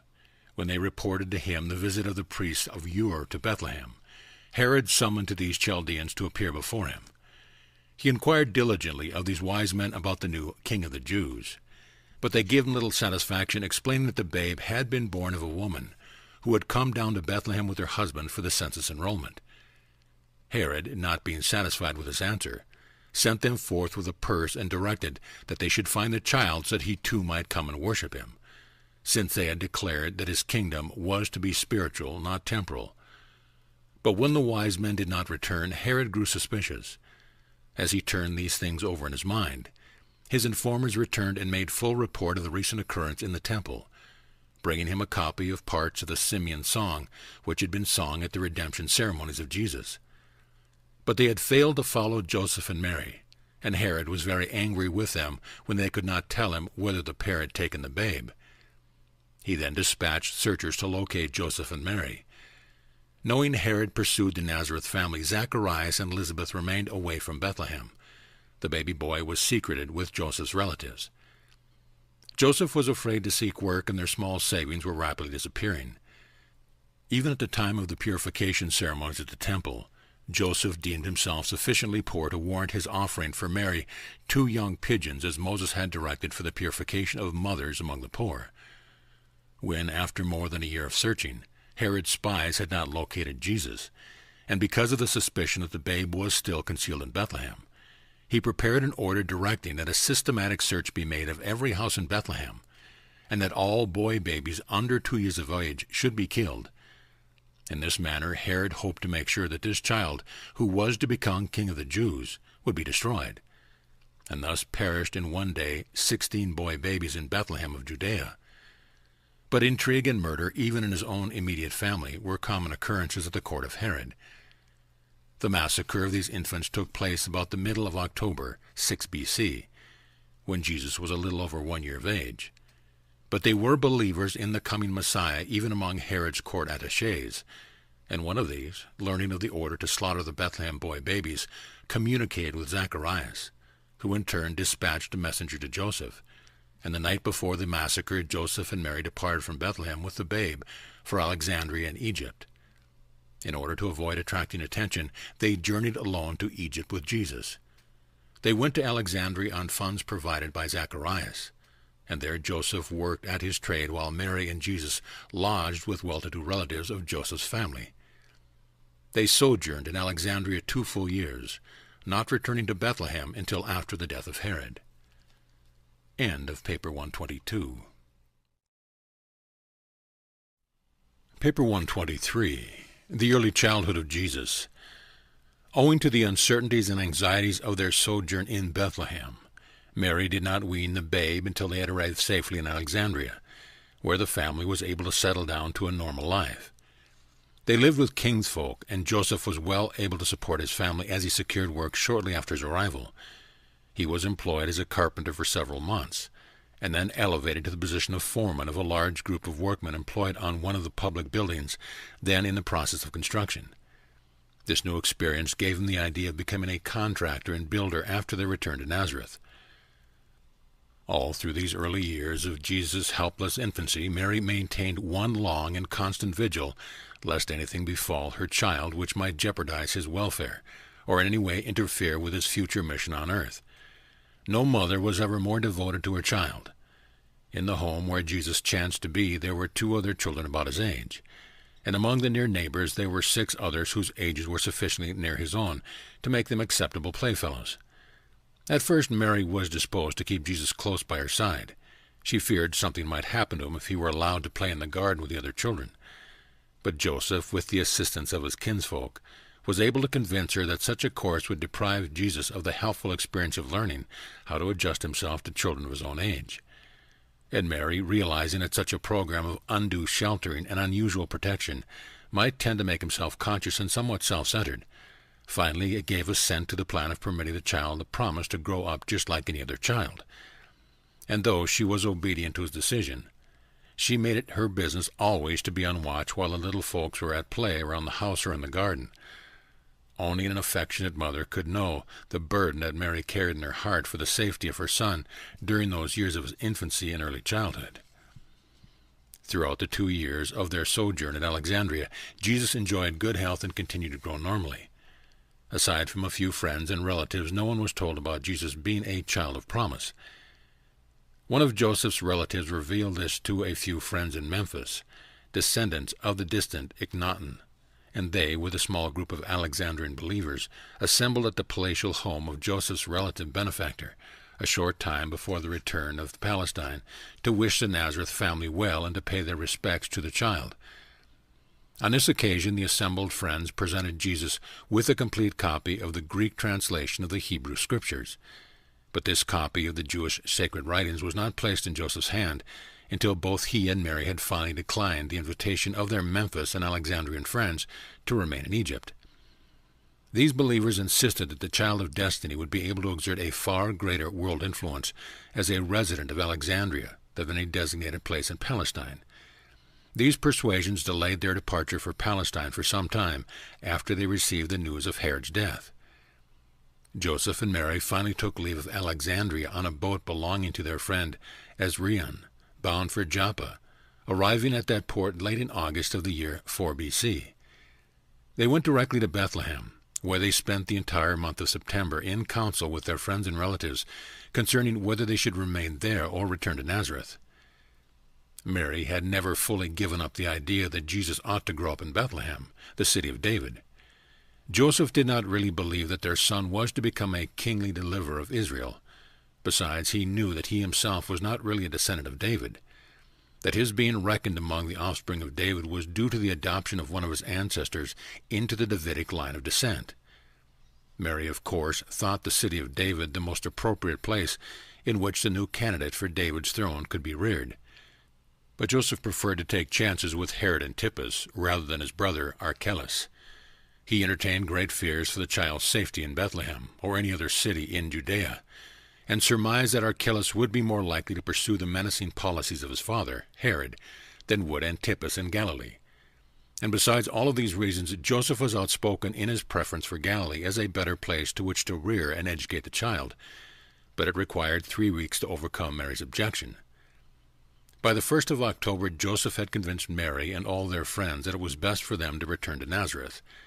Accordingly, early in October, 4 B.C., they departed from Bethlehem for Nazareth, going way of Lydda and Sycopolis.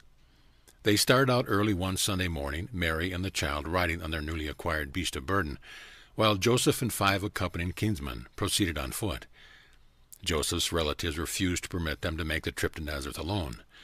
They feared to go to Galilee by Jerusalem and the Jordan Valley, and the western routes were not altogether safe for the 2 lone travelers with a child of tender years. Back in Nazareth, on the 4th day of the journey, the party reached its destination in safety.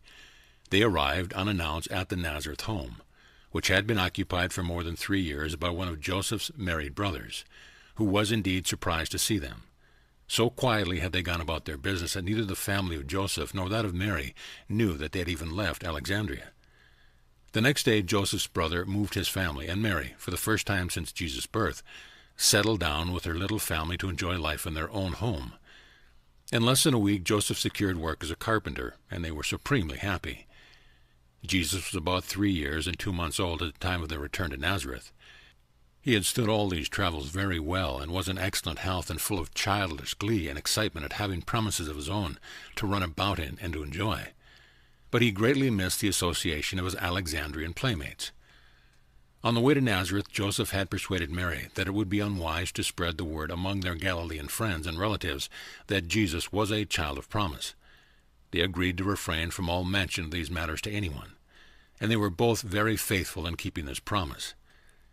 Jesus' entire 4th year was a period of normal physical development and of unusual mental activity. Meantime, he had formed a very close attachment for a neighbor boy about his own age named Jacob. Jesus and Jacob were always happy in their play, and they grew up to be great friends and loyal companions. The next important event in the life of this Nazareth family was the birth of the second child, James, in the early morning hours of April 2nd, 3 B.C. Jesus was thrilled by the thought of having a baby brother, and he would stand around by the hour just to observe the baby's early activities. It was midsummer of the same year that Joseph built a small workshop close to the village spring and near the caravan tearing lot. After this he did very little carpenter work by the day. He had as associates 2 of his brothers and several other mechanics, whom he sent out to work while he remained at the shop making yokes and plows and doing other woodwork. He also did some work in leather and with rope and canvas. And Jesus, as he grew up, When not at school, spent his time about equally between helping his mother with home duties and watching his father work at the shop, meanwhile listening to the conversation and gossip of the caravan conductors and passengers from the four corners of the world. In July of this year, 1 month before Jesus was 4 years old, an outbreak of malignant intestinal trouble spread all over Nazareth from contact with the caravan travelers. Mary became so alarmed by the danger of Jesus being exposed to this epidemic of disease that she bundled up both her children and fled to the country home of her brother, several miles south of Nazareth on the Megiddo Road near Sarid. They did not return to Nazareth for more than 2 months. Jesus greatly enjoyed this, his first experience on a farm. The 5th year, 2 B.C. In something more than a year after the return to Nazareth, the boy Jesus arrived at the age of his first personal and wholehearted moral decision, and there came to abide with him a thought adjuster, a divine gift of the Paradise Father, which had aforetime served with Macaventa Melchizedek, thus gaining the experience of functioning in connection with the incarnation of a supermortal being living in the likeness of mortal flesh. This event occurred on February 11th, 2 B.C. Jesus was no more aware of the coming of the divine monarch than are the millions upon millions of other children who, before and since that day, have likewise received these thought adjusters to indwell their minds and work for the ultimate spiritualization of these minds and the eternal survival of their evolving immortal souls. On this day in February, the direct and personal supervision of the universe rulers, as it was related to the integrity of the childlike incarnation of Michael, terminated. From that time on throughout the human unfolding of the incarnation, the guardianship of Jesus was destined to rest in the keeping of this indwelling adjuster and the associated seraphic guardians, supplemented from time to time by the ministry of midway creatures assigned for the performance of certain definite duties in accordance with the instruction of their planetary superiors. Jesus was 5 years old in August of this year, and we will, therefore, refer to this as his 5th calendar year of life. In this year, 2 B.C., a little more than 1 month before his 5th birthday anniversary, Jesus was made very happy by the coming of his sister Miriam, who was born on the night of July 11th. During the evening of the following day, Jesus had a long talk with his father concerning the manner in which various groups of living things are born into the world as separate individuals. The most valuable part of Jesus' earliest education was secured from his parents in answer to his thoughtful and searching inquiries. Joseph never failed to do his full duty in taking pains and spending time answering the boy's numerous questions. From the time Jesus was 5 years old until he was 10, he was one continuous question mark. While Joseph and Mary could not always answer his questions, they never failed fully to discuss his inquiries and in every other possible way to assist him in his efforts to reach a satisfactory solution of the problem which his alert mind had suggested. Since returning to Nazareth, theirs had been a busy household, and Joseph had been unusually occupied building his new shop and getting his business started again. So fully was he occupied that he had found no time to build a cradle for James, but this was corrected long before Miriam came, so that she had a very comfortable crib in which to nestle while the family admired her, and the child Jesus heartily entered into all the natural and normal home experiences. He greatly enjoyed his little brother and his baby sister and was of great help to Mary in their care. There were few homes in the Gentile world of those days that could give a child a better intellectual, moral, and religious training than the Jewish home of Galilee. These Jews had a systematic program for rearing and educating their children. They divided a child's life into 7 stages. First, the newborn child, the 1st to the 8th day. Second, the suckling child. Third, the weaned child. Fourth, the period of dependence on the mother, lasting up to the end of the 5th year. 5.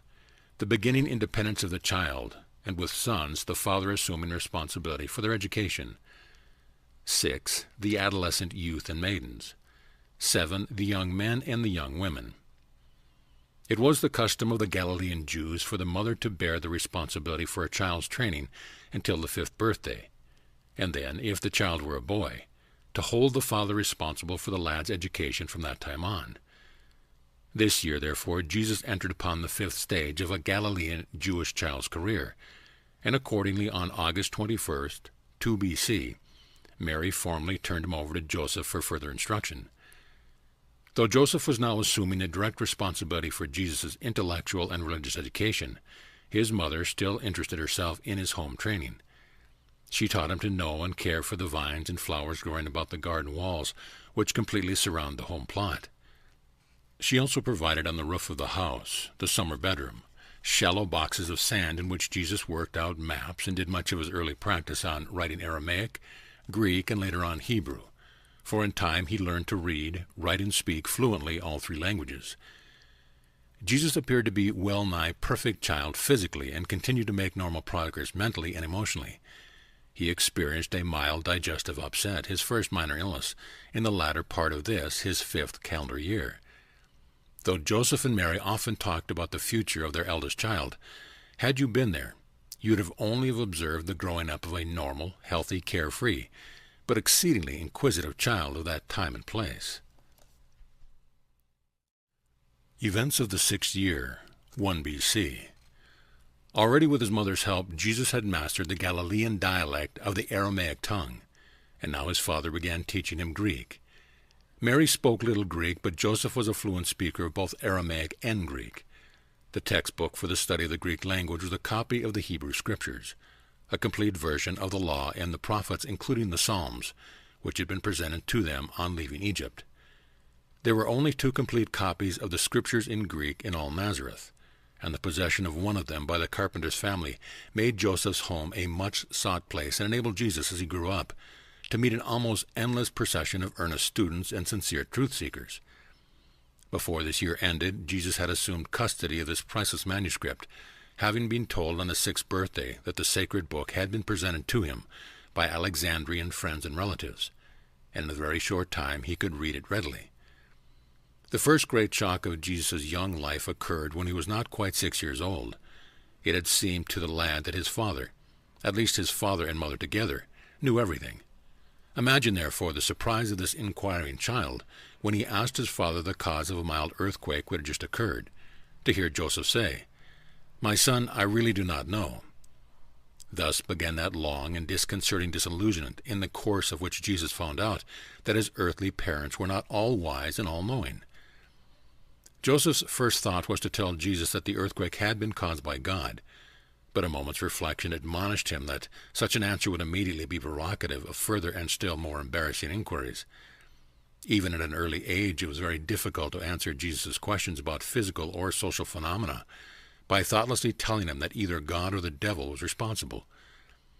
In harmony with the prevailing belief of the Jewish people, Jesus was long willing to accept the doctrine of good spirits and evil spirits as the possible explanation of mental and spiritual phenomena. But he very early became doubtful that such unseen influence were responsible for the physical happening of the natural world. Before Jesus was 6 years of age, in the early summer of 1 B.C., Zacharias and Elizabeth and their son John came to visit the Nazareth family. Jesus and John had a happy time during this, their first visit within their memories. Although the visitors could remain only a few days, the parents talked over many things, including the future plans for their sons. While they were thus engaged, the lads played with blocks in the sand on top of the house, and in many other ways enjoyed themselves in true boyish fashion. Having met John, who came from near Jerusalem, Jesus began to evince an unusual interest in the history of Israel, and to inquire in great detail as to the meaning of the Sabbath rites, the synagogue sermons, and the recurring feasts of commemoration. His father explained to him the meaning of all these seasons. The first was the midwinter festive illumination, lasting 8 days, starting out with 1 candle the first night and adding 1 each successive night. This commemorated the dedication of the temple after the restoration of the Mosaic services by Judas Maccabee. Next came the early springtime celebration of Purim, the feast of Esther and Israel's deliverance through her. Then followed the solemn Passover, which the adults celebrated in Jerusalem whenever possible, while at home the children would remember that no leavened bread was to be eaten for the whole week. Later came the feast of the first fruits, the harvest in gathering, and last, the most solemn of all, the feast of the New Year, the Day of Atonement.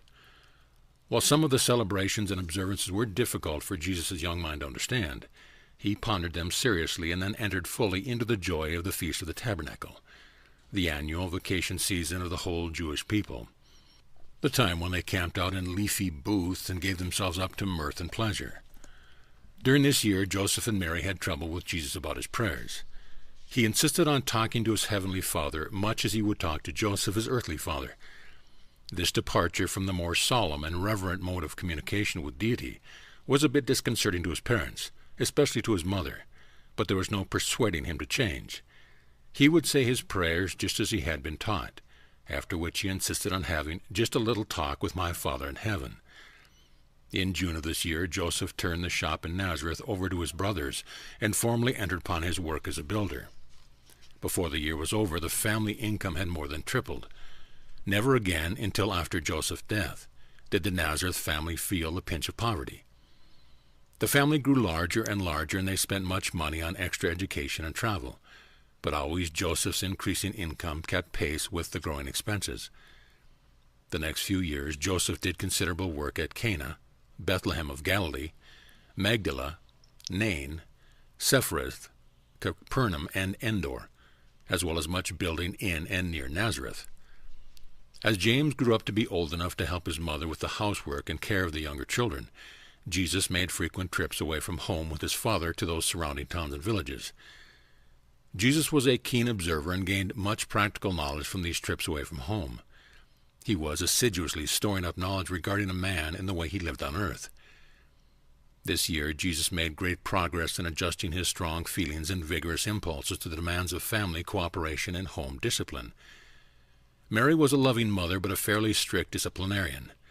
In many ways, however, Joseph exerted the greater control over Jesus, as it was his practice to sit down with the boy and fully explain the real and underlying reasons for the necessity of disciplinary curtailment of personal desires, in deference to the welfare and tranquility of the entire family.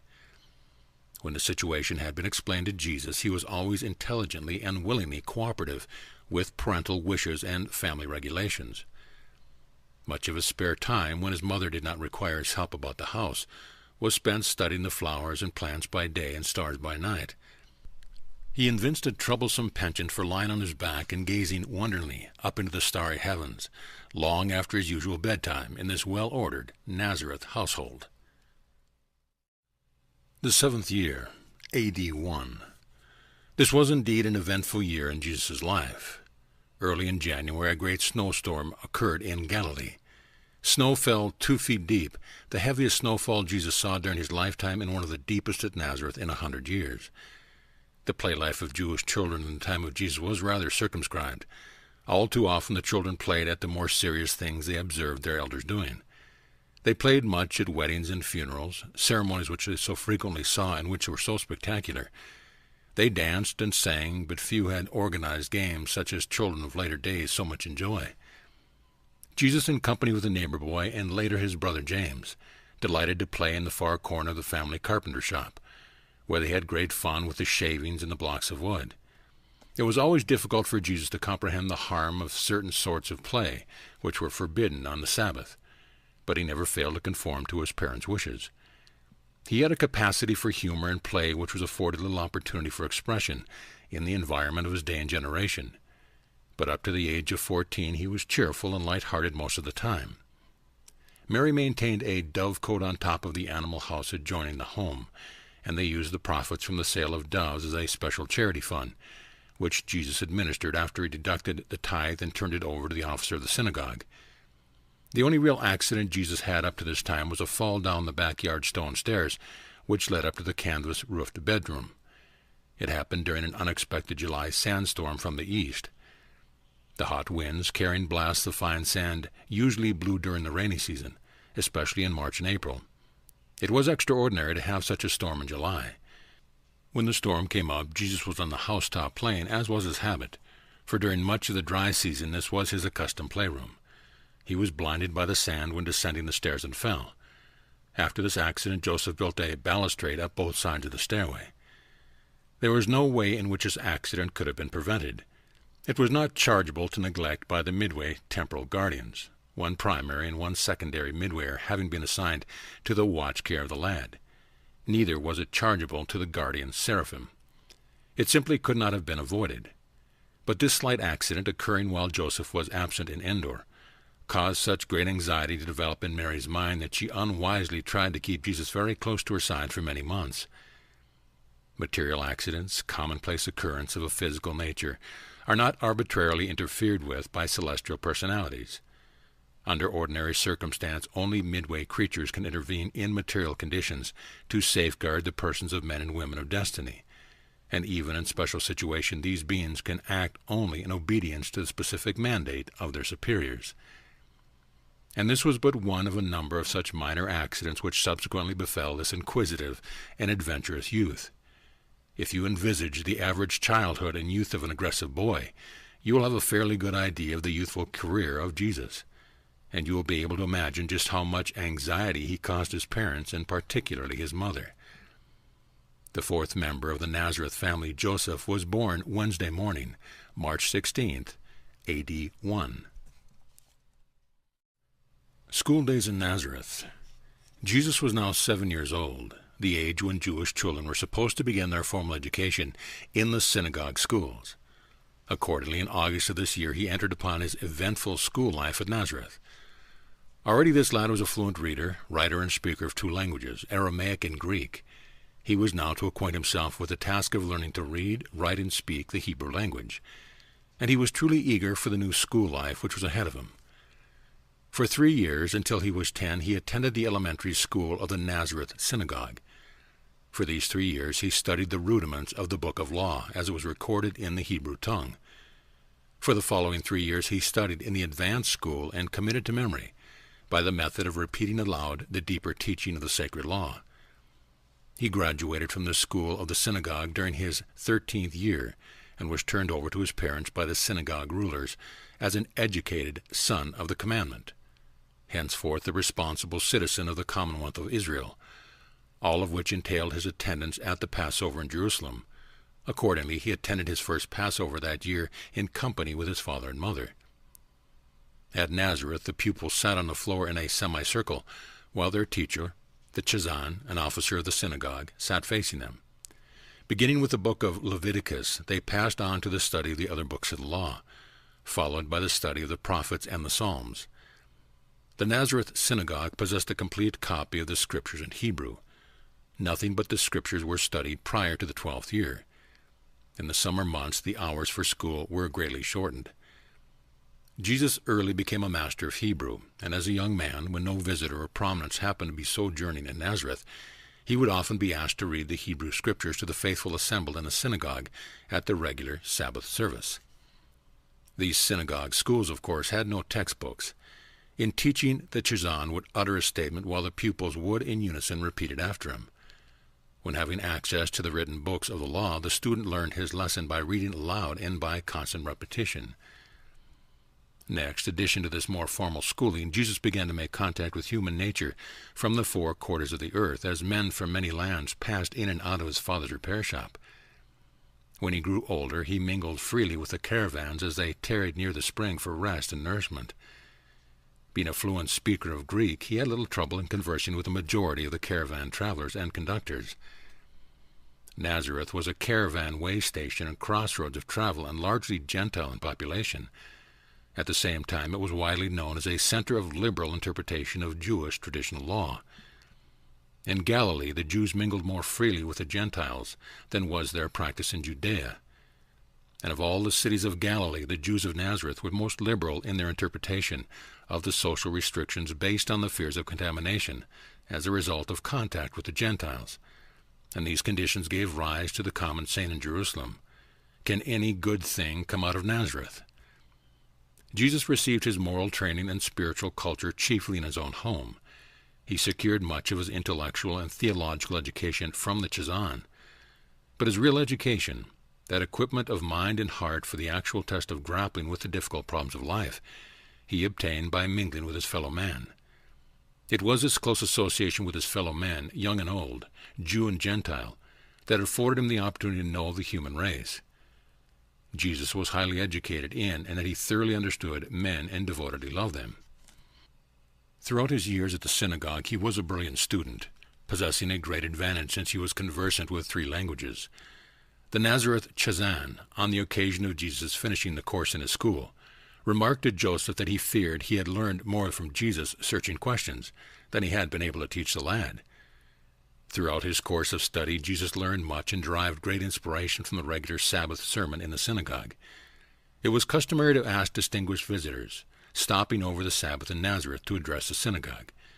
As Jesus grew up, he heard many great thinkers of the entire Jewish world expound their views, and many also who were hardly Orthodox Jews, since their synagogue of Nazareth was an advanced and liberal center of Hebrew thought and culture. When entering school at 7 years, at this time the Jews had just inaugurated a compulsory education law, it was customary for the pupils to choose their birthday text, a sort of golden rule to guide them throughout their studies, one upon which they often expatiated after their graduation when 13 years old. The text which Jesus chose was from the prophet Isaiah. "The Spirit of the Lord God is upon me, for the Lord has anointed me. He has sent me to bring good news to the meek, to bind up the brokenhearted, to proclaim liberty to the captives, and to set the spiritual prisoners free." Nazareth was one of the 24 priest centers of the Hebrew nation, but the Galilean priesthood was more liberal in the interpretation of the traditional laws than were the Judean scribes and rabbis. And at Nazareth they were also more liberal regarding the observance of the Sabbath. It was therefore the custom for Joseph to take Jesus out for walks on Sabbath afternoon, one of their favorite jaunts being to climb the high hill near their home, from which they could obtain a panoramic view of all Galilee. To the northwest on clear days they could see the long ridge of Mount Carmel running down to the sea, and many times Jesus heard his father relate the story of Elijah, one of the first of the long line of Hebrew prophets, who reproved Ahab and exposed the priest of Baal. To the north Mount Hermon raised its snowy peak in majestic splendor and monopolized the skyline, almost 3,000 feet of the upper slopes glistening white with perpetual snow. Far to the east they could discern the Jordan Valley, and far beyond lay the rocky hills of Moab. Also to the south and the east, when the sun shone upon their marble walls, they could see the Greco-Roman cities of Decapolis, with their amphitheaters and pretentious temples. And when they lingered toward the going down of the sun, to the west they could make out the sailing vessels on the distant Mediterranean. From 4 directions Jesus could observe the caravan trains as they wended their way in and out of Nazareth, and to the south he could overlook the broad and fertile plain country of Esdraelon, stretching out toward Mount Gilboa and Samaria. When they did not climb the heights to view the distant landscape, they strolled through the countryside and studied nature in her various moods in accordance with the seasons. Jesus' earliest training, aside from that of the home hearth, had to do with a reverent and sympathetic contact with nature. Before he was 8 years of age, he was known to all the mothers and young women of Nazareth, who had met him and talked with him at the spring, which was not far from his home, and which was one of the social centers of contact and gossip for the entire town. This year Jesus learned to milk the family cow and care for the other animals. During this and the following years he also learned to make cheese and to weave. When he was 10 years of age he was an expert loom operator. It was about this time that Jesus and the neighbor boy Jacob became great friends, and the potter who worked near the flowing spring. And as they watched, Nathan's deft fingers molded the clay on the potter's wheel. Many times both of them determined to be potters when they grew up. Nathan was very fond of the lads and often gave them clay to play with, seeking to stimulate their creative imagination by suggesting competitive efforts in molding various objects and animals. His 8th year, A.D. 2. This was an interesting year at school. Although Jesus was not an unusual student, he was a diligent pupil and belonged to the more progressive third of the class, doing his work so well that he was excused from attendance 1 week out of each month. This week he usually spent either with the fisherman uncle on the shores of the Sea of Galilee, near Magdala, or on the farm of another uncle, his mother's brother, 5 miles south of Nazareth.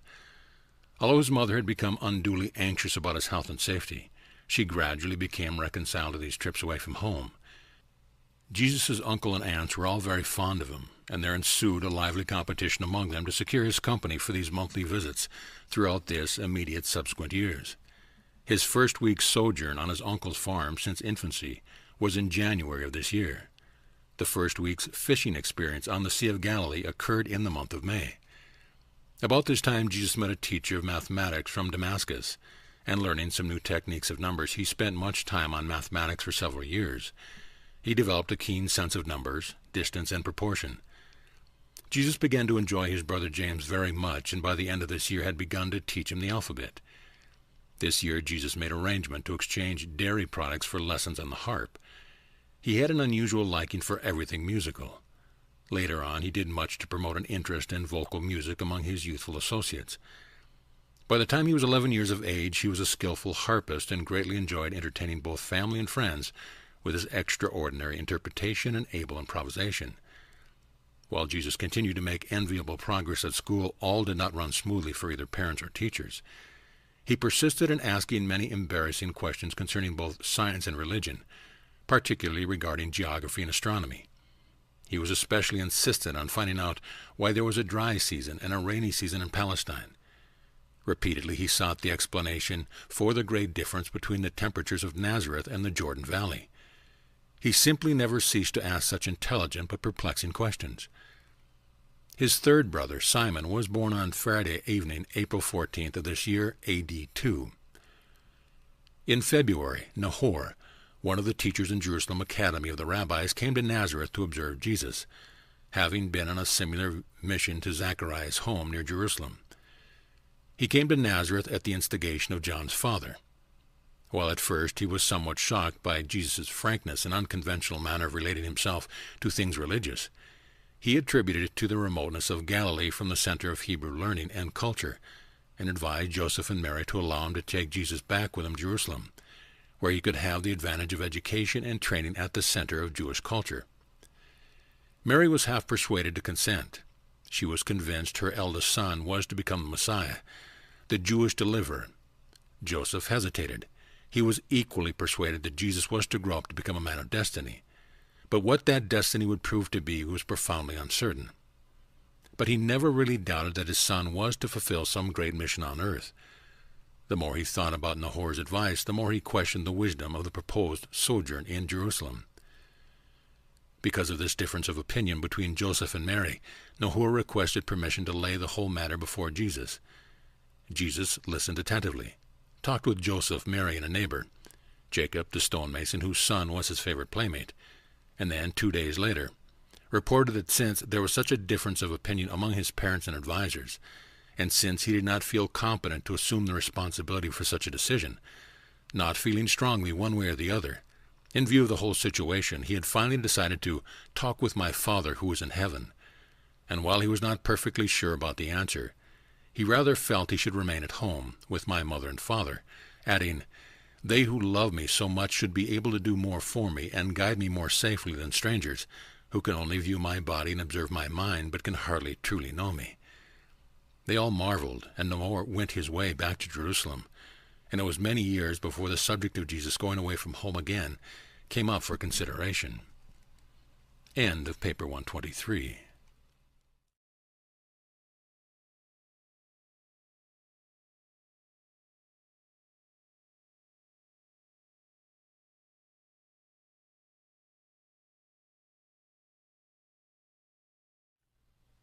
Paper 124. The Later Childhood of Jesus.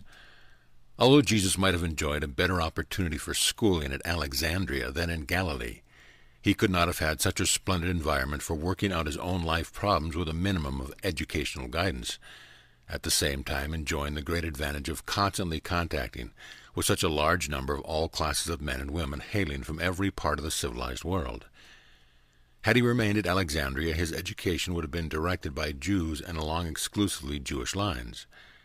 At Nazareth he secured an education and received a training which more acceptably prepared him to understand the Gentiles, and which gave him a better and more balanced idea of the relative merits of the Eastern or Babylonian and the Western or Hellenic views of Hebrew theology.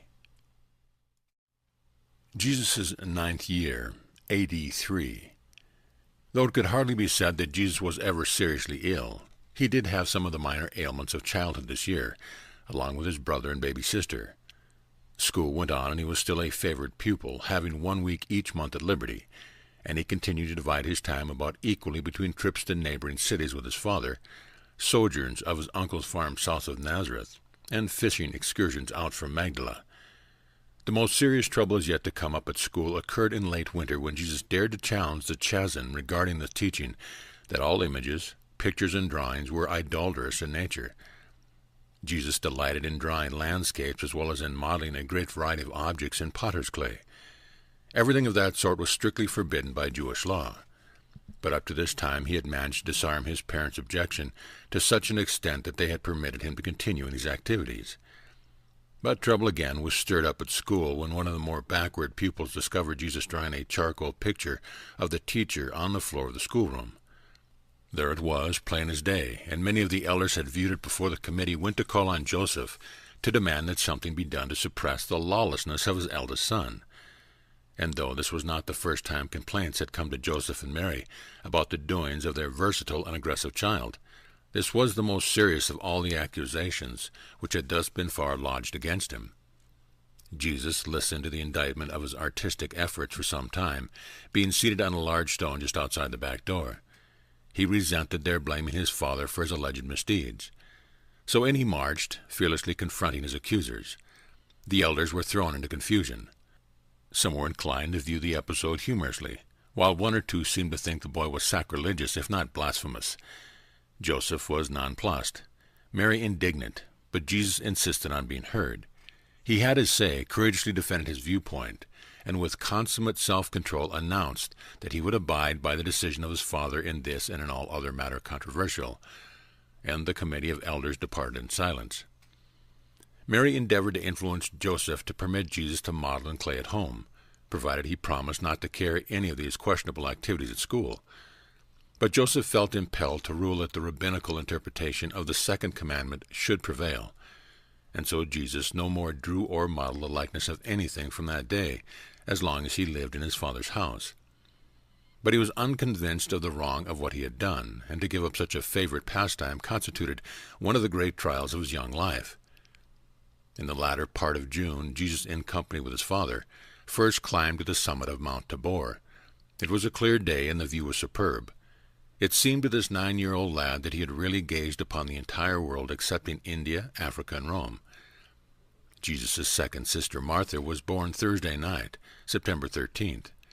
3 weeks after the coming of Martha, Joseph, who was home for a while, started the building of an addition to their house, a combined workshop and bedroom. A small workbench was built for Jesus, and for the first time he possessed tools of his own. At odd times for many years he worked at this bench and became highly expert in the making of yokes. This winter and the next were the coldest in Nazareth for many decades. Jesus had seen snow on the mountains, and several times it had fallen in Nazareth, remaining on the ground only a short time. But not until this winter had he seen ice.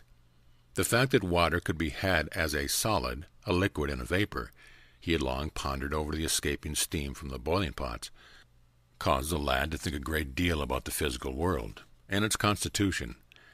And yet the personality embodied in this growing youth was all this, while the actual creator and organizer of all these things throughout a far-flung universe. The climate of Nazareth was not severe. January was the coldest month. The temperatures averaged around 50 degrees Fahrenheit. During July and August, the hottest month, the temperature would vary from 75 to 90 degrees.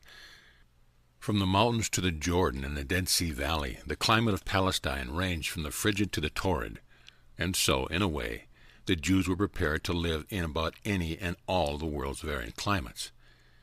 Even during the warmest summer months, a cool sea breeze usually blew from the west from 10 a.m. until about 10 p.m., but every now and then terrific hot winds from the eastern desert would blow across all Palestine. These hot blasts usually came in February and March, near the end of the rainy season. In those days the rain fell in refreshing showers from November to April, but it did not rain steadily. There were only 2 seasons in Palestine, summer and winter, the dry and rainy season.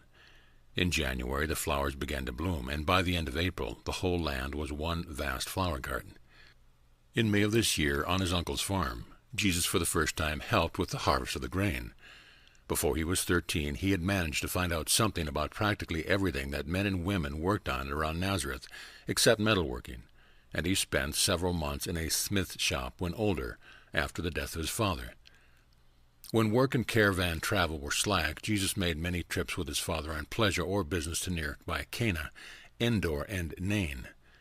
Even as a lad, he frequently visited Sepphoris, only a little over 3 miles from Nazareth to the northwest, and from 4 B.C. to about A.D. 25, the capital of Galilee and one of the residents of Herod Antipas.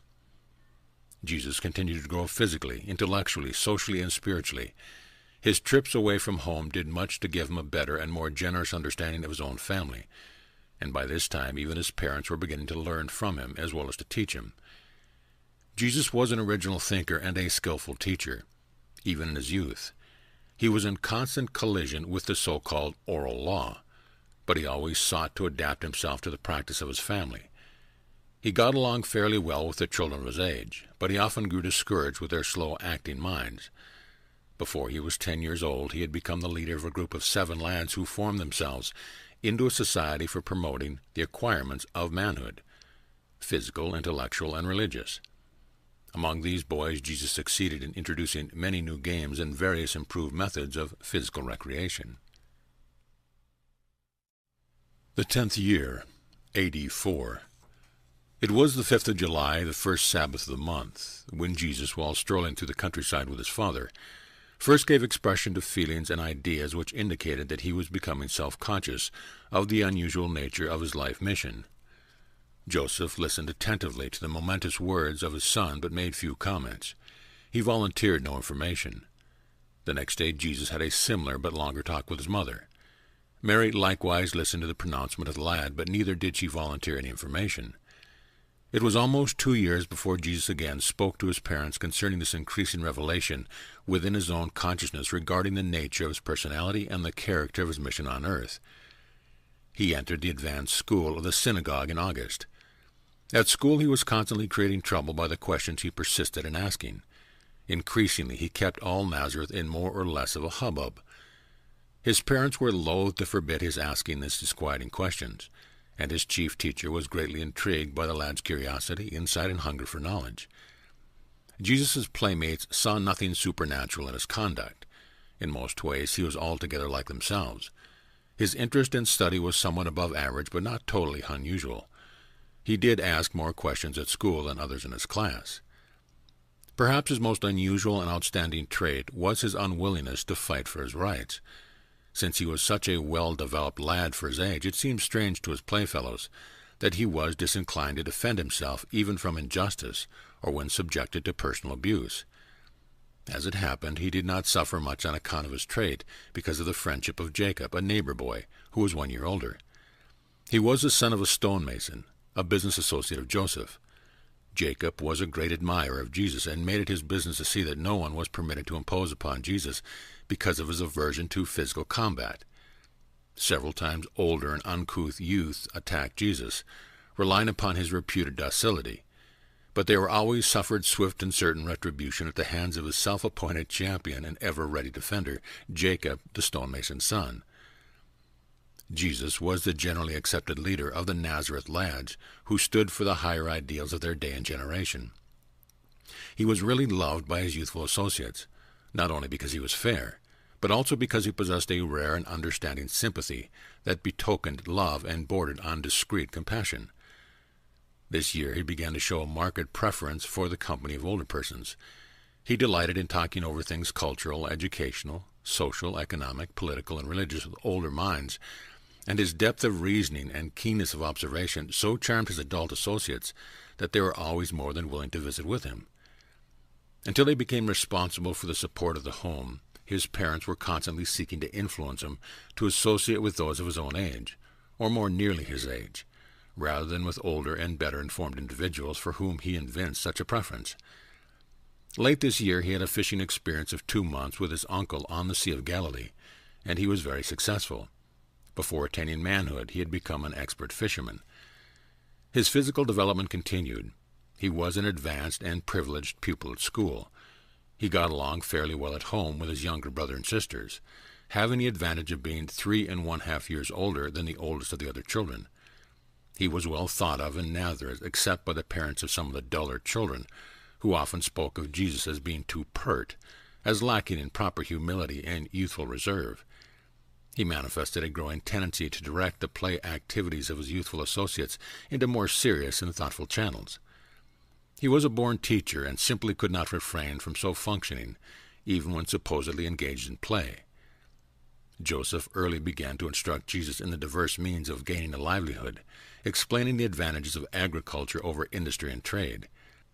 Galilee was a more beautiful and prosperous district than Judea, and it cost only about 1/4 as much to live there as in Jerusalem and Judea. It was a province of agricultural villages and thriving industrial cities, containing more than 200 towns of over 5,000 population and 30 over 15,000. When on his first trip with his father to observe the fishing industry on the Lake of Galilee, Jesus had just about made up his mind to become a fisherman. But close association with his father's vocation later on influenced him to become a carpenter, while still later a combination of influences led him to the final choice of becoming a religious teacher of a new order. The 11th year, A.D. 5. Throughout this year the lad continued to make trips away from home with his father, but he also frequently visited his uncle's farm and occasionally went over to Magdala to engage in fishing with the uncle who made his headquarters near the city. Joseph and Mary were often tempted to show some special favoritism for Jesus, or otherwise to betray their knowledge that he was a child of promise, a son of destiny. But both of his parents were extraordinarily wise and sagacious in all these matters. The few times they did in any manner exhibit any preference for him, even in the slightest degree, the lad was quick to refuse all such special consideration. Jesus spent considerable time at the caravan supply shop, and by conversing with the travelers from all parts of the world, he acquired a store of information about international affairs that was amazing, considering his age. This was the last year in which he enjoyed much free play and youthful joyism. From this time on, difficulties and responsibilities rapidly multiplied in the life of this youth. On Wednesday evening, June 24th, A.D. 5, Jude was born. Complications attended the birth of this, the 7th child. Mary was so very ill for several weeks that Joseph remained at home. Jesus was very much occupied with errands for his father, and with many duties occasioned by his mother's serious illness. Never again did this youth find it possible to return to the childlike attitude of his earlier years. From the time of his mother's illness, just before he was 11 years old, he was compelled to assume the responsibility of the firstborn son, and to do all this 1 or 2 full years before these burdens should normally have fallen upon his shoulders. The Chazans spent one evening each week with Jesus, helping him to master the Hebrew Scripture. He was greatly interested in the progress of his promising pupil. Therefore was he willing to assist him in many ways. The Jewish pedagogue exerted a great influence upon his growing mind, but he was never able to comprehend why Jesus was so indifferent to all his suggestions regarding the prospects of going to Jerusalem to continue his education under the learned rabbis. About the middle of May, the lad accompanied his father on a business trip to Seleupolis, the chief Greek city of the Decapolis, the ancient Hebrew city of Beth-shean. On the way, Joseph recounted much of the olden history of King Saul, the Philistines, and the subsequent event of Israel's turbulent history. Jesus was tremendously impressed with the clean appearance and well-ordered arrangement of this so-called heathen city. He marveled at the open-air theater and admired the beautiful marble temple dedicated to the worship of the heathen gods. Joseph was much perturbed by the lad's enthusiasm, and sought to counteract these favorable impressions by extolling the beauty and grandeur of the Jewish temple of Jerusalem. Jesus had often gazed curiously upon this magnificent Greek city from the hill of Nazareth, and had many times inquired about extensive public works and ornate buildings, but his father had always sought to avoid answering these questions. Now they were face to face with the beauties of this Gentile city, and Joseph could not gracefully ignore Jesus' inquiries. It so happened that just at this time the annual competitive games and public demonstrations of physical prowess between the Greek cities of the Decapolis were in progress at the Scythopolis amphitheater, and Jesus was insistent that his father take him to see the games, and he was so insistent that Joseph hesitated to deny him. The boy was thrilled with the games and entered most heartily into the spirit of the demonstration of physical development and athletic skill. Joseph was inexpressibly shocked to observe his son's enthusiasm as he beheld these exhibitions of heathen vaingloriousness. After the games were finished, Joseph received the surprise of his life when he heard Jesus express his approval of them and suggest that it would be good for the young men of Nazareth if they could be thus benefited by wholesome outdoor physical activities. Joseph talked earnestly and long with Jesus concerning the evil nature of such practice, but he well knew that the lad was unconvinced. The only time Jesus ever saw his father angry with him was that night in their room at the inn when, in the course of their discussion, the boy so far forgot the trends of Jewish thought as to suggest that they go back home and work for the building of an amphitheater at Nazareth. When Joseph heard his firstborn son express such un-Jewish sentiments, he forgot his usual calm demeanor and, seizing Jesus by the shoulder, angrily exclaimed, "My son, never again let me hear you give utterance to such an evil thought as long as you live." Jesus was startled by his father's display of emotion. He had never before been made to feel the personal sting of his father's indignation, and was astonished and shocked beyond expression. He only replied, "Very well, my father, it shall be so." And never again did the boy even in the slightest manner allude to the games and other athletic activities of the Greeks as long as his father lived. Later on, Jesus saw the Greek amphitheater at Jerusalem, and learned how hateful such things were from the Jewish point of view. Nevertheless, throughout his life he endeavored to introduce the idea of wholesome recreation into his personal plans, and as far as Jewish practice would permit, into the later program of regular activities for his 12 apostles. At the end of this 11th year, Jesus was a vigorous, well-developed, moderately humorous, and fairly light-hearted youth. But from this year on, he was more and more given to peculiar seasons of profound meditation and serious contemplation. He was much given to thinking about how he was to carry out his obligation to his family, and at the same time be obedient to the call of his mission to the world. Already he had conceived that his ministry was not to be limited to the betterment of the Jewish people. The 12th year, A.D. 6. This was an eventful year in Jesus' life. He continued to make progress at school and was indefatigable in his study of nature, while increasingly he prosecuted his study of methods whereby men make a living. He began doing regular work in the home carpenter shop and was permitted to manage his own earnings, a very unusual arrangement to obtain in a Jewish family. This year he also learned the wisdom of keeping such matters a secret in his family. He was becoming conscious of the way in which he had caused trouble in the village, and henceforth he became increasingly discreet in concealing everything which might cause him to be regarded as different from his fellows. Throughout this year he experienced many seasons of uncertainty, if not actual doubt, regarding the nature of his mission. His naturally developing human mind did not yet fully grasp the reality of his dual nature. The fact that he had a single personality rendered it difficult for his conscience to recognize the double origin of those factors which compose the nature associated with that self-same personality. From this time on, he became more successful in getting along with his brothers and sisters. He was increasingly tactful, always compassionate, and considerate of their welfare and happiness, and enjoyed good relations with them up to the beginning of his public ministry.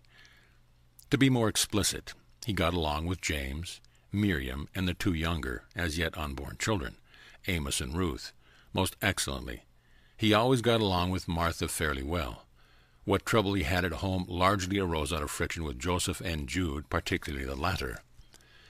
It was a trying experience for Joseph and Mary to undertake the rearing of this unprecedented combination of divinity and humanity, and they deserve great credit for so faithfully and successfully discharging their parental responsibilities.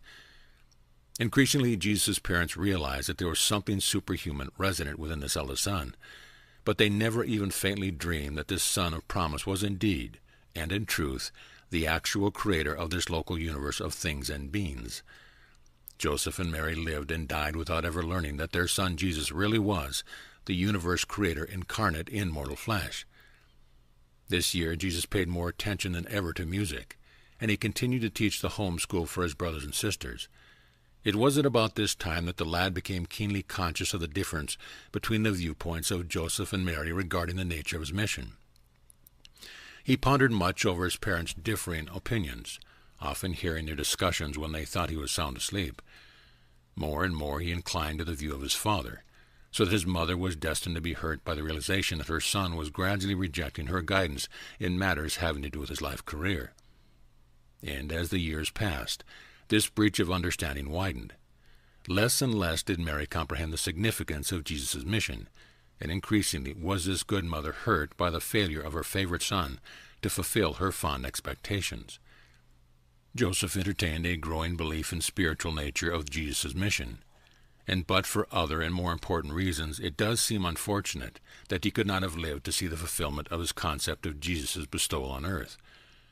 During his last year at school, when he was 12 years old, Jesus remonstrated with his father about the Jewish custom of touching the bit of parchment nailed upon the doorstep each time of going into or coming out of the house, and then kissing the finger that touched the parchment. As part of this ritual, it was customary to say, "The Lord shall preserve our going out and our coming in, from this time forth and even forevermore." Joseph and Mary had repeatedly instructed Jesus as to the reason for not making images or drawing pictures, explaining that such creations might be used for idolatrous purposes. Though Jesus failed to fully grasp their proscription against images and pictures, he possessed a high concept of consistency and therefore pointed out to his father the essentially idolatrous nature of this habitual obeisance to the doorpost parchment, and Joseph removed the parchment after Jesus had thus remonstrated with it.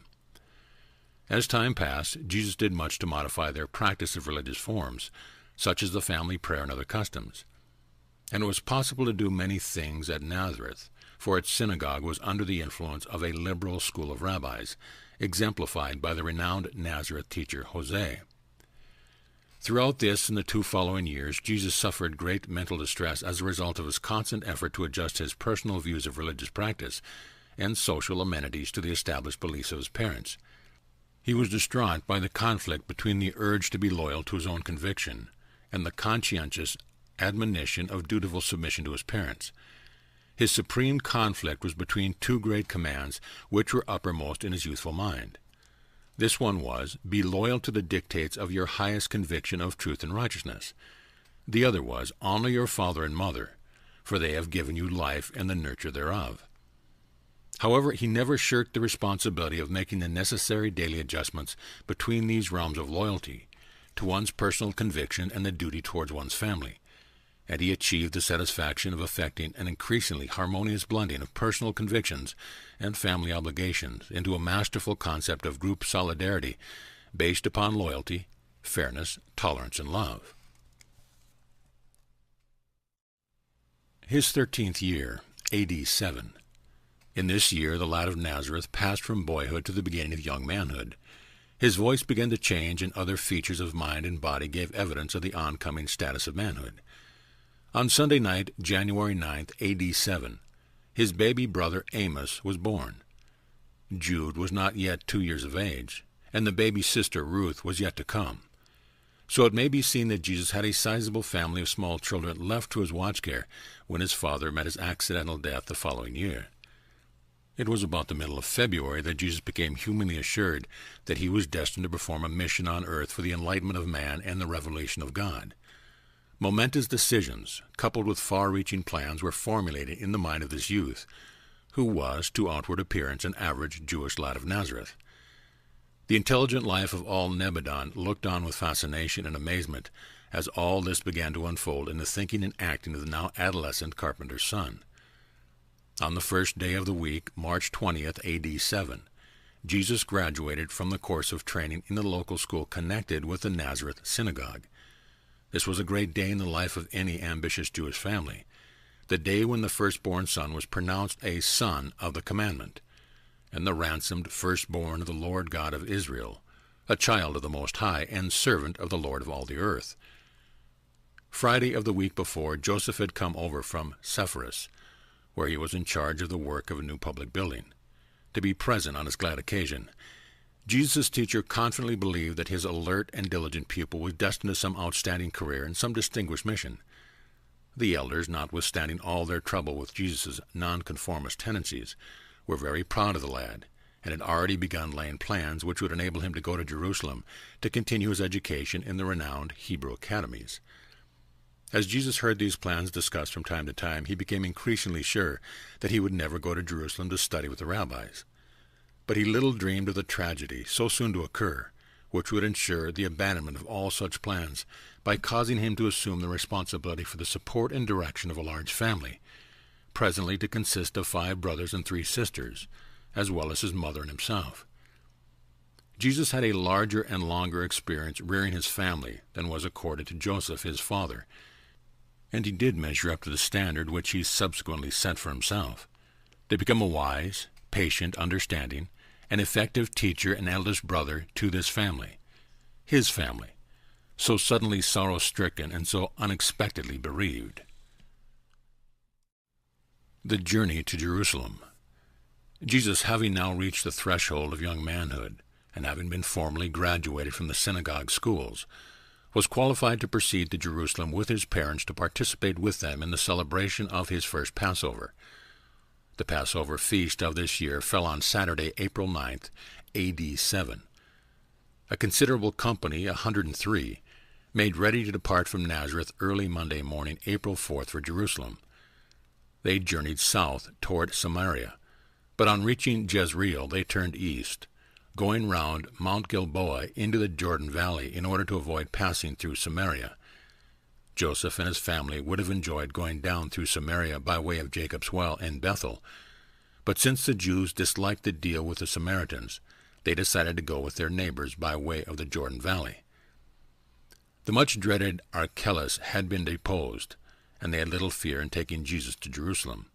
12 years had passed since the first Herod had sought to destroy the babe of Bethlehem, and no one now would think of associating that affair with this obscure lad of Nazareth. Before reaching the Jezreel junction, and as they journeyed on, very soon on the left they passed the ancient village of Shunem, and Jesus heard again about the most beautiful maiden of all Israel who once lived there, and also about the wonderful works Elisha performed there. In passing by Jezreel, Jesus' parents recounted the doing of Ahab and Jezebel, and the exploits of Jehu. In passing around Mount Gilboa, they talked much about Saul, who took his life on the slopes of this mountain, King David, and the associations of this historic spot. As they rounded the base of Gilboa, the pilgrims could see the Greek city of Scythopolis on the right. They gazed upon the marble structure from a distance, but went not near the Gentile city, lest they so defile themselves that they could not participate in the forthcoming solemn and sacred ceremonies of the Passover at Jerusalem. Mary could not understand why neither Joseph nor Jesus would speak of Scythopolis. She did not know about their controversy of the previous year, as they had never revealed this episode to her. The road now led immediately down into the tropical Jordan Valley, and soon Jesus was to have exposed to this wondering gaze the crooked and ever-winding Jordan with its glistening and rippling waters as it flowed down toward the Dead Sea. They laid aside their outer garments as they journeyed south in this tropical valley, enjoying the luxurious fields of grain and beautiful oleanders laden with their pink blossoms, while massive snow-capped Mount Hermon stood far to the north, in majesty looking down on the historic valley. A little over 3 hours' travel from opposite Scythopolis, they came upon a bubbling spring, and here they camped for the night out under the starlit heavens. On their second day's journey they passed by where the Jabbok, from the east, flows into the Jordan, and looking east up this river valley, they recounted the days of Gideon, when the Midianites poured into this region to overrun the land. Toward the end of the second day's journey they camped near the base of the highest mountain overlooking the Jordan Valley, Mount Sardaba, whose summit was occupied by the Alexandrian fortress, where Herod had imprisoned one of his wives and buried his 2 strangled sons. The third day they passed the 2 villages which had been recently built by Herod, and noted their superior architecture and their beautiful palm gardens. By nightfall they had reached Jericho, where they remained until the morrow. That evening Joseph, Mary, and Jesus walked 1.5 miles to the site of ancient Jericho, where Joshua, for whom Jesus was named, had performed his renowned exploits according to Jewish tradition. By the 4th and last day's journey the road was a continuous procession of pilgrims. They now began to climb the hills leading up to Jerusalem. As they neared the top they could look across the Jordan to the mountains beyond and south over the sluggish waters of the Dead Sea. About halfway up to Jerusalem Jesus gained his first view of the Mount of Olives, the region to be so much a part of his subsequent life. And Joseph pointed out to him that the holy city lay just beyond this ridge, and the lad's heart beat fast with joyous anticipation of soon beholding the city and house of his heavenly Father. On the eastern slopes of Olivet they paused for rest in the borders of a little village called Bethany. The hospitable villagers poured forth to minister to the pilgrims, and it happened that Joseph and his family had stopped near the house of one Simon, who had 3 children about the same age as Jesus, Mary, Martha, and Lazarus. They invited the Nazareth family in for refreshment, and a lifelong friendship sprang up between the 2 families. Many times afterward in his eventful life Jesus stopped in this house. They pressed on, soon standing on the bank of Olivet, and Jesus saw for the first time, in his memory, the holy city, the pretentious palaces and the inspiring temple of his Father. At no time in his life did Jesus ever experience such a purely human thrill as that which at this time so completely enthralled him, as he stood there on this April afternoon on the Mount of Olives, drinking in his first view of Jerusalem. And in after years at this same spot he stood and wept over the city, which was about to reject another prophet, the last and the greatest of her heavenly teachers. But they hurried on to Jerusalem. It was now Thursday afternoon. On reaching the city they journeyed past the temple, and never had Jesus beheld such throngs of human beings. He meditated deeply on how these Jews had assembled here from the uttermost parts of the known world. Soon they reached the place prearranged for their accommodations during the Passover week, the large home of a well-to-do relative of Mary's, one who knew something of the early history of both John and Jesus through Zacharias. The following day, the day of preparation, they made ready for the appropriate celebration of the Passover Sabbath. While all Jerusalem was astir in preparation for the Passover, Joseph found time to take his son around to visit the academy, where it had been arranged for him to resume his education 2 years later, as soon as he reached the required age of 15. Joseph was truly puzzled when he observed how little interest Jesus evinced in all these carefully laid plans. Jesus was profoundly impressed by the temple and all the associated services and other activities. For the first time since he was 4 years old, he was too much preoccupied with his own meditations to ask many questions. He did, however, ask his father several embarrassing questions, as he had on previous occasions, as to why the Heavenly Father required the slaughter of so many innocent and helpless animals. And his father well knew from the expression on the lad's face that his answer and attempts at explanation were unsatisfactory to his deep thinking and keen reasoning son. On the day before the Passover Sabbath, flood tides of spiritual illumination swept through the mortal mind of Jesus, and filled his human heart to overflowing with affectionate pity for the spiritually blind and morally ignorant multitudes assembled for the celebration of the ancient Passover commemoration. This was one of the most extraordinary days that the Son of God spent in the flesh, and during the night, for the first time in his earth career, there appeared to him an assigned messenger from Salvington, commissioned by Emmanuel, who said, "The hour has come. It is time that you begin to be about your Father's business." And so, even ere the heavy responsibility of the Nazareth family descended upon his youthful shoulder, there now arrived the celestial messenger to remind this lad, not quite 13 years of age, that the hour had come to begin the resumption of the responsibilities of a universe. This was the first act of a long succession of events which finally culminated in the completion of the Son's bestowal on Urantia, and the replacing of the government of a universe on his human divine shoulders. As time passed, the mystery of the Incarnation became, to all of us, more and more unfathomable. We could hardly comprehend that this lad of Nazareth was the creator of all Nebadon. Neither do we nowadays understand how the spirit of the same Creator Son and the spirit of his Paradise Father are associated with the souls of mankind. With the passing of time, we could see that this human mind was increasingly discerning that, while he lived his life in the flesh, in spirit on his shoulders rested the responsibility of a universe. Thus ends the career of a Nazareth lad, and begins the narrative of that adolescent youth, the increasingly self-conscious divine human, who now begins the contemplation of his world career as he strives to integrate his expanding life purpose with the desire of his parents and his obligation to his family and the society of his day and age. End of paper 124.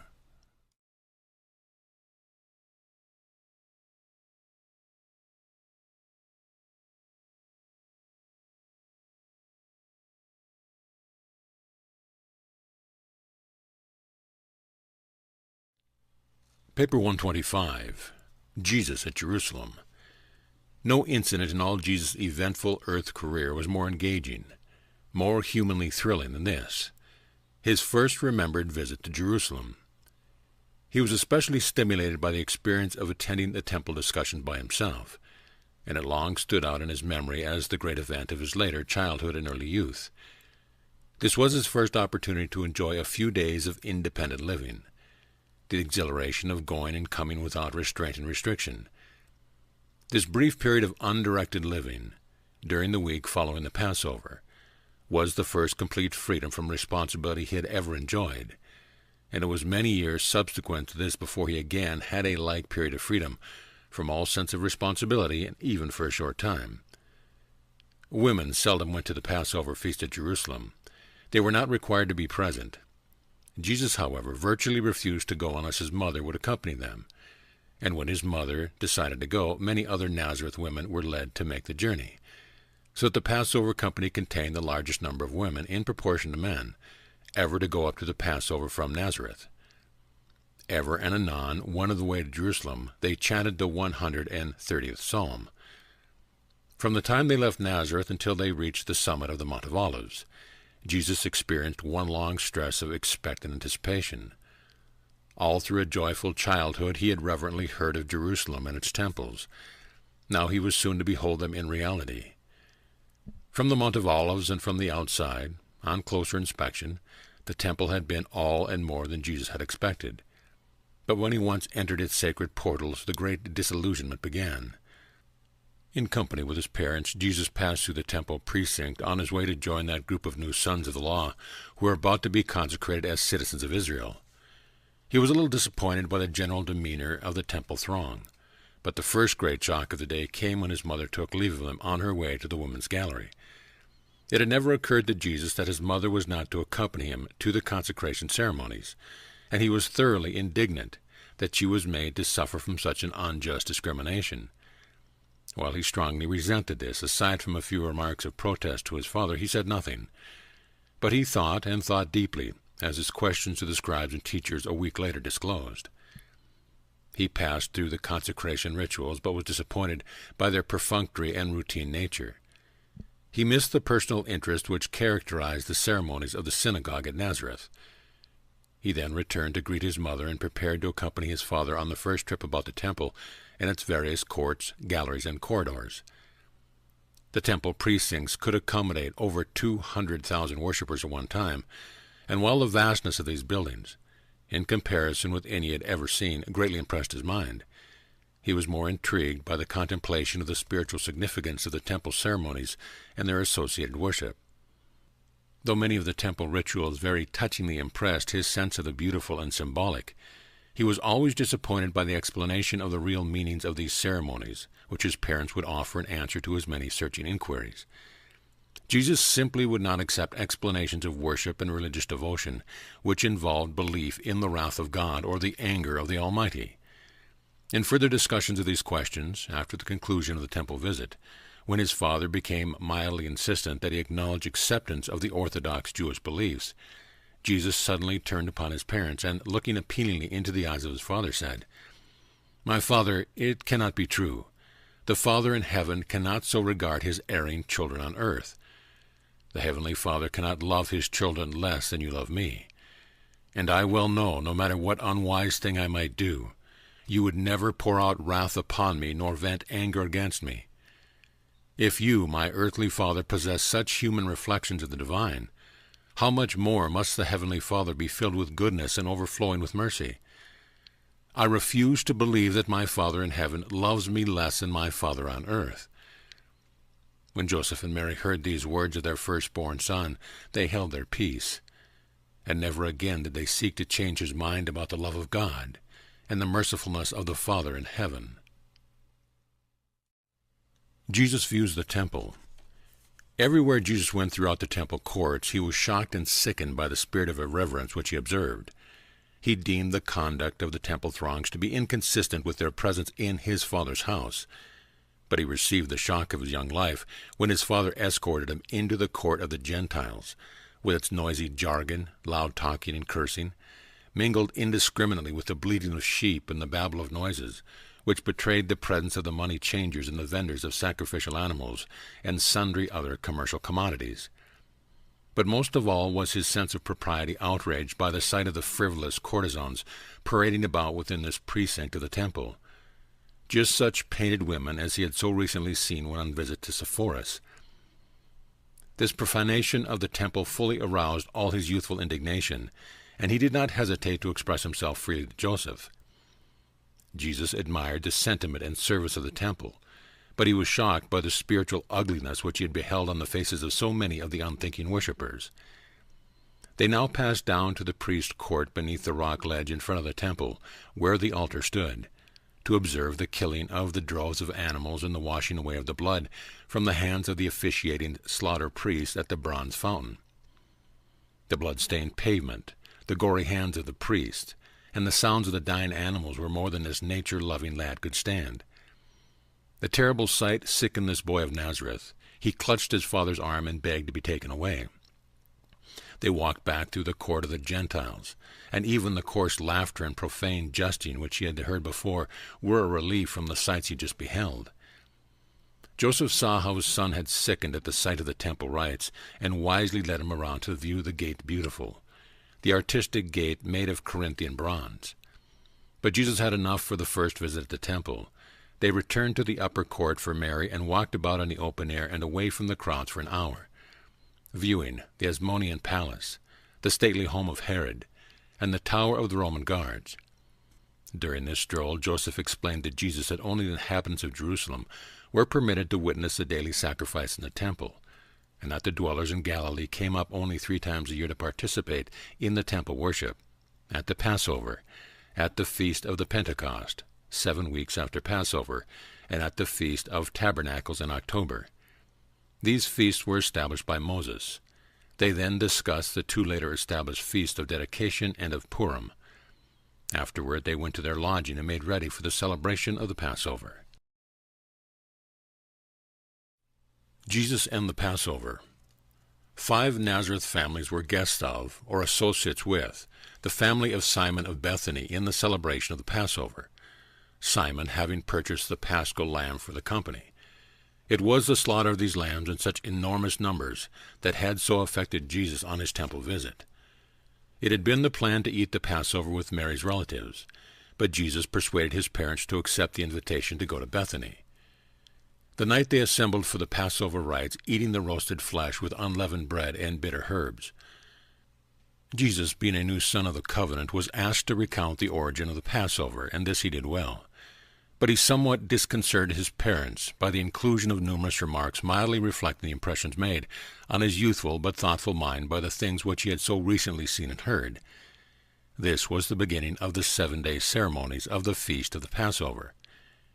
Even at this early date, though he said nothing about such matters to his parents, Jesus had begun to turn over in his mind the propriety of celebrating the Passover without the slaughtered lambs.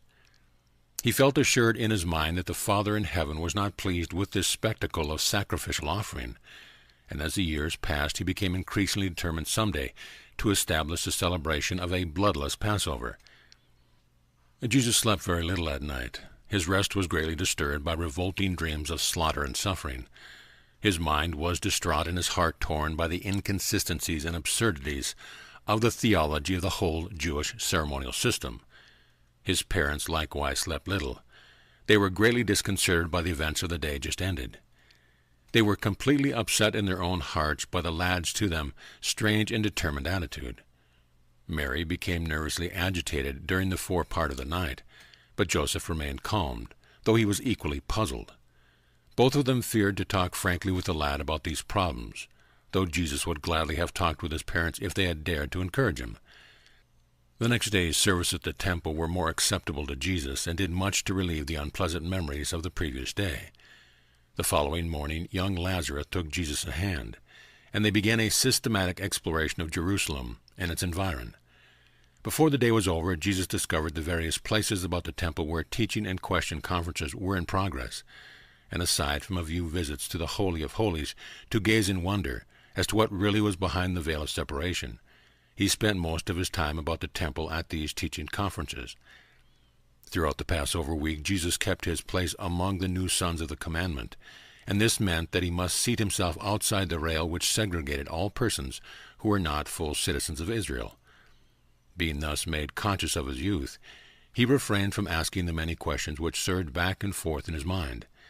At least he refrained until the Passover celebration had ended, and these restrictions on the newly consecrated youths were lifted. On Wednesday of the Passover week, Jesus was permitted to go home with Lazarus to spend the night at Bethany. This evening, Lazarus, Martha, and Mary heard Jesus discuss things temporal and eternal, human and divine, and from that night on they all three loved him as if they had been their own brother. By the end of the week, Jesus saw less of Lazarus, since he was not eligible for admission to even the outer circle of the temple discussion, though he attended some of the public talks delivered in the outer courts. Lazarus was the same age as Jesus, but in Jerusalem youth were seldom admitted to the consecration of sons of the law until they were a full 13 years of age. Again and again, during the Passover week, his parents would find Jesus sitting off by himself with his youthful head in his hands, profoundly thinking. They had never seen him behave like this, and not knowing how much he was confused in mind and troubled in spirit by the experience through which he was passing, they were sorely perplexed. They did not know what to do. They welcomed the passing of the days of the Passover week and longed to have their strangely acting son safely back home in Nazareth. Day by day, Jesus was thinking through his problems. By the end of the week, he had made many adjustments. But when the time came to return to Nazareth, his youthful mind was still swarming with perplexities and beset by a host of unanswered questions and unsolved problems.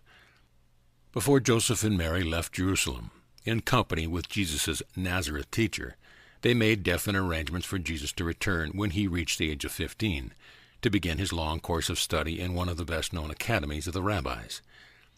Jesus accompanied his parents and teacher on their visit to the school, but they were all distressed to observe how indifferent he seemed to all they said and did. Mary was profoundly pained at his reaction to the Jerusalem visit, and Joseph was profoundly perplexed at the lad's strange remarks and unusual conduct. After all, Passover week had been a great event in Jesus' life. He had enjoyed the opportunity of meeting scores of boys about his own age, fellow candidates for the consecration, and he utilized such contacts as a means of learning how people lived in Mesopotamia, Turkestan, and Parthia, as well as in the far western province of Rome. He was already fairly conversant with the way in which the youth of Egypt and other regions near Palestine grew up.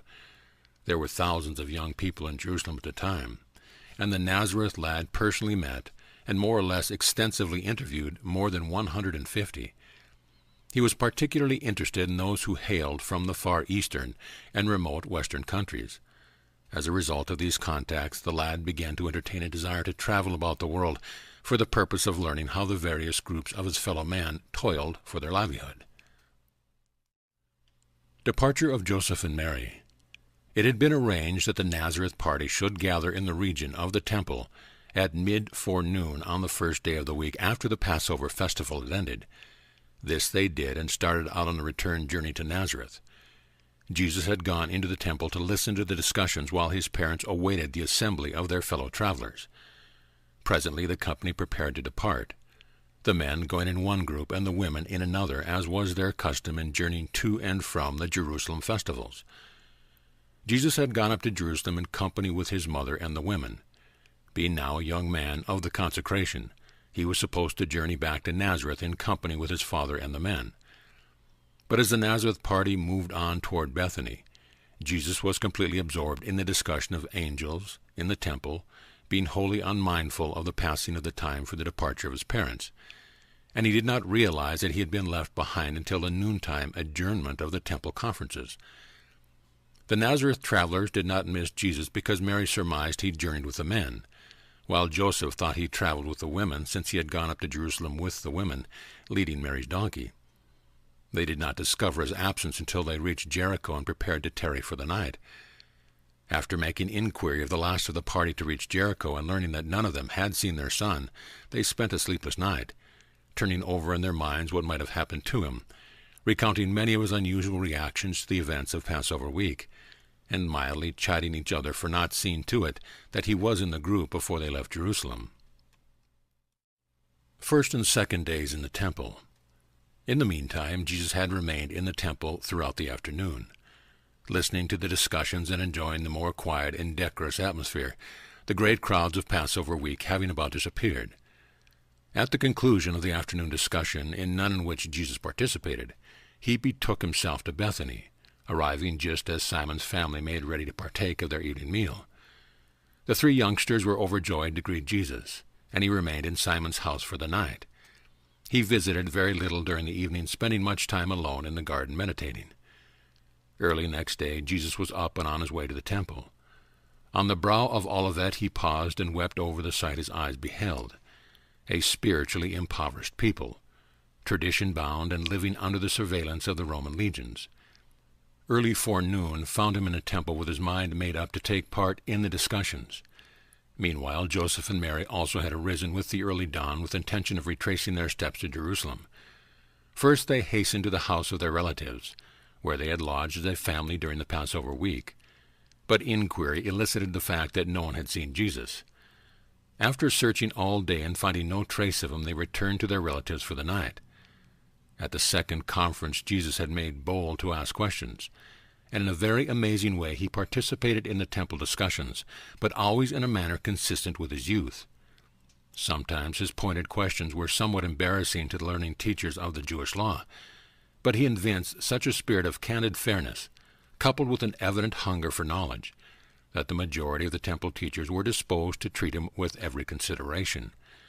But when he presumed to question the justice of putting to death a drunken Gentile who had wandered outside the court of the Gentiles, and unwittingly entered the forbidden and reputedly sacred precinct of the temple, one of the more intolerant teachers grew impatient with the lad's implied criticism, and glowering down upon him asked how old he was. Jesus replied, 13 years, lacking a trifle more than 4 months. Then, rejoined the now irate teacher, why are you here, since you are not of age as a son of the law? And when Jesus explained that he had received consecration during the Passover, and that he was a finished student of the Nazareth school, the teachers with one accord derisively replied, we might have known he is from Nazareth. But the leader insisted that Jesus was not to be blamed if the rulers of the synagogue of Nazareth had graduated him, technically, when he was 12 instead of 13, and notwithstanding that several of his detractors got up and left, it was ruled that the lad might continue undisturbed as a pupil of the temple discussions.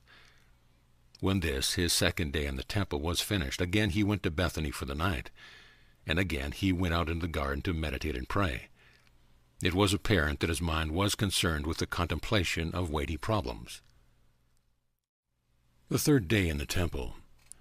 Jesus' third day with the scribes and teachers in the temple witnessed the gathering of many spectators, who, having heard of this youth from Galilee, came to enjoy the experience of seeing a lad confuse the wise men of the law.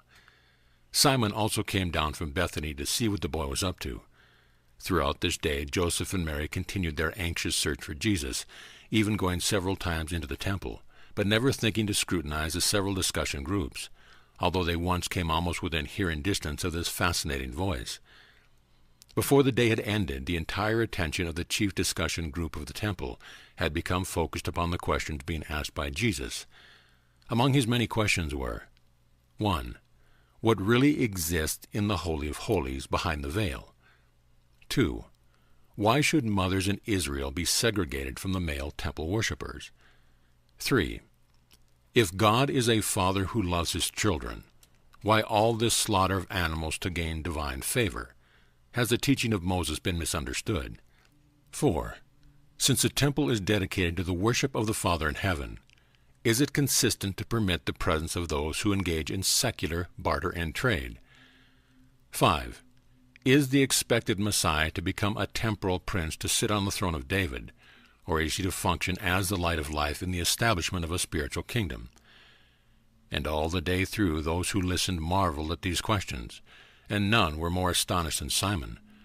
For more than 4 hours this Nazareth youth plied these Jewish teachers with thought-provoking and heart-searching questions.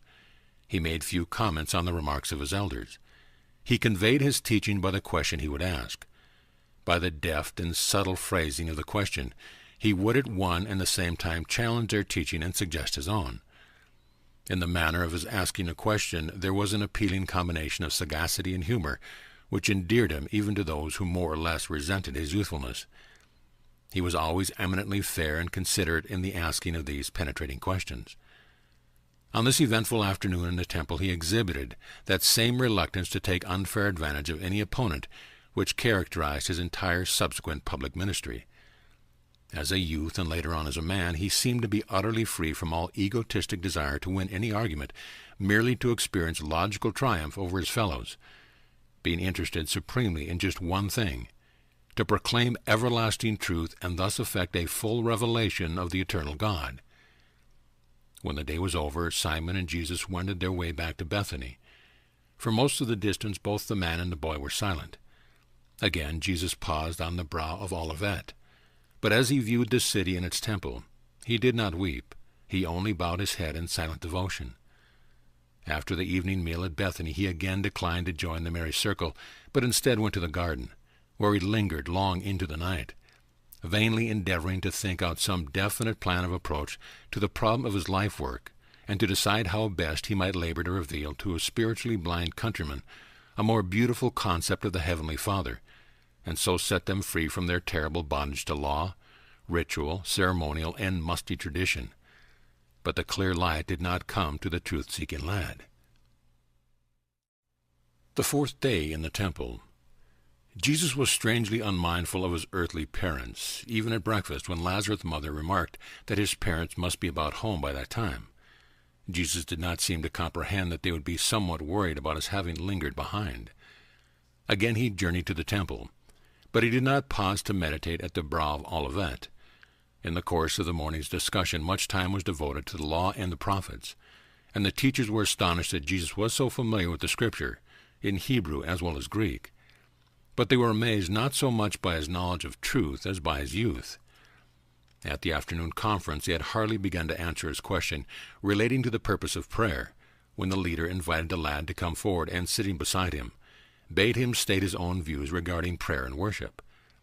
The evening before, Jesus' parents had heard about this strange youth, who so deftly sparred with the expounders of the law, but it had not occurred to them that this lad was their son. They had about decided to journey out to the home of Zacharias, as they thought Jesus might have gone through thither to see Elizabeth and John. Thinking Zacharias might perhaps be at the temple, they stopped there on the way to the city of Judah. As they strolled through the courts of the temple, imagine their surprise and amazement when they recognized the voice of the missing lad and beheld him seated among the temple teachers. Joseph was speechless, but Mary gave vent to her long pent-up fear and anxiety. When rushing up to the lad, now standing to greet his astonished parents, she said, "My child, why have you treated us like this? It is now more than 3 days that your father and I have searched for you, sorrowing. Whatever possessed you to desert us?" It was a tense moment. All eyes were turned on Jesus to hear what he would say. His father looked reprovingly at him, but said nothing. It should be remembered that Jesus was supposed to be a young man. He had finished the regular schooling of a child, had been recognized as a son of the law, and had received consecration as a citizen of Israel. And yet his mother more than mildly upbraided him before all people assembled, right in the midst of the most serious and sublime effort of his young life, thus bringing to an inglorious termination one of the greatest opportunities ever to be granted him to function as a teacher of truth, a preacher of righteousness, a revealer of the loving character of his Father in heaven. But the lad was equal to the occasion. When you take into fair consideration all the factors which combine to make up this situation, you will be better prepared to fathom the wisdom of the boy's reply to his mother's unintended rebuke. After a moment's thought, Jesus answered his mother, saying, "Why is it that you have so long sought me?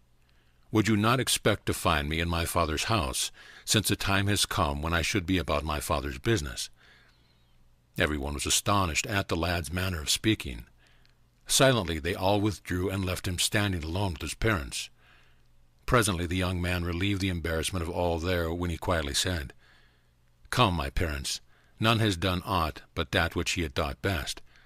Our Father in heaven has ordained these things. Let us depart for home." In silence they started out, arriving at Jericho for the night. Only once did they pause, and that on the brow of Olivet, when the lad raised his staff aloft and, quivering from head to foot under the surging of intense emotion, said, "O Jerusalem, Jerusalem, and the people thereof, what slaves you are, subservient to the Roman yoke of victims of your own tradition. But I will return to cleanse yonder temple and deliver my people from this bondage." On the 3-day journey to Nazareth, Jesus said little, neither did his parents say much in his presence. They were truly at a loss to understand the conduct of their firstborn son, but they did treasure in their hearts his saying, even though they could not fully comprehend their meaning. Upon reaching home, Jesus made a brief statement to his parents, assuring them of his affection, and implying that they need not fear he would again give any occasion for their suffering anxiety because of his conduct. He concluded this momentous statement by saying, "While I must do the will of my Father in heaven, I will also be obedient to my Father on earth. I will await my hour." Though Jesus, in his mind, would many times refuse to consent to the well-intentioned but misguided efforts of his parents to dictate the course of his thinking, or to establish the plan of his work on earth, still, in every manner consistent with his dedication to the doing of his Paradise Father's will, he did most graciously conform to the desire of his earthly father, and to the usage of his family in the flesh. Even when he could not consent, he would do everything possible to conform. He was an artist in the matter of adjusting his dedication to duty to his obligation of family loyalty and social service. Joseph was puzzled, but Mary, as she reflected on these experiences, gained comfort, eventually viewing his utterance on Olivet as prophetic of the messianic mission of her son as Israel's deliverer. She set to work with renewed energy to mold his thoughts into patriotic and nationalistic channels, and enlisted the efforts of her brother, Jesus' favored uncle. And in every other way did the mother of Jesus address herself to the task of preparing her firstborn son to assume the leadership of those who would restore the throne of David and forever cast off the Gentile yoke of political bondage. End of paper 125.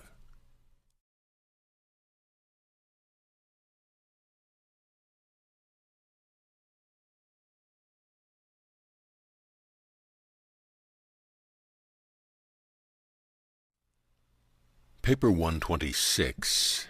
The Two Crucial Years. Of all of Jesus' earth life experiences, the 14th and 15th years were the most crucial. These 2 years, after he began to be self-conscious of divinity and destiny, and before he achieved a large measure of communication with his indwelling adjuster, were the most trying of his eventful life on Urantia. It is this period of 2 years which should be called the great test, the real temptation. No human youth, in passing through the early confusion and adjustment problems of adolescence, ever experienced a more crucial testing than that which Jesus passed through during his transition from childhood to young manhood. This important period in Jesus' youthful development began with the conclusion of the Jerusalem visit and with his return to Nazareth. At first Mary was happy in the thought that she had her boy back once more, that Jesus had returned home to be a dutiful son, not that he was ever anything else, and that he would henceforth be more responsive to her plans for his future life. But she was not for long to bask in this sunshine of material delusion and unrecognized family pride. Very soon she was to be more completely disillusioned. More and more the boy was in the company of his father. Less and less did he come to her with his problems, while increasingly both his parents failed to comprehend his frequent alternation between his affairs of the world and the contemplation of his relation to his father's business. Frankly, they did not understand him, but they did truly love him.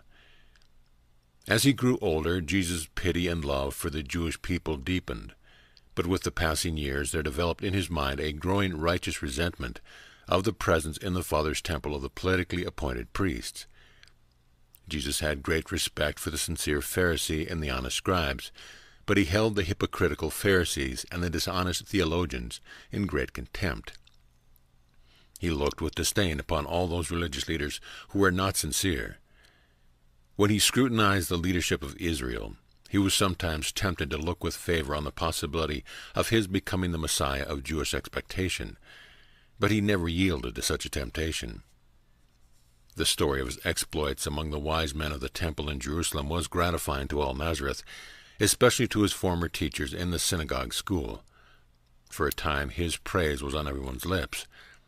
All the village recounted his childhood wisdom and praiseworthy conduct, and predicted that he was destined to become a great leader in Israel. At last, a really great teacher who was to come out of Nazareth in Galilee. And they all looked forward to the time when he would be 15 years of age, so that he might be permitted regularly to read the Scriptures in the synagogue on the Sabbath day. His 14th year, A.D. 8. This is the calendar year of his 14th birthday. He had become a good yoke maker and worked well with both canvas and leather. He was also rapidly developing into an expert carpenter and cabinet maker. This summer he made frequent trips to the top of the hill to the northwest of Nazareth for prayer and meditation. He was gradually becoming more self-conscious of the nature of his bestowal on earth. This hill, a little more than 100 years previously, had been the high place of Baal, and now it was the site of the tomb of Simeon, a reputed holy man of Israel. From the summit of this hill of Simeon, Jesus looked out over Nazareth and the surrounding country. He would gaze upon Megiddo and recall the story of the Egyptian army winning its first great victory in Asia, and how later on another such army defeated the Judean king Josiah. Not far away he could look upon Tanakh, where Deborah and Barak defeated Sisera. In the distance he could view the hills of Dothan, where he had been taught Joseph's brethren sold him into Egyptian slavery. He then would shift his gaze over to Ebal and Gerizim, and recount to himself the traditions of Abraham, Jacob, and Abimelech. And thus he recalled and turned over in his mind the historic and traditional events of his father Joseph's people. He continued to carry on his advanced courses of reading under the synagogue teachers, and he also continued with the home education of his brothers and sisters as they grew up to suitable ages. Early this year, Joseph arranged to set aside the income from his Nazareth and Capernaum property to pay for Jesus' long course of study at Jerusalem, it having been planned that he should go to Jerusalem in August of the following year, when he would be 15 years of age. By the beginning of this year, both Joseph and Mary entertained frequent thoughts about the destiny of their firstborn son. He was indeed a brilliant and lovable child, but he was so difficult to understand, so hard to fathom, and again, nothing extraordinary or miraculous ever happened. Scores of times had his proud mother stood in breathless anticipation, expecting to see her son engage in some superhuman or miraculous performance. But always were her hopes dashed down in cruel disappointment. And all this was discouraging, even disheartening. The devout people of those days truly believed that prophets and men of promise always demonstrated their calling and established their divine authority by performing miracles and working wonders. But Jesus did none of these things. Wherefore was the confusion of his parents steadily increased as they contemplated his future. The improved economic condition of the Nazareth family was reflected in many ways about the home, and especially in the increased number of smooth white boards which were used as writing slates, the writing being done with charcoal. Jesus was also permitted to resume his music lessons. He was very fond of playing the harp. Throughout this year it can truly be said that Jesus grew in favor with man and with God. The prospects of the family seemed good. The future was bright. The death of Joseph. All did go well until the fateful day of Tuesday, September 25th, when a runner from Sepphoris brought to this Nazareth home the tragic news that Joseph had been severely injured by the falling of a derrick while at work on the governor's residence. The messenger from Sepphoris had stopped at the shop on the way to Joseph's home, informing Jesus of his father's accident, and they went together to the house to break the sad news to Mary. Jesus desired to go immediately to his father, but Mary would hear to nothing but that she must hasten to her husband's side. She directed that James, then 10 years of age, should accompany her to Sepphoris while Jesus remained home with the younger children until she should return, as she did not know how seriously Joseph had been injured. But Joseph died of his injuries before Mary arrived. They brought him to Nazareth, and on the following day he was laid to rest with his fathers. Just at the time when prospects were good and the future looked bright, an apparently cruel hand struck down the head of this Nazareth household. The affairs of his home were disrupted, and every plan for Jesus and his future education was demolished. This carpenter lad, now just past 14 years of age, awakened to the reality that he had not only to fulfill the commission of his heavenly Father to reveal the divine nature on earth and in the flesh, but that his young human nature must also shoulder the responsibility of caring for his widowed mother and 7 brothers and sisters, and another yet to be born. This lad of Nazareth now became the sole support and comfort of this so suddenly bereaved family. Thus were permitted those occurrences of the natural order of events on Urantia, which would force this young man of destiny so early to assume those heavy but highly educational and disciplinary responsibilities attendant upon becoming the head of a human family. of becoming father to his own brothers and sisters, of supporting and protecting his mother, of functioning as guardian of his father's home, the only home he was to know while on this world. Jesus cheerfully accepted the responsibility so suddenly thrust upon him, and he carried them faithfully to the end. At least one great problem and anticipated difficulty in his life had been tragically solved. He would not now be expected to go to Jerusalem to study under the rabbis. It remained always true that Jesus sat at no man's feet. He was ever willing to learn from even the humblest of little children, but he never derived authority to teach truth from human sources. Still, he knew nothing of the Gabriel visit to his mother before his birth. He only learned of this from John on the day of his baptism, at the beginning of his public ministry. As the years passed, this young carpenter of Nazareth increasingly measured every institution of society and every usage of religion by the unvarying test. What does it do for the human soul? Does it bring God to man? Does it bring man to God?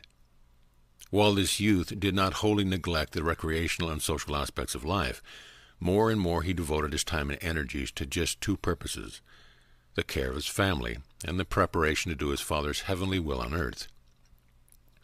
This year it became the custom for the neighbors to drop in during the winter evening to hear Jesus play upon the harp, to listen to his stories, for the lad was a master storyteller, and to hear him read from the Greek scriptures. The economic affairs of the family continued to run fairly smoothly, as there was quite a sum of money on hand at the time of Joseph's death. Jesus early demonstrated possession of keen business judgment and financial sagacity. He was liberal but frugal. He was saving but generous. He proved to be a wise and efficient administrator of his father's estate. But in spite of all that Jesus and the Nazareth neighbors could do to bring cheer into the home, Mary and even the children were overcast with sadness. Joseph was gone. Joseph was an unusual husband and father, and they all missed him. And it seemed all the more tragic to think that he died ere that they could speak to him or hear his farewell blessing. The 15th year, A.D. 9. By the middle of this 15th year, and we are reckoning time in accordance with this 20th century calendar, not by the Jewish year, Jesus had taken a firm grasp upon the management of his family. Before this year had passed, their savings had about disappeared, and they were face to face with the necessity of disposing of one of the Nazareth houses, which Joseph and his neighbor Jacob owned in partnership. On Wednesday evening, April 17th, A.D. 9, Ruth, the baby of the family, was born, and to the best of his ability Jesus endeavored to take the place of his father in comforting and ministering to his mother during this trying and peculiarly sad ordeal. For almost a score of years, until he began his public ministry, no father could have loved and nurtured his daughter any more affectionately and faithfully than Jesus cared for little Ruth, and he was an equally good father to all the other members of the family. During this year Jesus first formulated the prayer which he subsequently taught to his apostles, and which to many has become known as the Lord's Prayer. In a way it was an evolution of the family altar. They had many forms of praise and several formal prayers. After his father's death, Jesus tried to teach the older children to express themselves individually in prayer, much as he so enjoyed doing. But they could not grasp his thought and would invariably fall back upon their memorized prayer forms. It was in his effort to stimulate his older brothers and sisters to say individual prayers that Jesus would endeavor to lead them along by suggestive phrase, and presently, without intention on his part, it developed that they were all using a form of prayer which was largely built up from these suggestive lines which Jesus had taught them. At last, Jesus gave up the idea of having each member of the family formulate spontaneous prayer, and one evening in October he sat down by the little squat lamp on the low stone table, and on a piece of smooth cedar board about 18 inches square, with a piece of charcoal, he wrote out the prayer which became from that time on the standard family petition. This year Jesus was much troubled with confused thinking. Family responsibility had quite effectively removed all thought of immediately carrying out any plan for responding to the Jerusalem visitation, directing him to be about his father's business. Jesus rightfully reasoned that the watch care of his earthly father's family must take precedence of all duties, that the support of his family must become his first obligation. In the course of this year, Jesus found a passage in the so-called Book of Enoch, which influenced him in later adoption of the term Son of Man, as a designation for his bestowal mission on Urantia. He had thoroughly considered the idea of the Jewish Messiah, and was firmly convinced that he was not to be that Messiah. He longed to help his father's people, but he never expected to lead Jewish armies in overthrowing the foreign domination of Palestine.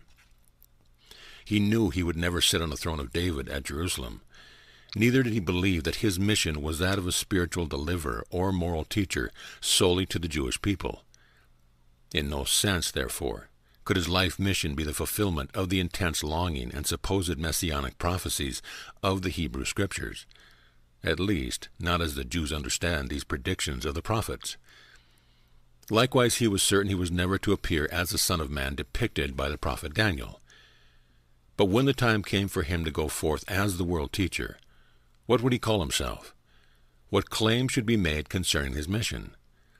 By what name would he be called by the people who would become believers in his teaching?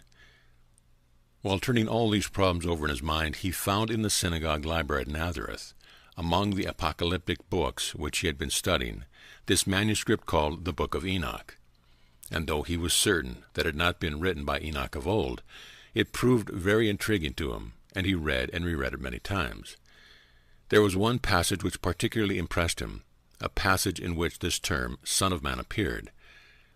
The writer of this so-called Book of Enoch went on to tell about this Son of Man, describing the work he would do on earth, and explaining that this Son of Man, before coming down on this earth to bring salvation to mankind, had walked through the courts of heavenly glory with his Father, the Father of all, and that he had turned his back upon all this grandeur and glory to come down on earth to proclaim salvation to needy mortals.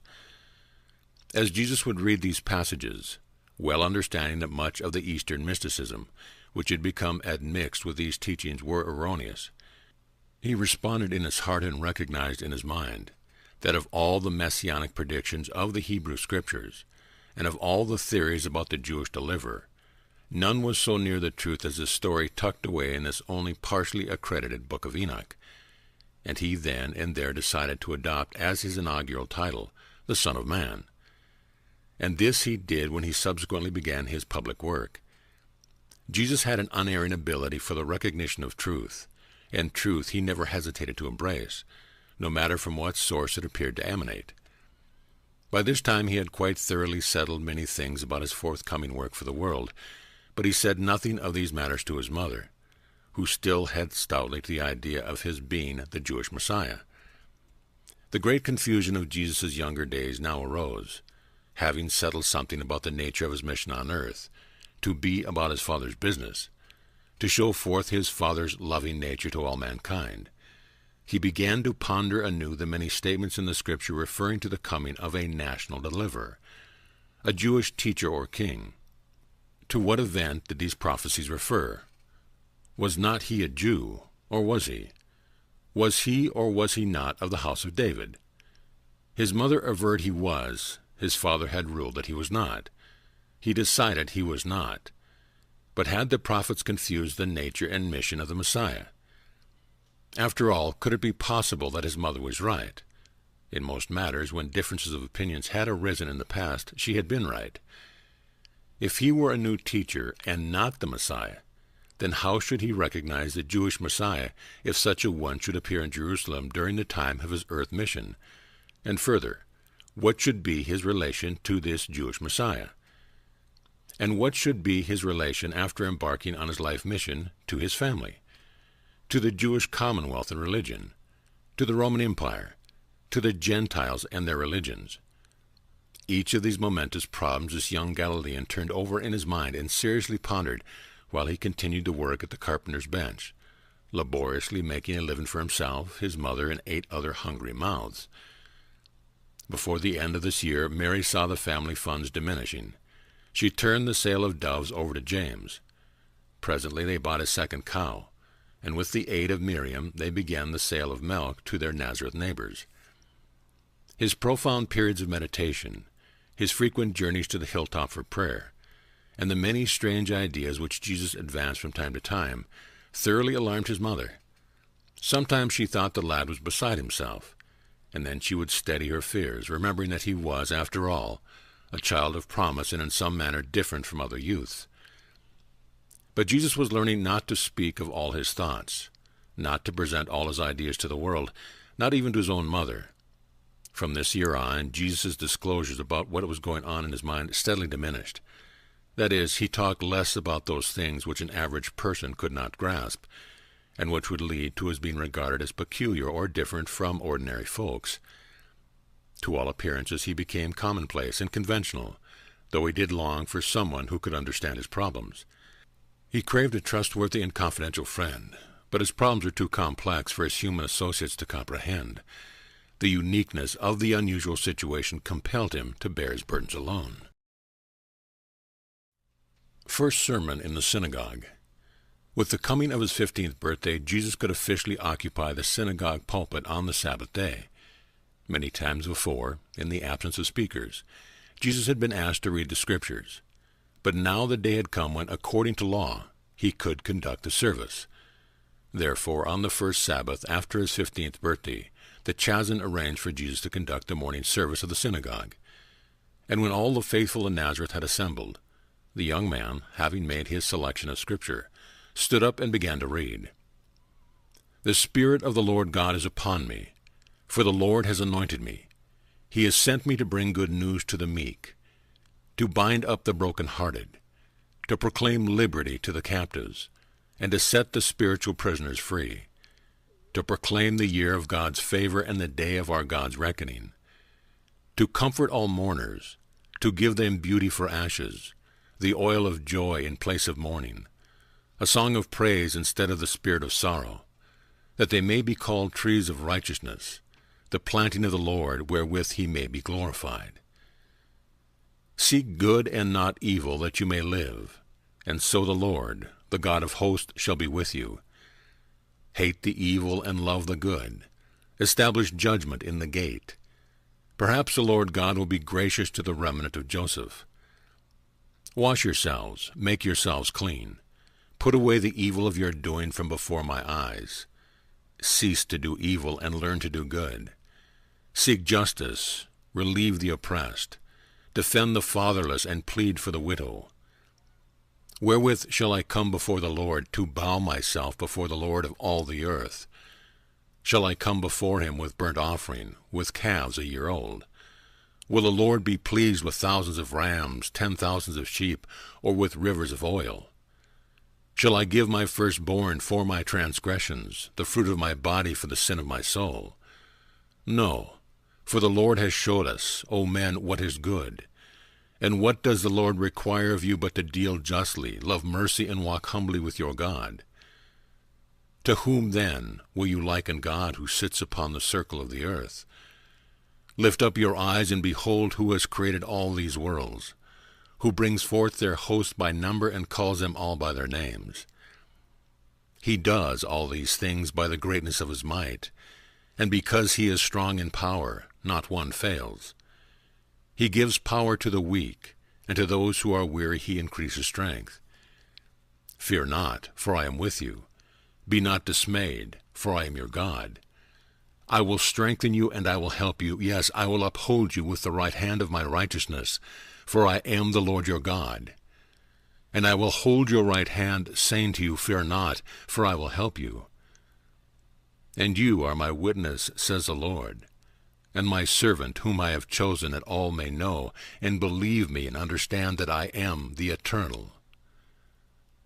I, even I, am the Lord, and beside me there is no Savior. And when he had thus read, he sat down, and the people went to their homes, pondering over the words which he had so graciously read to them. Never had his townspeople seen him so magnificently solemn. Never had they heard his voice so earnest and so sincere. Never had they observed him so manly and decisive, so authoritative. This Sabbath afternoon Jesus climbed the Nazareth hill with James, and when they returned home, wrote out the 10 Commandments in Greek on 2 smooth boards in charcoal. Subsequently, Martha colored and decorated these boards, and for long they hung on the wall over James' small workbench. The financial struggle. Gradually, Jesus and his family returned to the simple life of their earlier years, their clothes and even their food made simpler. They had plenty of milk, butter, and cheese. In season they enjoyed the produce of their garden, but each passing month necessitated the practice of greater frugality. Their breakfasts were very plain. They saved their best food for the evening meal.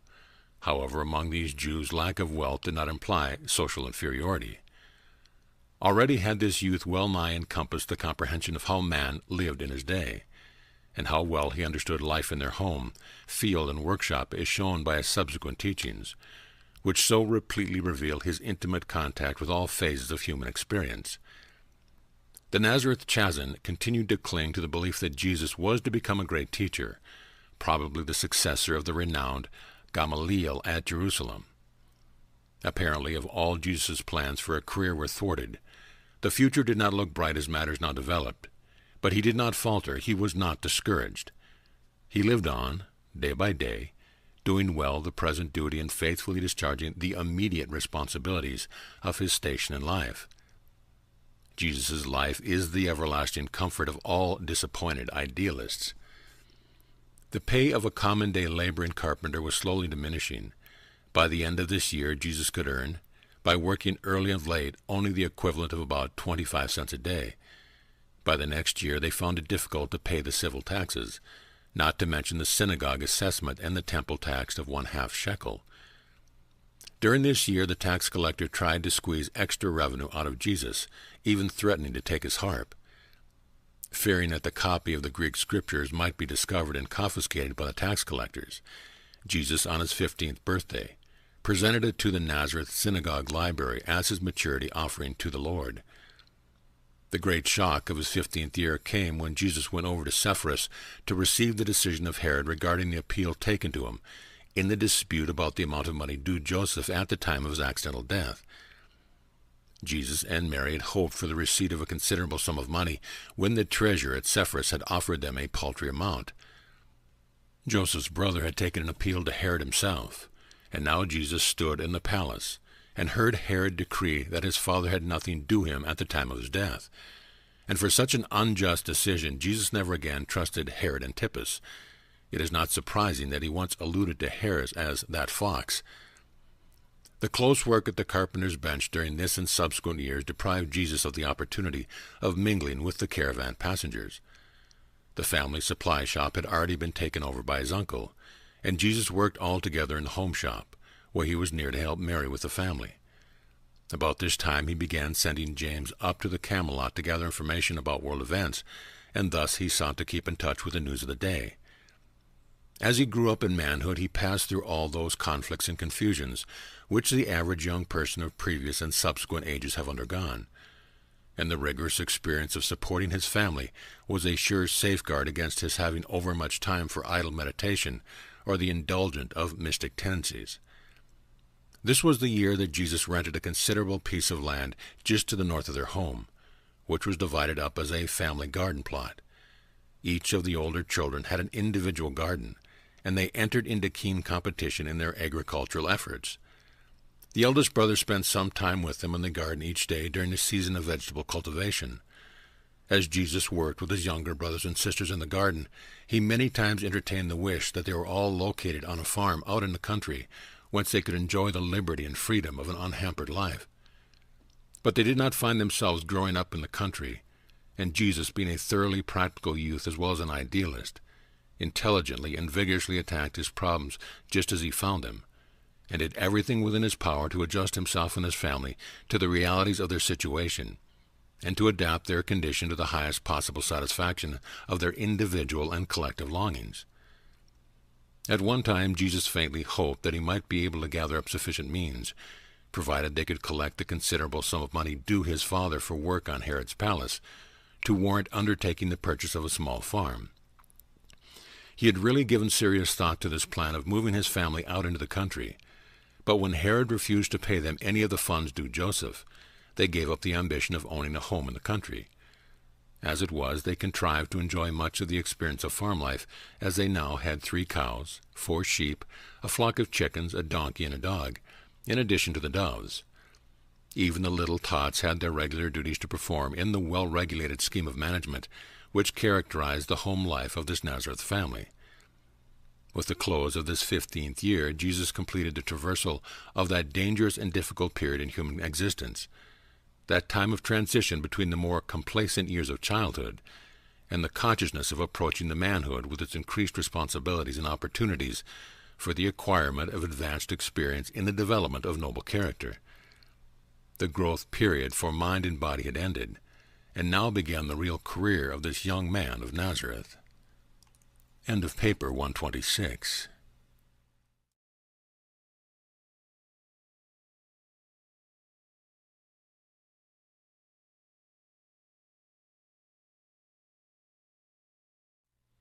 Paper 127.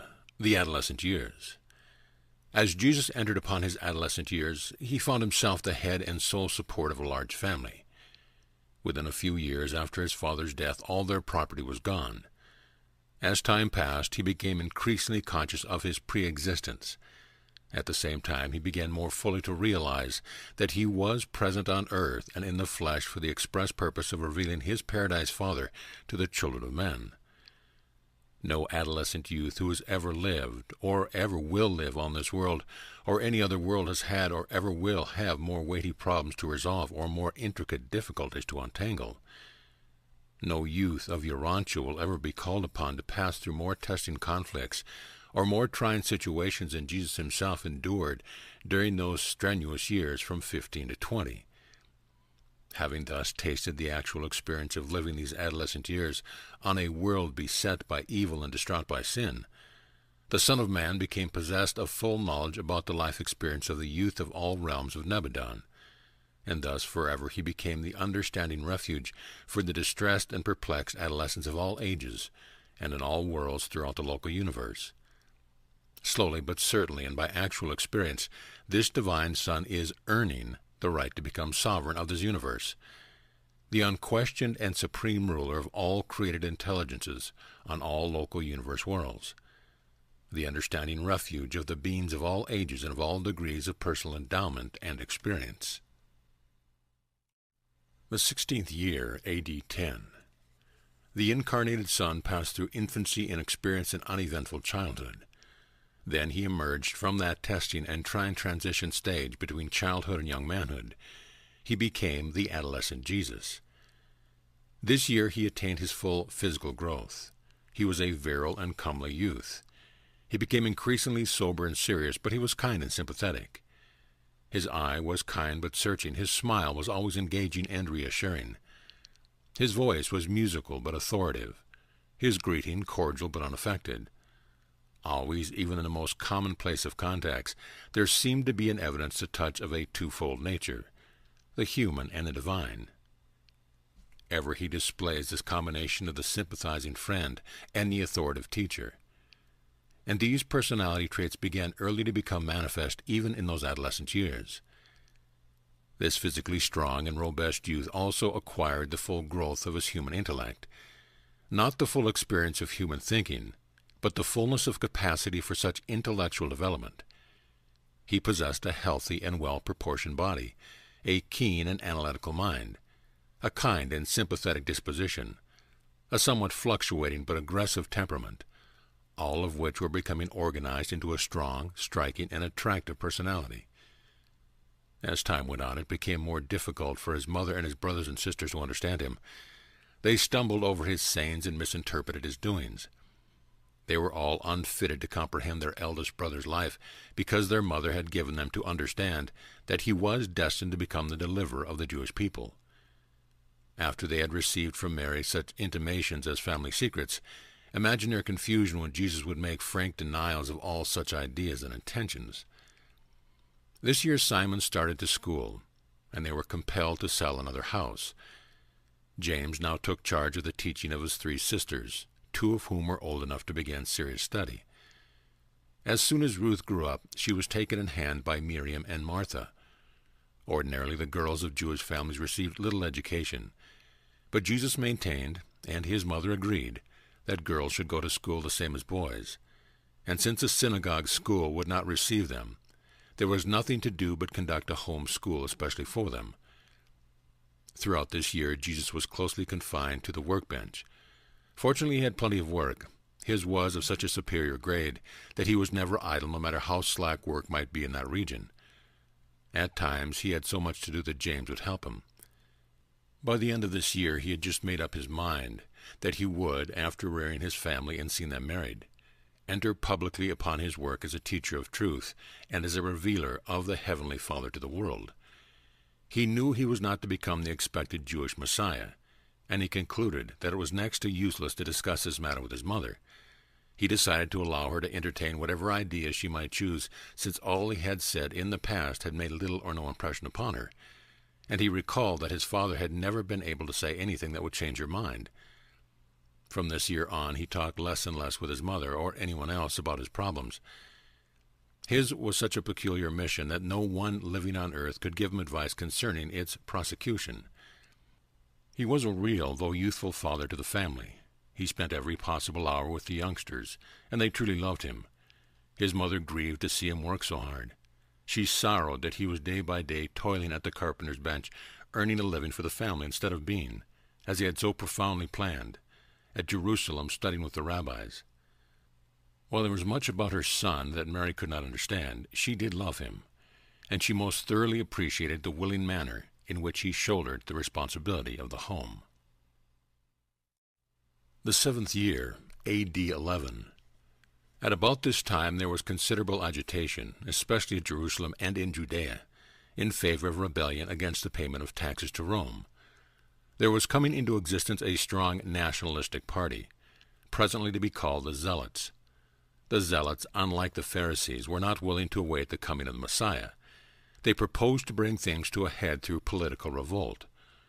A group of organizers from Jerusalem arrived in Galilee and were making good headway until they reached Nazareth. When they came to see Jesus, he listened carefully to them and asked many questions but refused to join the party.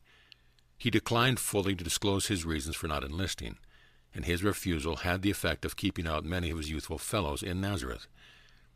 Mary did her best to induce him to enlist, but she could not budge him. She went so far as to intimate that his refusal to espouse the nationalistic cause at her behest was insubordination, a violation of his pledge made upon their return from Jerusalem, that he would be subject to his parents. But in answer to this insinuation he only laid a kindly hand on her shoulder, looking into her face, said, "My mother, how could you?" And Mary withdrew her statement. One of Jesus' uncles, Mary's brother Simon, had already joined this group, subsequently becoming an officer in the Galilean division, and for several years there was something of an estrangement between Jesus and his uncle. But trouble began to brew in Nazareth. Jesus' attitude in these matters had resulted in creating a division among the Jewish youth of the city. About half had joined the nationalistic organization, and the other half began the formation of an opposing group of more moderate patriots, expecting Jesus to assume the leadership. They were amazed when he refused the honor offered him, pleading as an excuse his heavy family responsibilities, which they allowed. But the situation was still further complicated when, presently, a wealthy Jew, Isaac, a moneylender to the Gentiles, came forward agreeing to support Jesus' family if he would lay down his tools and assume leadership of these Nazareth patriots. Jesus, then scarcely 17 years of age, was confronted with one of the most delicate and difficult situations of his early life. Patriotic issues, especially when complicated by tax-gathering foreign oppressors, are always difficult for spiritual leaders to relate themselves to. And it was doubly so in this case, since the Jewish religion was involved in all this agitation against Rome. Jesus' position was made more difficult because his mother and uncle, and even his younger brother James, all urged him to join the nationalistic cause. All the better Jews of Nazareth had enlisted, and those young men who had not joined the movement would all enlist the moment Jesus changed his mind. He had but one wise counselor in all Nazareth, his old teacher, the Chazan, who counseled him about his reply to the Citizens' Committee of Nazareth when they came to ask for his answer to the public appeal which had been made. In all Jesus' young life, this was the very first time he had consciously resorted to public strategy. Theretofore always had he depended upon a frank statement of truth to clarify the situation, but now he could not declare the full truth. He could not intimate that he was more than a man. He could not disclose his idea of the mission which awaited his attainment of a riper manhood. Despite these limitations, his religious fealty and national loyalty were directly challenged. His family was in turmoil, his youthful friends in division, and the entire Jewish contingent of the town in a hubbub. And to think that he was to blame for it all, and how innocent he had been of all intention to make trouble of any kind, much less a disturbance of this sort. Something had to be done. He must stake his position, and this he did bravely and diplomatically to the satisfaction of many, but not all. He adhered to the terms of his original plea, maintaining that his first duty was to his family, that a widowed mother and 8 brothers and sisters needed something more than mere money could buy, the physical necessities of life, that they were entitled to a father's watch, care, and guidance, and that he could not in clear conscience release himself from the obligation which a cruel accident had thrust upon him. He paid compliment to his mother and eldest brother for being willing to release him, but reiterated that loyalty to a dead father forbade his leaving the family no matter how much money was forthcoming for their material support, making his never-to-be-forgotten statement that money cannot love. In the course of his address, Jesus made several veiled references to his life mission, but explained that, regardless of whether or not it might be inconsistent with the military ideal, it, along with everything else in his life, had been given up in order that he might be able to discharge faithfully his obligation to his family.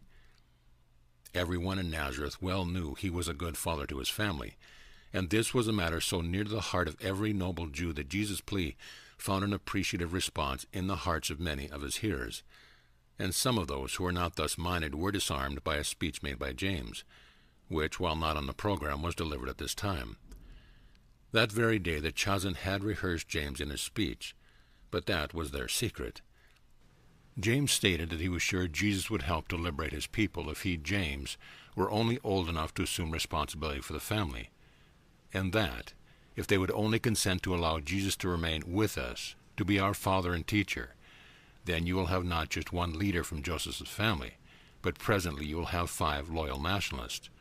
For are there not 5 of us boys to grow up and come forth from our brother father's guidance to serve our nation? And thus did the lad bring to a fairly happy ending a very tense and threatening situation. The crisis for the time being was over, but never was the incident forgotten in Nazareth. The agitation persisted. Not again was Jesus in universal favor. The division of sentiment was never fully overcome, and this, augmented by other and subsequent occurrences, was one of the chief reasons why he moved to Capernaum in later years. Henceforth, Nazareth remained a division of sentiment regarding the Son of Man. James graduated at school this year and began full-time work at home in the carpenter shop. He had become a clever worker with tools and now took over the making of yokes and plows, while Jesus began to do more house finishing and expert cabinet work. This year Jesus made great progress in the organization of his mind.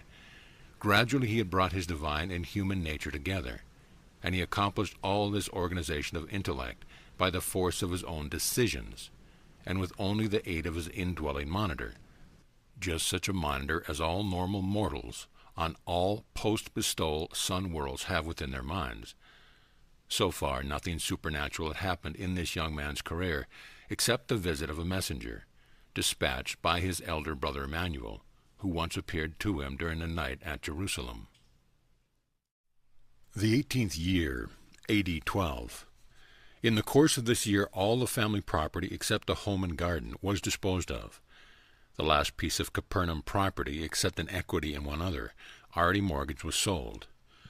The proceeds were used for taxes, to buy some new tools for James, and to make a payment on an old family supply and repair shop near the caravan lot, which Jesus now proposed to buy back since James was old enough to work at the house shop and help Mary about the home. With the financial pressure thus eased for the time being, Jesus decided to take James to the Passover. They went up to Jerusalem a day early to be alone, going by way of Samaria. They walked, and Jesus told James about the historic places en route, as his father had taught him on a similar journey 5 years before. In passing through Samaria, they saw many strange sights. On this journey, they talked over many of their problems, personal, family, and national. James was a very religious type of lad, and while he did not fully agree with his mother regarding the little he knew of the plans concerning Jesus' life work, he did look forward to the time when he would be able to assume responsibility for the family, so that Jesus could begin his mission. He was very appreciative of Jesus taking him up to Palestine, and they talked over the future more fully than ever before. Jesus did much thinking as they journeyed through Samaria, particularly at Bethel, and when drinking from Jacob's well. He and his brother discussed the traditions of Abraham, Isaac, and Jacob. He did much to prepare James for what he was about to witness at Jerusalem, thus seeking to lessen the shock such as he himself had experienced on his first visit to the temple. But James was not so sensitive to some of the sights. He commented on the perfunctory and heartless manner in which some of the priests performed their duties, but on the whole greatly enjoyed his sojourn at Jerusalem. Jesus took James to Bethany for the Passover supper. Simon had been laid to rest with his fathers, and Jesus presided over his household as the head of the Passover family, having brought the paschal lamb from the temple. After the Passover supper, Mary sat down to talk to James, while Martha, Lazarus, and Jesus talked together far into the night. The next day they attended temple services, and James was received into the commonwealth of Israel.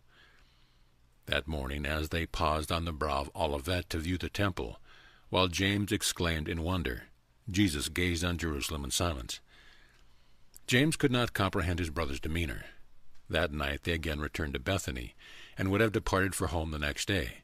But James was insisted on their going back to visit the temple, explaining that he wanted to hear the teachers. And while this was true, secretly in his heart he wanted to hear Jesus participate in the discussions, as he had heard his mother tell about. Accordingly they went to the temple, and heard the discussions, but Jesus asked no questions. It all seemed so puerile and insignificant to this awakening mind of man and God.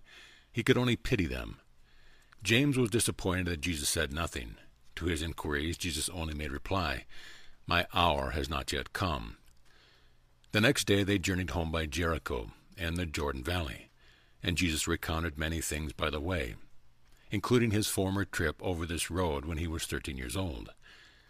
Upon returning to Nazareth, Jesus began work in the old family repair shop, and was greatly cheered by being able to meet so many people each day from all parts of the country and surrounding districts. Jesus truly loved people, just common folks. Each month he made his payments on the shop, and with James' help, continued to provide for the family. Several times a year, when visitors were not present thus to function, Jesus continued to read the Sabbath scriptures at the synagogue, and many times offered comments on the lesson. But usually he so selected the passages that comment was unnecessary. He was skillful, so arranging the order of the reading of the various passages, that the one would illuminate the other. He never failed, whether permitting to take his brothers and sisters out on Sabbath afternoons for their nature strolls. About this time the Chazan inaugurated a young men's club for philosophic discussion, which met at the homes of different members and often at his home, and Jesus became a prominent member of this group. By this means he was unable to regain some of the local prestige which he had lost at the time of the recent nationalistic controversies. His social life, while restricted, was not wholly neglected. He had many warm friends and staunch admirers among both the young men and the young women of Nazareth. In September, Elizabeth and John came to visit the Nazareth family. John, having lost his father, intended to return to the Judean hills to engage in agriculture and sheep-raising unless Jesus advised him to remain in Nazareth to take up carpentry or some other line of work. They did not know that the Nazareth family was practically penniless. The more Mary and Elizabeth talked about their sons, the more they became convinced that it would be good for the two young men to work together and see more of each other. Jesus and John had many talks together, and they talked over some very intimate and personal matters.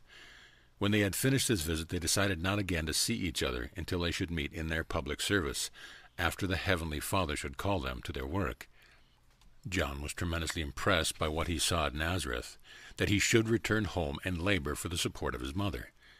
He became convinced that he was to be a part of Jesus' life mission, but he saw that Jesus was to occupy many years with the rearing of his family. So he was much more content to return to his home and settle down to the care of the little farm and to minister to the needs of his mother. And never again did John and Jesus see each other until that day by the Jordan, when the Son of Man presented himself for baptism.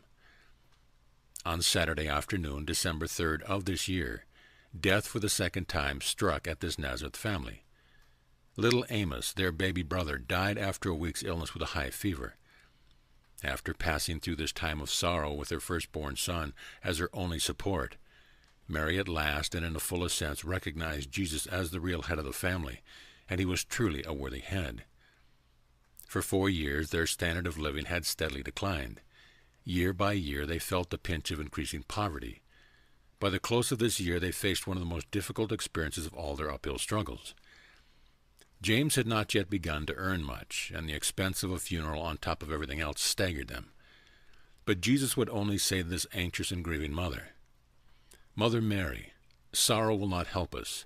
We are all doing our best, and Mother's smile, perchance, might even inspire us to do better. Day by day we are strengthened for these tasks by our hope of better days ahead." His sturdy and practical optimism was truly contagious. All the children lived in an atmosphere of anticipation of better times and better things. And this hopeful courage contributed mightily to the development of strong and noble characters, in spite of the depressiveness of their poverty. Jesus possessed the ability effectively to mobilize all his powers of mind, soul, and body on the task immediately in hand.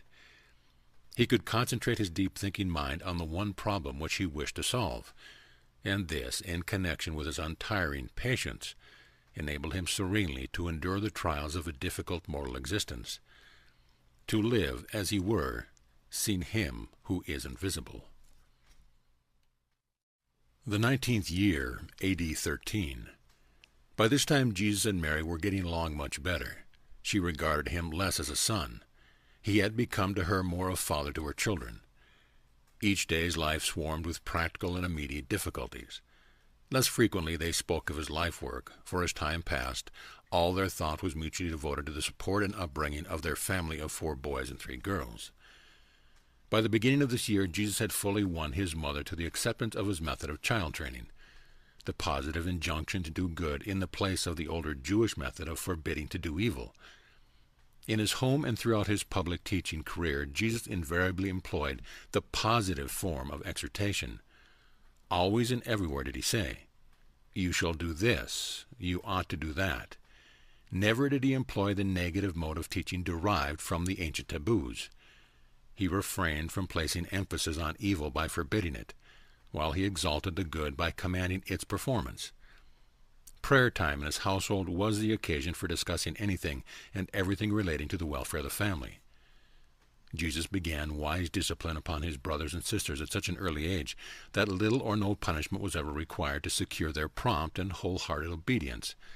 The only exception was Jude, upon whom on sundry occasions Jesus found it necessary to impose penalties for his infractions on the rules of the home. On 3 occasions, when it was deemed wise to punish Jude for self-confessed and deliberate violations of the family rules of conduct, his punishment was fixed by the unanimous decree of the older children, and was assented to by Jude himself before it was inflicted. While Jesus was not methodical and systematic to everything he did, there was also in all his administrative rulings a refreshing elasticity of interpretation, and an individuality of adaptation that greatly impressed all the children with the spirit of justice which actuated their father-brother. He never arbitrarily disciplined his brothers and sisters, and such uniform fairness and personal consideration greatly endeared Jesus to all his family. James and Simon grew up trying to follow Jesus' plan of placating their bellicose and sometimes irate playmates by persuasion and non-resistance, and they were fairly successful. But Joseph and Jude, while assenting to such teachings at home, made haste to defend themselves when assailed by their comrades. In particular was Jude guilty of violating the spirit of these teachings. But non-resistance was not a rule of the family. No penalty was attached to the violation of personal teachings. In general, all the children, particularly the girls, would consult Jesus about their childhood troubles and confide in him, just as they would have in an affectionate father. James was growing up to be a well-balanced and even-tempered youth, but he was not so spiritually inclined as Jesus.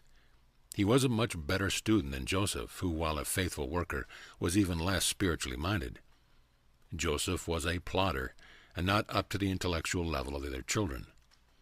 Simon was a well-meaning boy, but too much of a dreamer.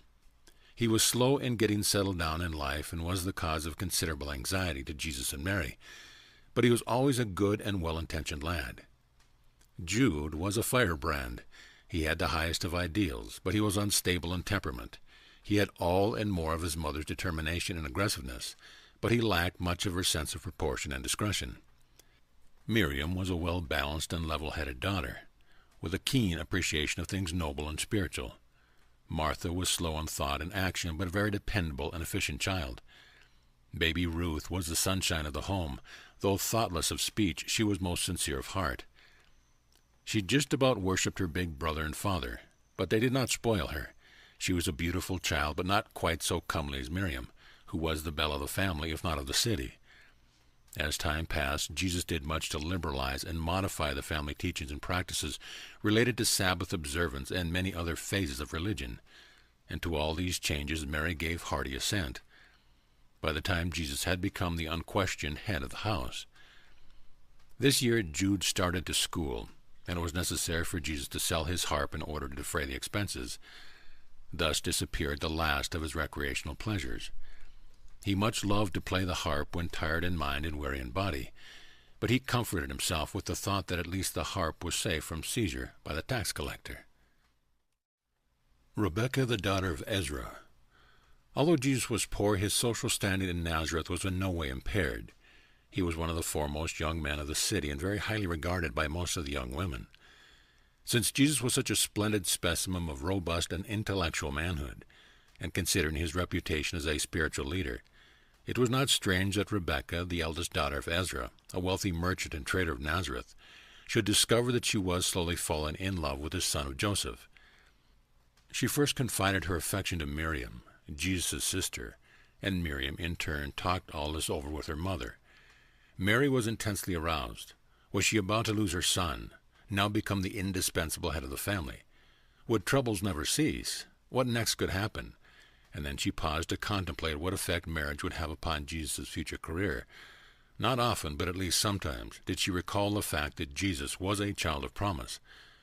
After she and Miriam had talked this matter over, they decided to make an effort to stop it before Jesus learned about it, by going direct to Rebekah, laying the whole story before her and honestly telling her about their belief that Jesus was a son of destiny, that he was to become a great religious leader, perhaps the Messiah. Rebekah listened intently. She was thrilled with the recital and more than ever determined to cast her lot with this man of her choice and to share his career of leadership. She argued to herself that such a man would all the more need a faithful and efficient wife. She interpreted Mary's efforts to dissuade her as a natural reaction to the dread of losing the head and sole support of her family, but knowing that her father approved of her attraction for the carpenter's son, she rightly reckoned that he would gladly supply the family with sufficient income fully to compensate for the loss of Jesus' earning.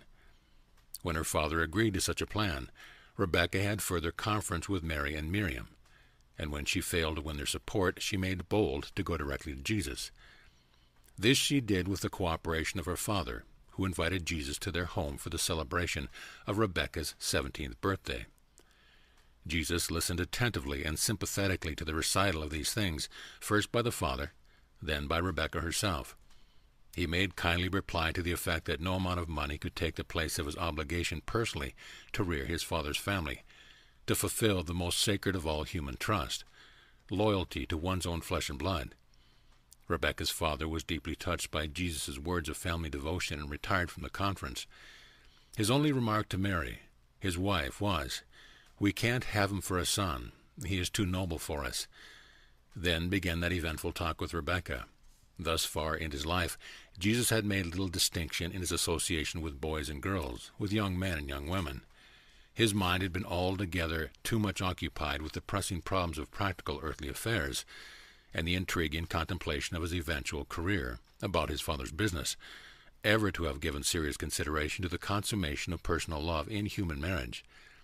But now he was face to face with another of these problems which every average human being must confront and decide. Indeed, was he tested in all points like as you are.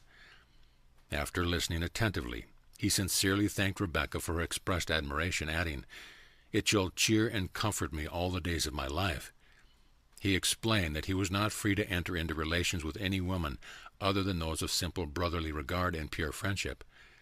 He made it clear that his first and paramount duty was the rearing of his father's family, that he could not consider marriage until that was accomplished, and then he added, "If I am a son of destiny, I must not assume obligations of lifelong duration until such a time as my destiny shall be made manifest." Rebekah was heartbroken. She refused to be comforted and importuned her father to leave Nazareth until he finally consented to move to Cephras. In after years, to many men who sought her hand in marriage, Rebekah had but one answer. She lived for only one purpose, to await the hour when this, to her, the greatest man who ever lived, would begin his career as a teacher of living truth.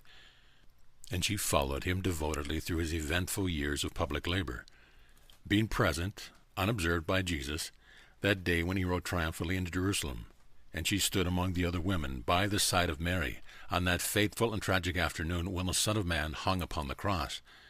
To her, as well as to countless worlds on high, the one altogether lovely and greatest among 10,000.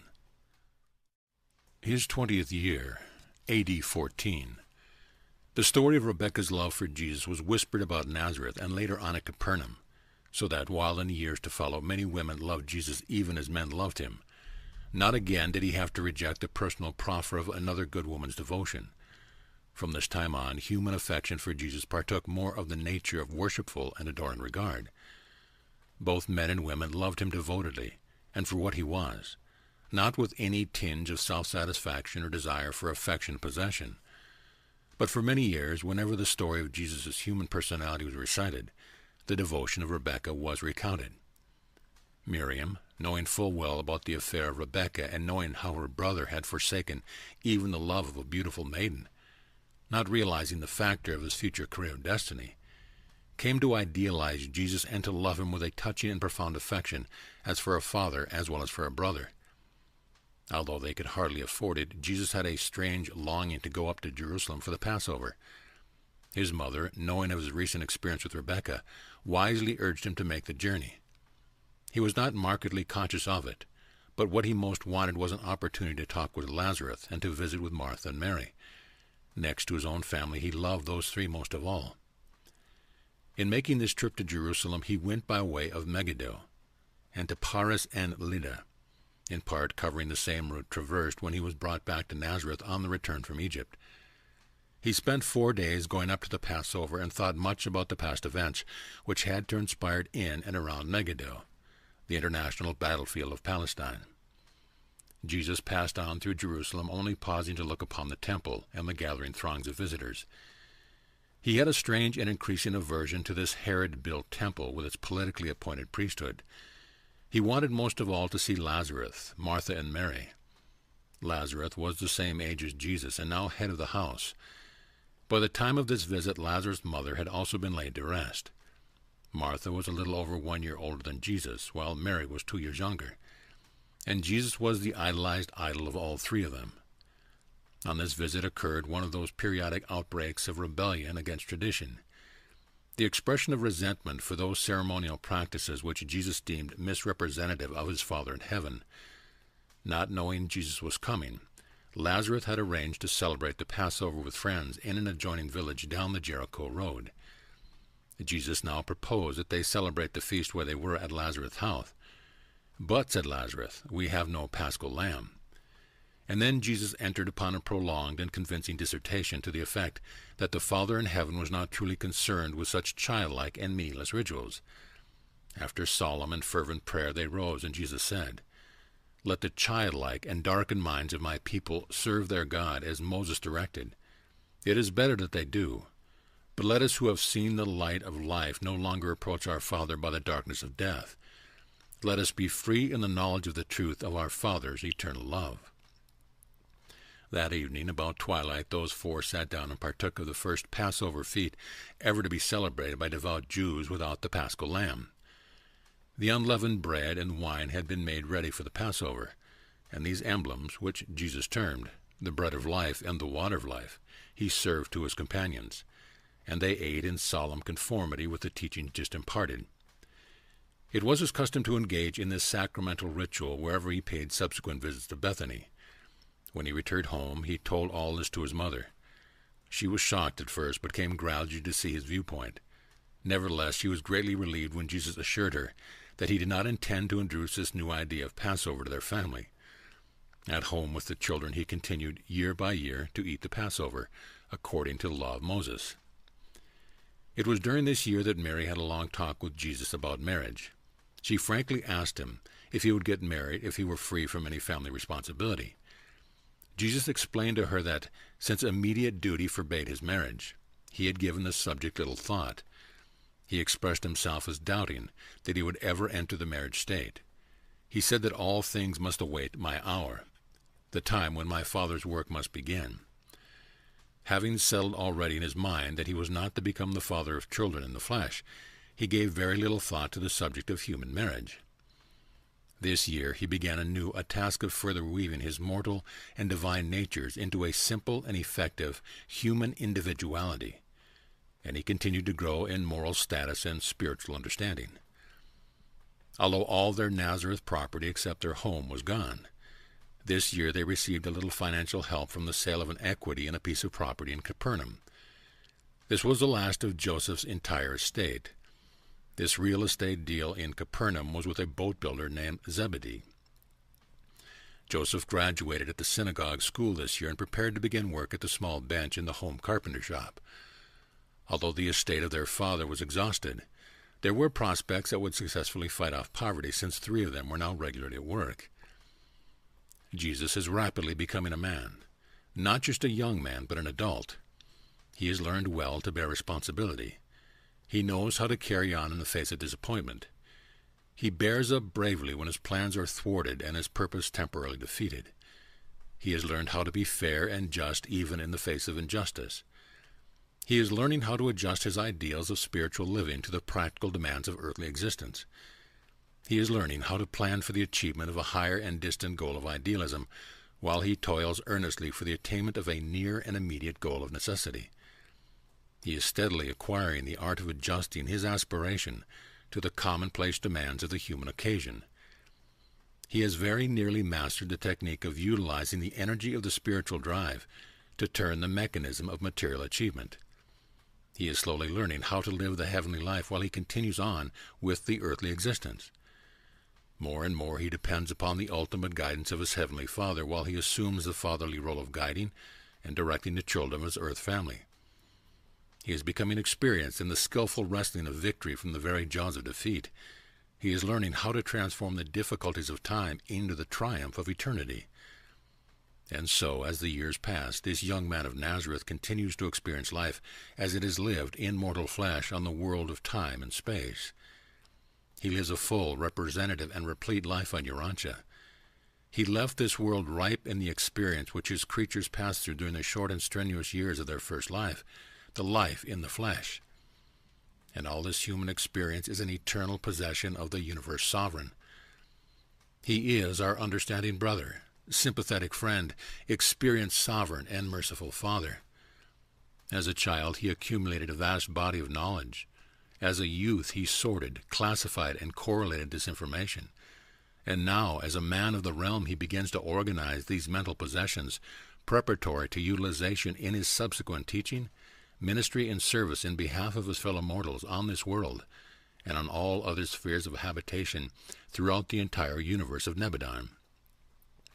Born into the world of babe of the realm, he has lived his childhood life and passed through the successive stages of youth and young manhood. He now stands on the threshold of full manhood, rich in the experience of human living, replete in the understanding of human nature, and full of sympathy for the frailties of human nature. He is becoming expert in the divine art of revealing his Paradise Father to all ages and stages of mortal creatures. And now, as a full-grown man, an adult of the realm, he prepares to continue his supreme mission of revealing God to men and leading men to God. End of paper 127.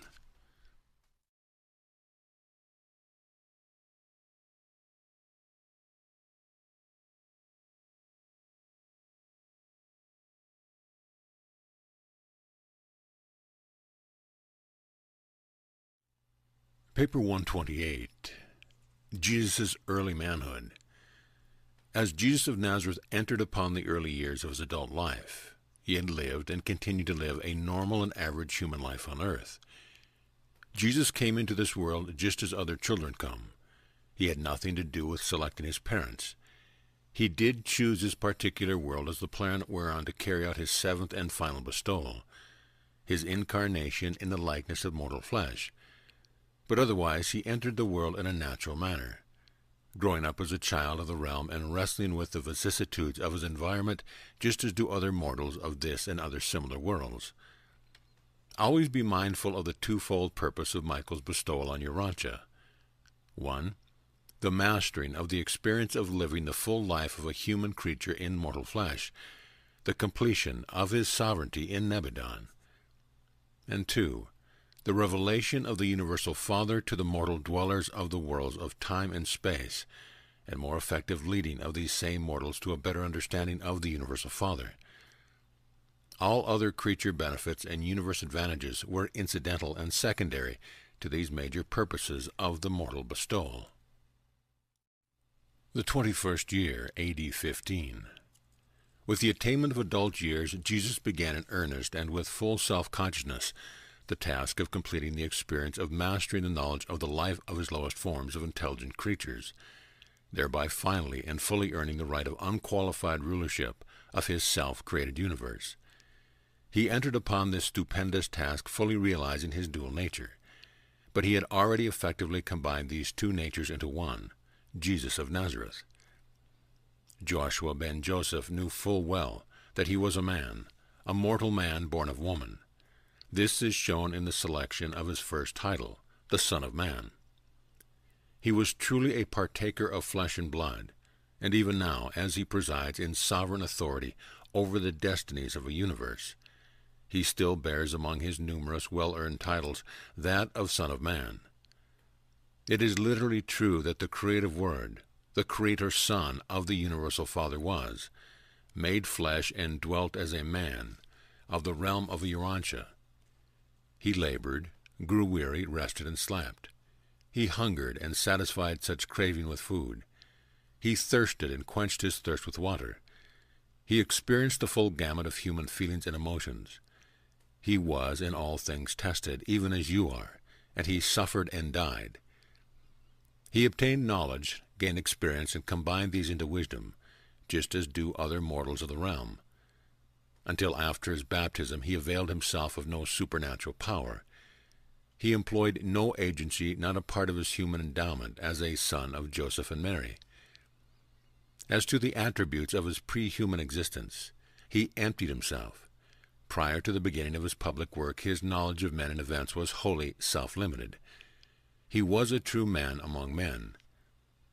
It is forever and gloriously true. We have a high ruler who can be touched with the feeling of our infirmities.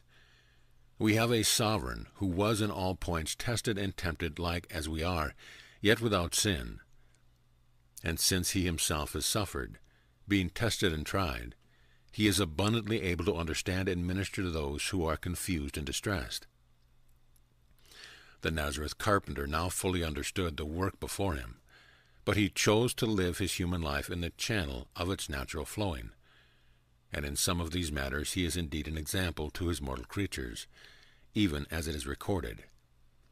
Let this mind be in you which was also in Christ Jesus, who, being of the nature of God, thought it not strange to be equal with God.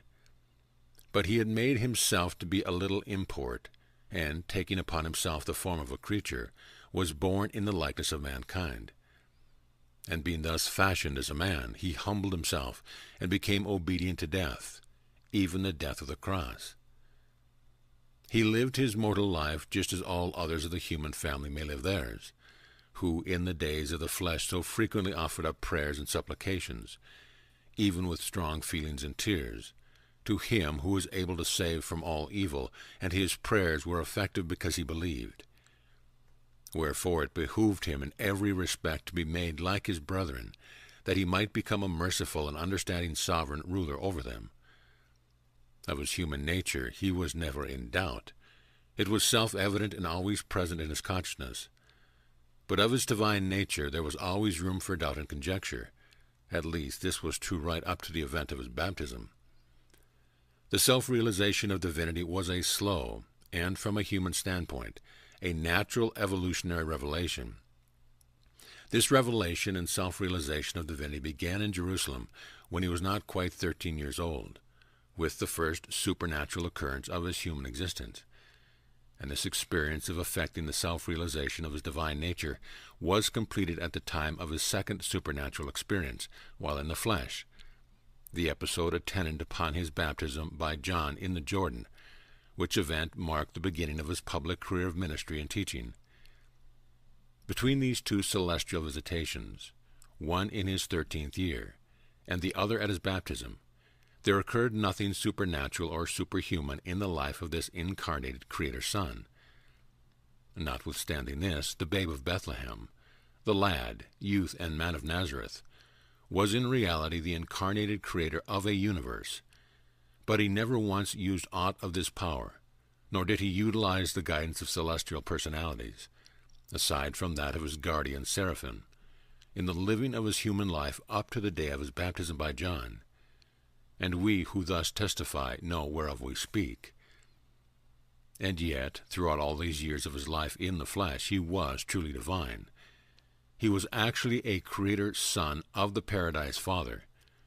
When once he had espoused his public career, subsequent to the technical completion of his purely mortal experience of sovereignty acquirement, he did not hesitate publicly to admit that he was the Son of God. He did not hesitate to declare, "I am Alpha and Omega, the beginning and the end, the first and the last." He made no protest in later years when he was called Lord of Glory, ruler of a universe, the Lord God of all creation, the Holy One of Israel, the Lord of all, our Lord and our God, God with us, having a name above every name and on all worlds, the omnipotence of a universe, the universe mind of this creation.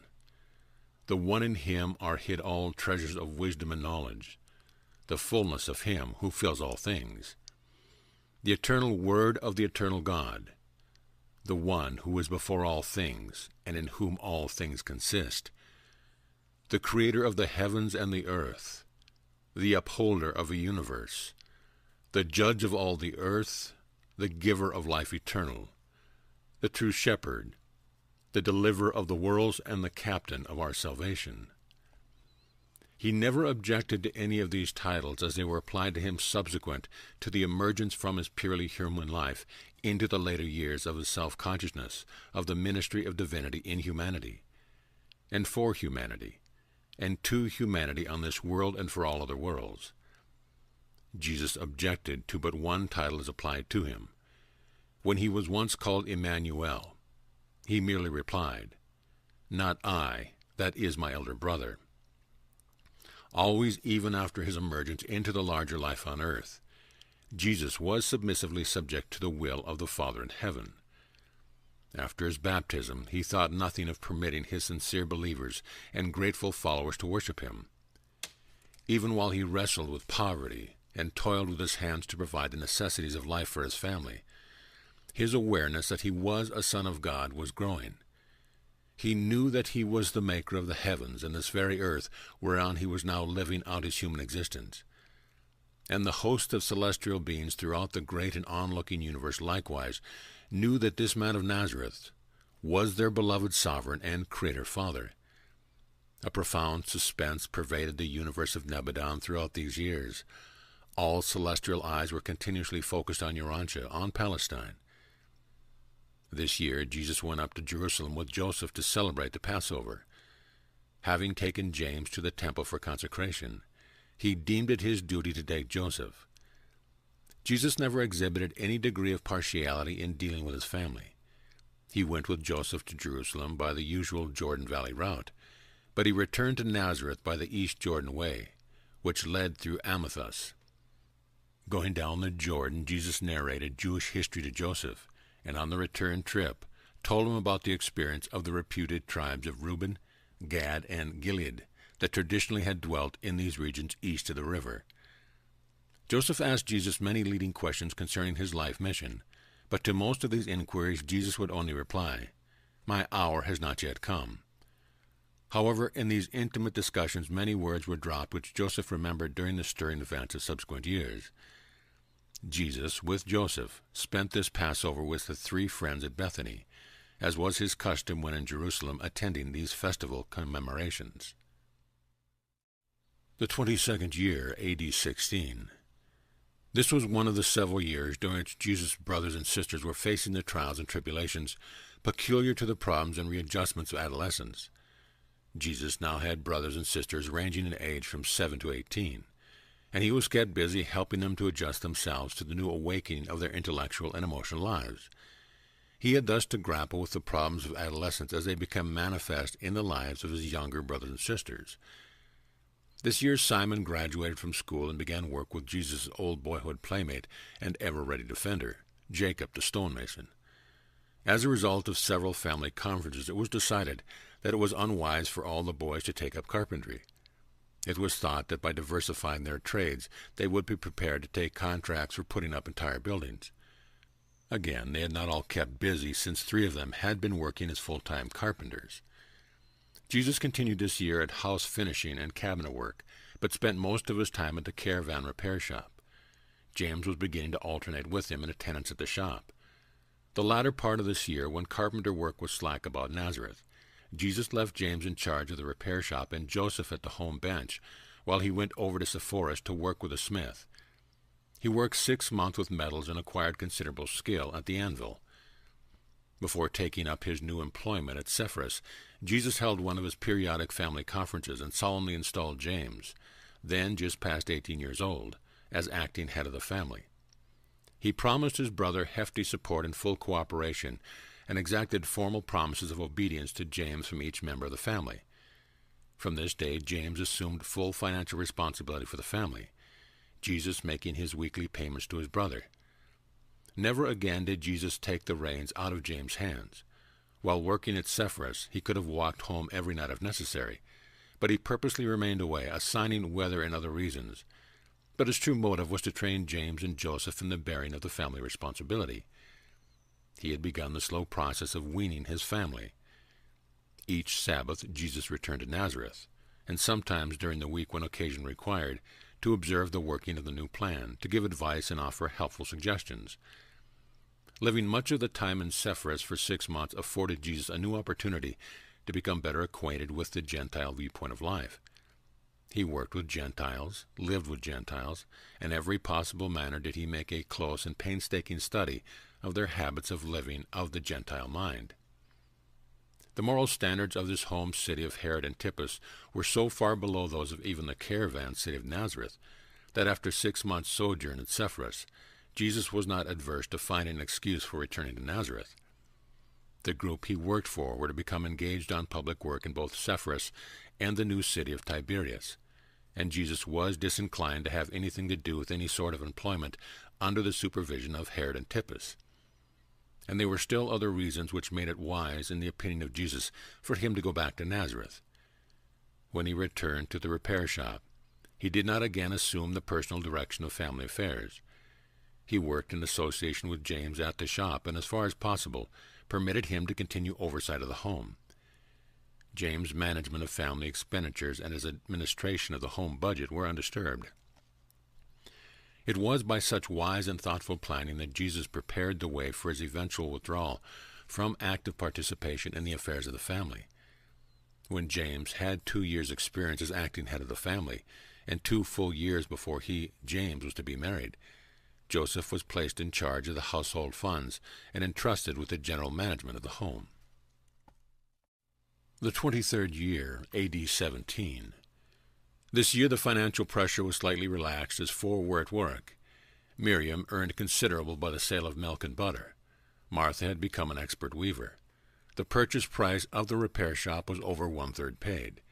The situation was such that Jesus stopped work for 3 weeks to take Simon to Jerusalem for the Passover, and this was the longest period away from daily toil he had enjoyed since the death of his father. They journeyed to Jerusalem by way of the Decapolis, and through Pella, Gerasa, Philadelphia, Heshbon, and Jericho. They returned to Nazareth by the coast road, touching Lydda, Joppa, Caesarea, thence around Mount Carmel to Ptolemy and Nazareth. This trip fairly acquainted Jesus with the whole of Palestine north of the Jerusalem district. At Philadelphia, Jesus and Simon became acquainted with a merchant from Damascus who developed such a great liking for the Nazareth couple that he insisted they stop with him at his Jerusalem headquarters. While Simon gave attendance at the temple, Jesus spent much of his time talking with this well-educated and much-traveled man of world affairs. This merchant owned over 4,000 caravan camels. He had interest all over the Roman world and was now on his way to Rome. He proposed that Jesus come to Damascus to enter his Oriental import business, but Jesus explained that he did not feel justified in going so far away from his family just then. But on the way back home he thought much about these distant cities, and the even more remote countries of the far west and far east, countries he had so frequently heard spoken of by the caravan passengers and conductors. Simon greatly enjoyed his visit to Jerusalem. He was duly received into the Commonwealth of Israel at the Passover consecration of the new sons of the commandment. While Simon attended the Passover ceremonies, Jesus mingled with the throngs of visitors and engaged in many interesting personal conferences with numerous Gentile proselytes. Perhaps the most notable of these contacts was the one with a young Hellenist named Stephen. This young man was on his first visit to Jerusalem and chanced to meet Jesus on Thursday afternoon on Passover week. While they both strolled about the viewing of the Asmonean palace, Jesus began the casual conversation that resulted in their becoming interested in each other, and which led to a 4-hour discussion of the way of life and the true God and his worship. Stephen was tremendously impressed with what Jesus said, and he never forgot his words. And this was the same Stephen who subsequently became a believer in the teaching of Jesus, and whose boldness in preaching his early gospel resulted in his being stoned to death by irate Jews. Some of Stephen's extraordinary boldness in proclaiming his view of the new gospel was the direct result of his early interview with Jesus. But Stephen never even faintly surmised that the Galilean he had talked with some 15 years previously was the very same person whom he later proclaimed the world's Savior, and for whom he was so soon to die, thus becoming the first martyr of the newly evolving Christian faith. When Stephen yielded up his life as the price of his attack upon the Jewish temple and its traditional practices, there stood by one named Saul, a citizen of Tarsus. And when Saul saw how this Greek could die for his faith, there was aroused in his heart those emotions which eventually led him to espouse the cause for which Stephen died. Later on he became the aggressor and indomitable Paul the philosopher, if not the sole founder of the Christian religion.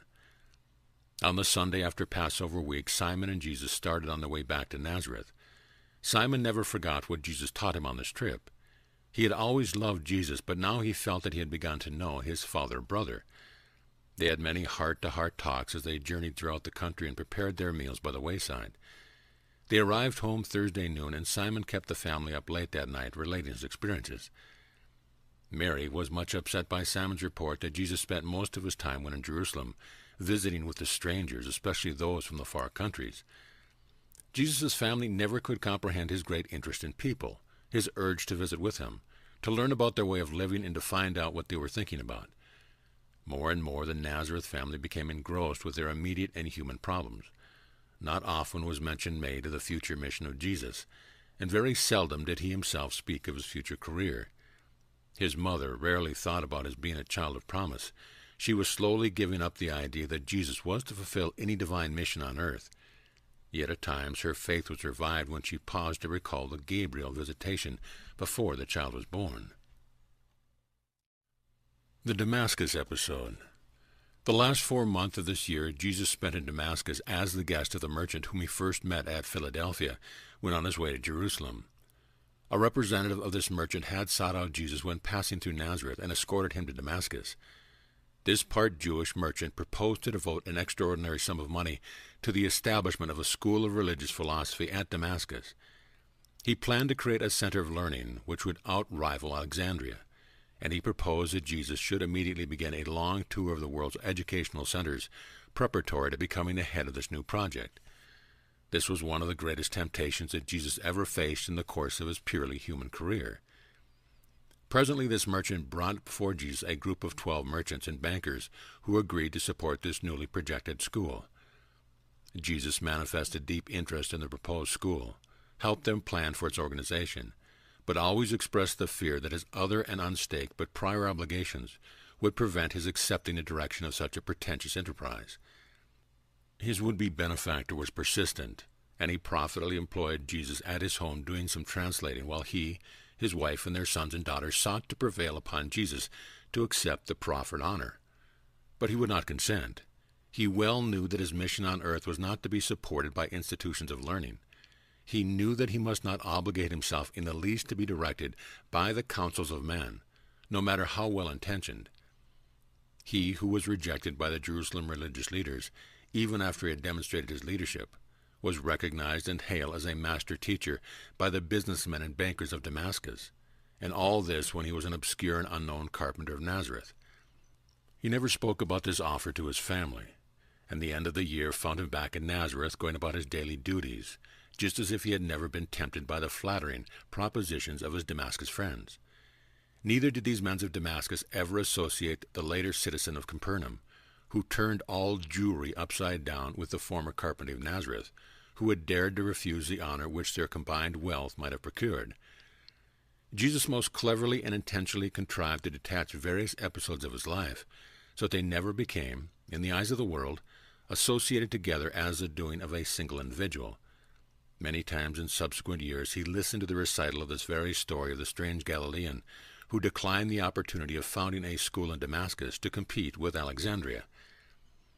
One purpose which Jesus had in mind, when he sought to segregate certain features of his earthly experience, was to prevent the building up of such a versatile and spectacular career as would cause subsequent generations to venerate the teacher in place of obeying the truth which he had lived and taught. Jesus did not want to build up such a human record of achievement as would attract attention from his teaching. Very early he recognized that his followers would be tempted to formulate a religion about him, which might become a competitor of the gospel of the kingdom that he intended to proclaim to the world. Accordingly, he consistently sought to suppress everything during his eventful career which he thought might be made to serve his natural human tendency to exalt the teacher in place of proclaiming his teaching.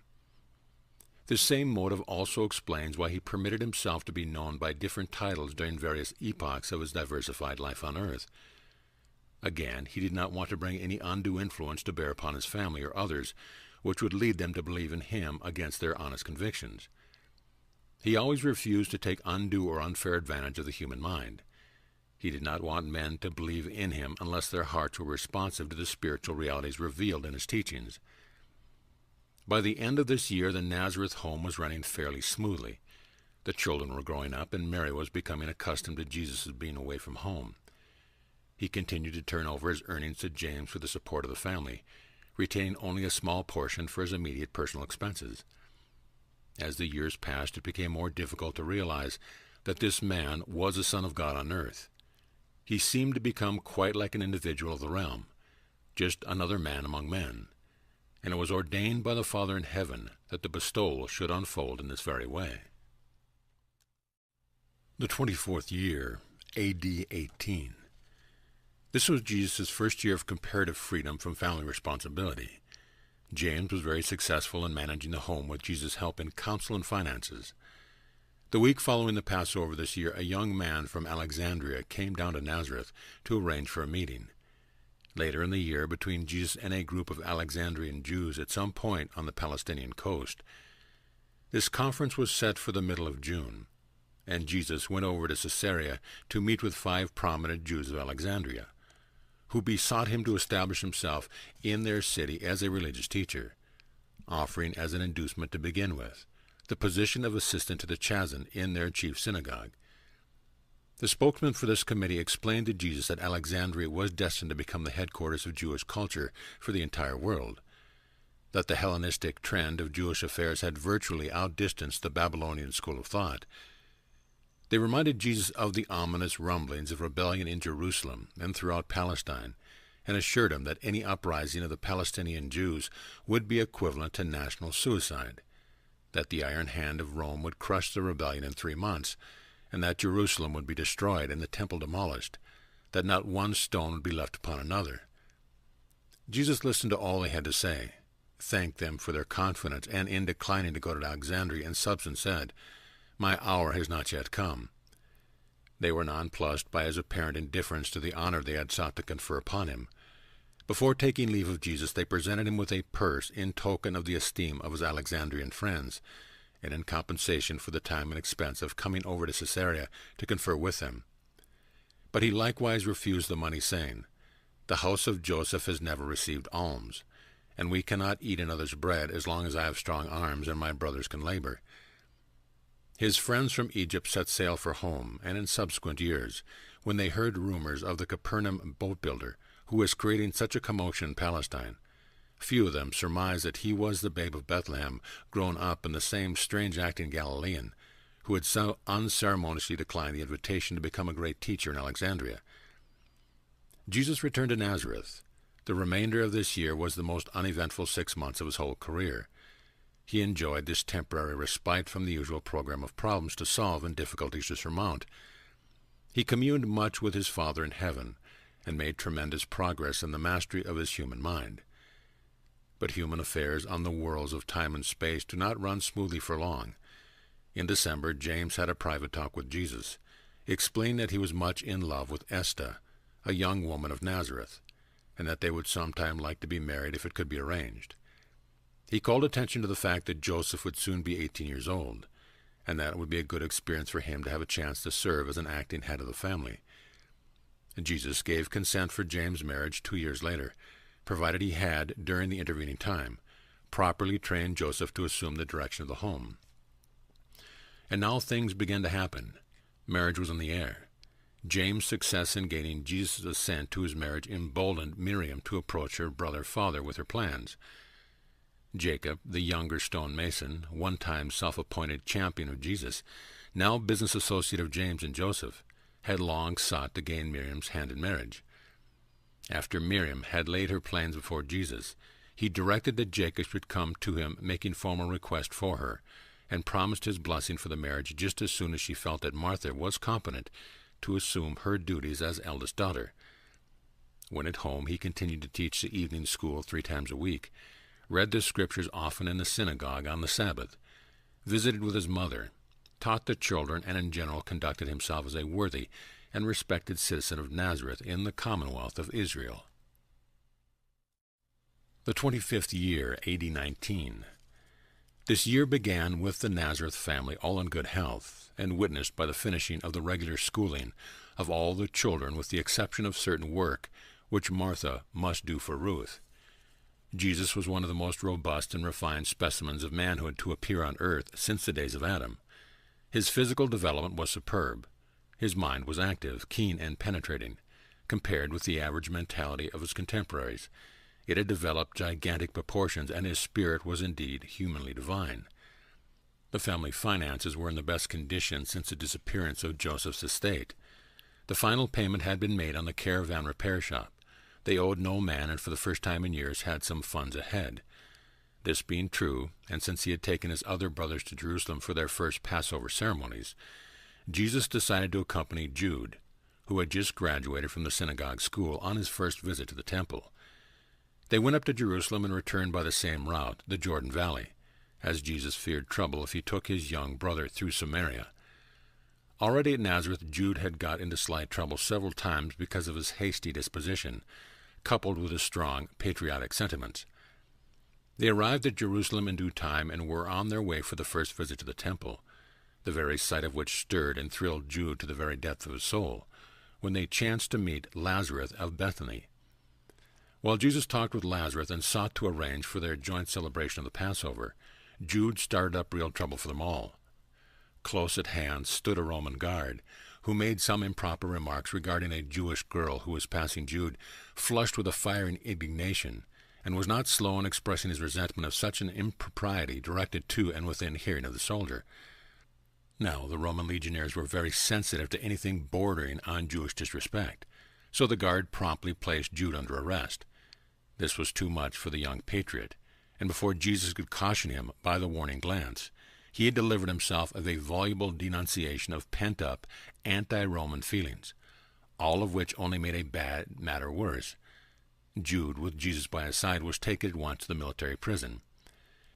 Jesus endeavored to obtain either an immediate hearing for Jude or else his release in time for the Passover celebration that evening, but he failed in these attempts. Since the next day was a holy convocation in Jerusalem, even the Romans would not presume to hear charges against a Jew. Accordingly, Jude remained in confinement until the morning of the second day after his arrest, and Jesus stayed at the prison with him. They were not present in the temple at the ceremony receiving the sons of the law into the full citizenship of Israel. Jude did not pass through this formal ceremony for several years, until he was next in Jerusalem at a Passover, and in connection with his propaganda work in behalf of the Zealots, the patriotic organization to which he belonged, and to which he was very active. The morning following their second day in prison, Jesus appeared before the military magistrate in behalf of Jude, by making apologies for his brother's youth, and by a further explanatory but judicious statement with reference to the provocative nature of the episode which had led up to the arrest of his brother. Jesus so handled the case that the magistrate expressed the opinion that the young Jew might have had some possible excuse for his violent outburst. After warning Jude not to allow himself again to be guilty of such rashness, he said to Jesus in dismissing him, "You had better keep your eye on the lad. He's liable to make a lot of trouble for all of you." And the Roman judge spoke the truth. Jude did make considerable trouble for Jesus, and always was the trouble of the same nature, clashes with the civil authorities because of his thoughtless and unwise patriotic outburst. Jesus and Jude walked over to Bethany for the night, explaining why they had failed to keep their appointment for the Passover supper, and set out for Nazareth the following day. Jesus did not tell the family about his young brother's arrest at Jerusalem, but he had a long talk with Jude about this episode some 3 weeks after their return. After this talk with Jesus, Jude himself told the family. He never forgot the patience and forbearance his father manifested throughout the whole of this trying experience. This was the last Passover Jesus attended with any members of his own family. Increasingly, the Son of Man was to become separated from close association with his own flesh and blood. This year, his seasons of deep meditation were often broken into by Ruth and her playmates, and always was Jesus ready to postpone the contemplation of his future work for the world and the universe, that he might share in the childish joy and youthful gladness of these youngsters, who never tired of listening to Jesus relate the experiences of his various trips to Jerusalem. They also greatly enjoyed his stories about animals and nature. The children were always welcome at the repair shop. Jesus provided sand, blocks, and stone by the side of the shop, and bevies of youngsters flocked there to amuse themselves. When they tired of their play, the more intrepid ones would peek into the shop, and if its keeper were not too busy, they would make bold to go in and say, "Uncle Joshua, come out and tell us a big story." Then they would lead him out by tugging at his hands until he was seated on the favorite rock by the corner of the shop, with the children on the ground in a semicircle before him. And how the little folk did enjoy their Uncle Joshua! They were learning to laugh, and to laugh heartily. It was customary for one or two of the smallest of the children to climb up upon his knees and sit there, looking up in wonderment at his expressive features as he told his stories.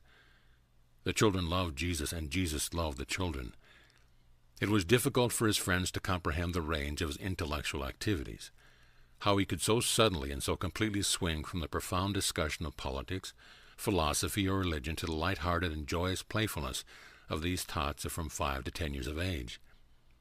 As his own brothers and sisters grew up, as he gained more leisure, and before the grandchildren arrived, he paid a great deal of attention to these little ones. But he did not live on earth long enough to enjoy the grandchildren very much. The 26th year, A.D. 20. As this year began, Jesus of Nazareth became strongly conscious that he possessed a wide range of potential power, but he was likewise fully persuaded that this power was not to be employed by his personality as the Son of Man, at least not until his hour should come. At this time he thought much but said little about the relation of himself to his Father in heaven, and the conclusion of all this thinking was expressed once in his prayer on the hilltop, when he said, "Regardless of who I am, and what power I may or may not wield, I always have been and always will be subject to the will of my Paradise Father." And yet, as this man walked about Nazareth to and from his work, it was literally true, as concerned a vast universe, that in him were hidden all the treasures of wisdom and knowledge. All this year the family affairs ran smoothly except for Jude.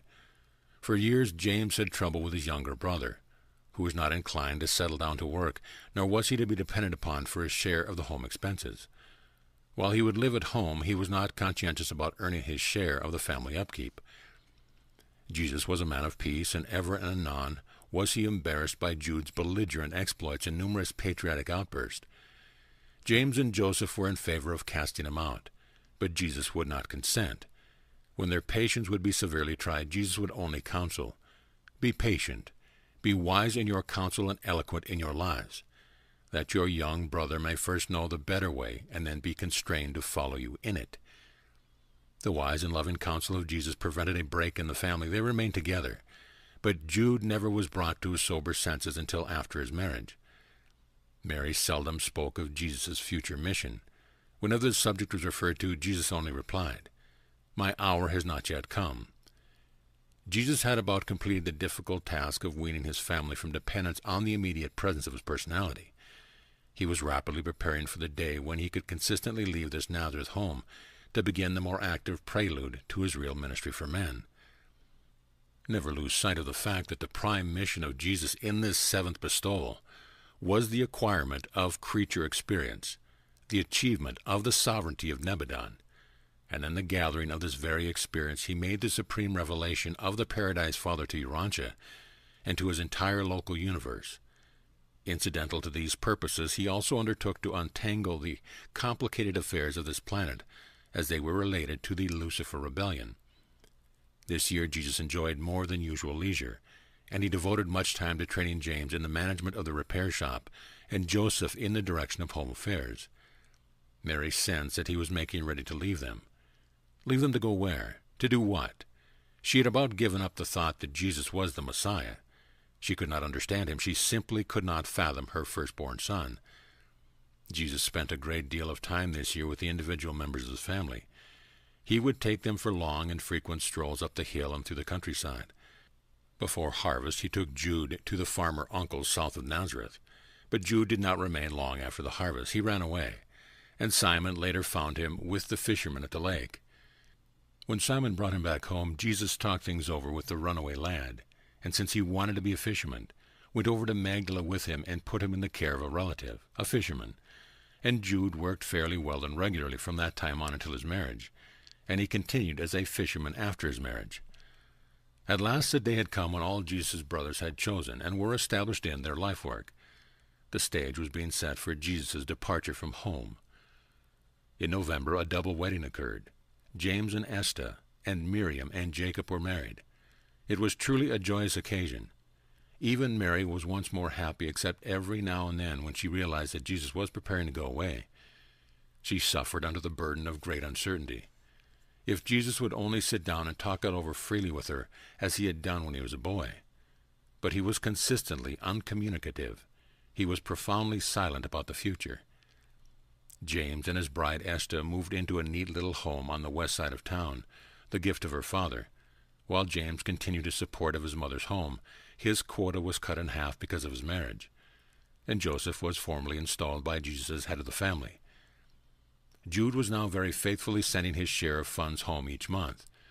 The wedding of James and Miriam had a very beneficial influence on Jude, and when he left for the fishing grounds, the day after the double wedding, he assured Joseph that he could depend on him, to do my full duty and more if it is needed, and he kept his promise. Miriam lived next door to Mary in the home of Jacob. Jacob the elder had been laid to rest with his fathers.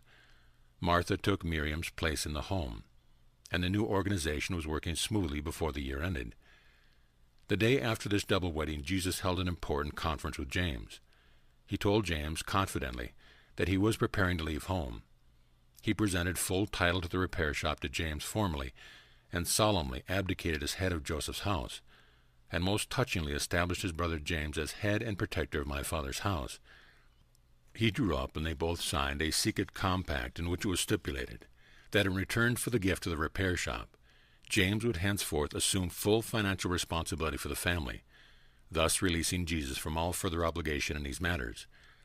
After the contract was signed, after the budget was so arranged that the actual expense of the family would be met without any contribution from Jesus, Jesus said to James, "But, my son, I will continue to send you something each month until my hour shall have come.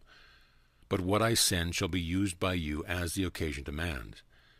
Apply my funds to the family necessities or pleasures as you see fit. Use them in case of sickness, or apply them to meet the unexpected emergencies which may befall any individual member of the family."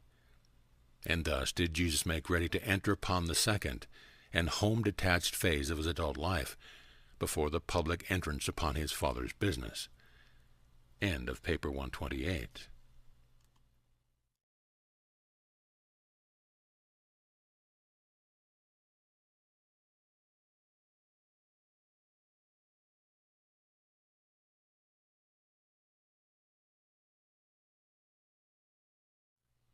Paper 129. The later adult life of Jesus. Jesus had fully and finally separated himself from the management of the domestic affairs of the Nazareth family and from the immediate direction of its individuals. He continued, right up to the event of his baptism, to contribute to the family finances and to take a keen personal interest in the spiritual welfare of every one of his brothers and sisters. And always was he ready to do everything humanly possible for the comfort and happiness of his widowed mother. The Son of Man had now made every preparation for detaching himself permanently from the Nazareth family, and this was not easy for him to do. Jesus naturally loved his people, he loved his family, and his natural affection had been tremendously augmented by his extraordinary devotion to them. The more fully we bestow ourselves upon our fellows, the more we come to love them. And since Jesus had given himself so fully to his family, he loved them with a great and fervent affection. All the family had slowly awakened to the realization that Jesus was making ready to leave them. The sadness of the anticipated separation was only tempered by his graduated method of preparing them for the announcement of his intended departure. For more than 4 years they discerned that he was planning for this eventual separation. The 27th year, A.D. 21. In January of this year, A.D. 21, on a rainy Sunday morning, Jesus took unceremonious leave of his family, only explaining he was going over to Tiberias and then on a visit to other cities about the Sea of Galilee. And thus he left them, never again to be a regular member of that household.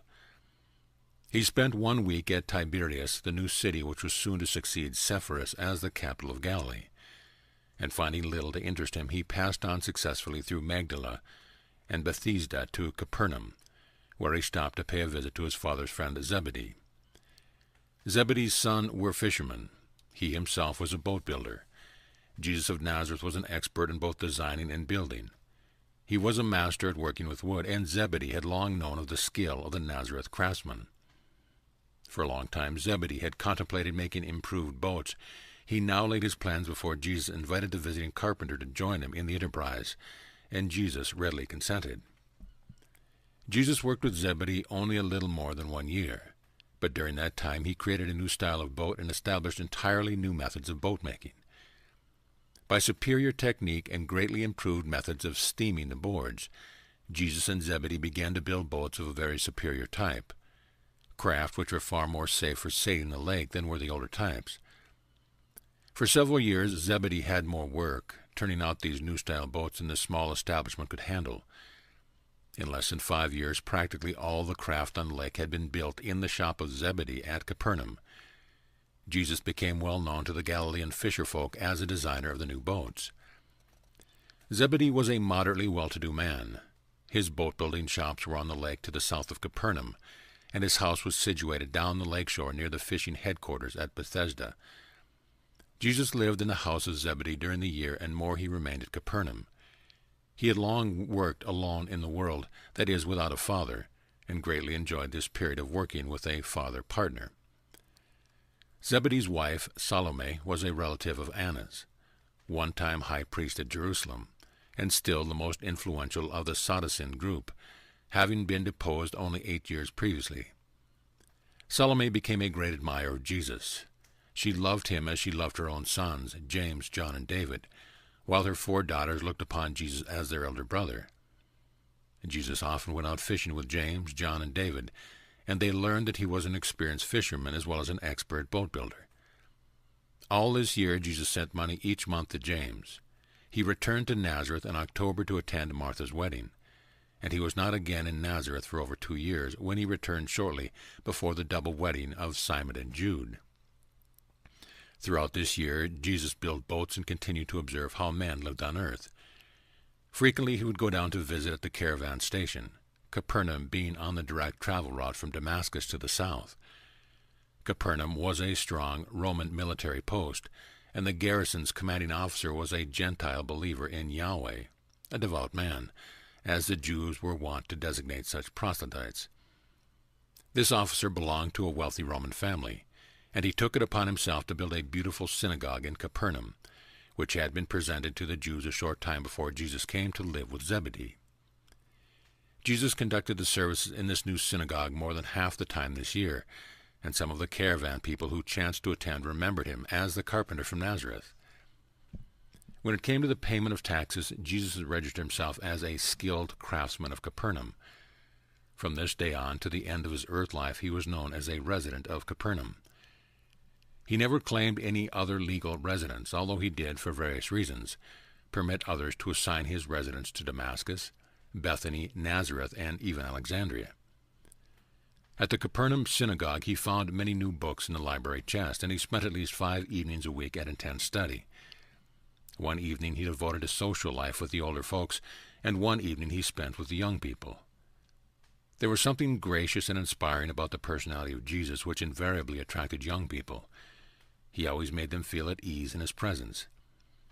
Perhaps his great secret in getting along with them consisted in the twofold fact that he was always interested in what they were doing, while he seldom offered them advice unless they asked for it. The Zebedee family almost worshipped Jesus, and they never failed to attend the conferences of questions and answers which he conducted each evening after supper before he departed for the synagogue to study. The youthful neighbors also came in frequently to attend these after-supper meetings. To these little gatherings Jesus gave varied and advanced instructions, just as advanced as they could comprehend. He talked quite freely with them, expressing his ideas and ideals about politics, sociology, science, and philosophy, but never presumed to speak with authority, finality, except when discussing religion, the relation of man to God. Once a week Jesus held a meeting with the entire household, shop and shore helpers, for Zebedee had many employees, and it was among these workers that Jesus was first labeled the Master. They all loved him. He enjoyed his labors with Zebedee in Capernaum, but he missed the children playing out by the side of the Nazareth carpenter shop. Of the sons of Zebedee, James was the most interested in Jesus as a teacher and as a philosopher. James cared most for his religious teaching and opinions. David respected him as a mechanic, but took little stock in his religious views and philosophic teachings. Frequently Jude came over on Sabbath to hear Jesus talk in the synagogue, and would tarry to visit with him. And the more Jude saw of his eldest brother, the more he became convinced that Jesus was a truly great man. This year Jesus made great advances in the ascended mastery of his human mind, and attained new and high levels of conscious contact with his indwelling thought adjuster. This was the last year of his settled life. Never again did Jesus spend a whole year in one place or at one undertaking. The days of his earth pilgrimage were rapidly approaching. Periods of intense activity were not far in the future, but they were now about to intervene between his simple but intensely active life of the past and his still more intense and strenuous public ministry, a few years of extensive travel and highly diversified personal activity. His training as a man of the realm had to be completed before he could enter upon his career of teaching and preaching as the perfected God-man of the divine and post-human phases of his Urantia bestowal. The 28th year, A.D. 22. In March A.D. 22, Jesus took leave of Zebedee and of Capernaum. He asked for a small sum of money to defray his expenses to Jerusalem. While working with Zebedee, he had drawn only small sums of money, which each month he would send to the family at Nazareth. One month Joseph would come down to Capernaum for the money. The next month Jude would come over to Capernaum, get the money from Jesus, and take it up to Nazareth. Jude's fishing headquarters was only a few miles south of Capernaum. When Jesus took leave of Zebedee's family, he agreed to remain in Jerusalem until Passover time, and they all promised to be present for that event. They even arranged to celebrate the Passover supper together. They all sorrowed when Jesus left them, especially the daughters of Zebedee. Before leaving Capernaum, Jesus had a long talk with his newfound friend and close companion, John Zebedee. He told John that he contemplated traveling extensively until "my hour shall come," and asked John to act in his stead in the matter of sending some money to the family at Nazareth each month until the funds due him should be exhausted. And John made him this promise: "My teacher, go about your business. Do your work in the world. I will act for you in this or any other matter.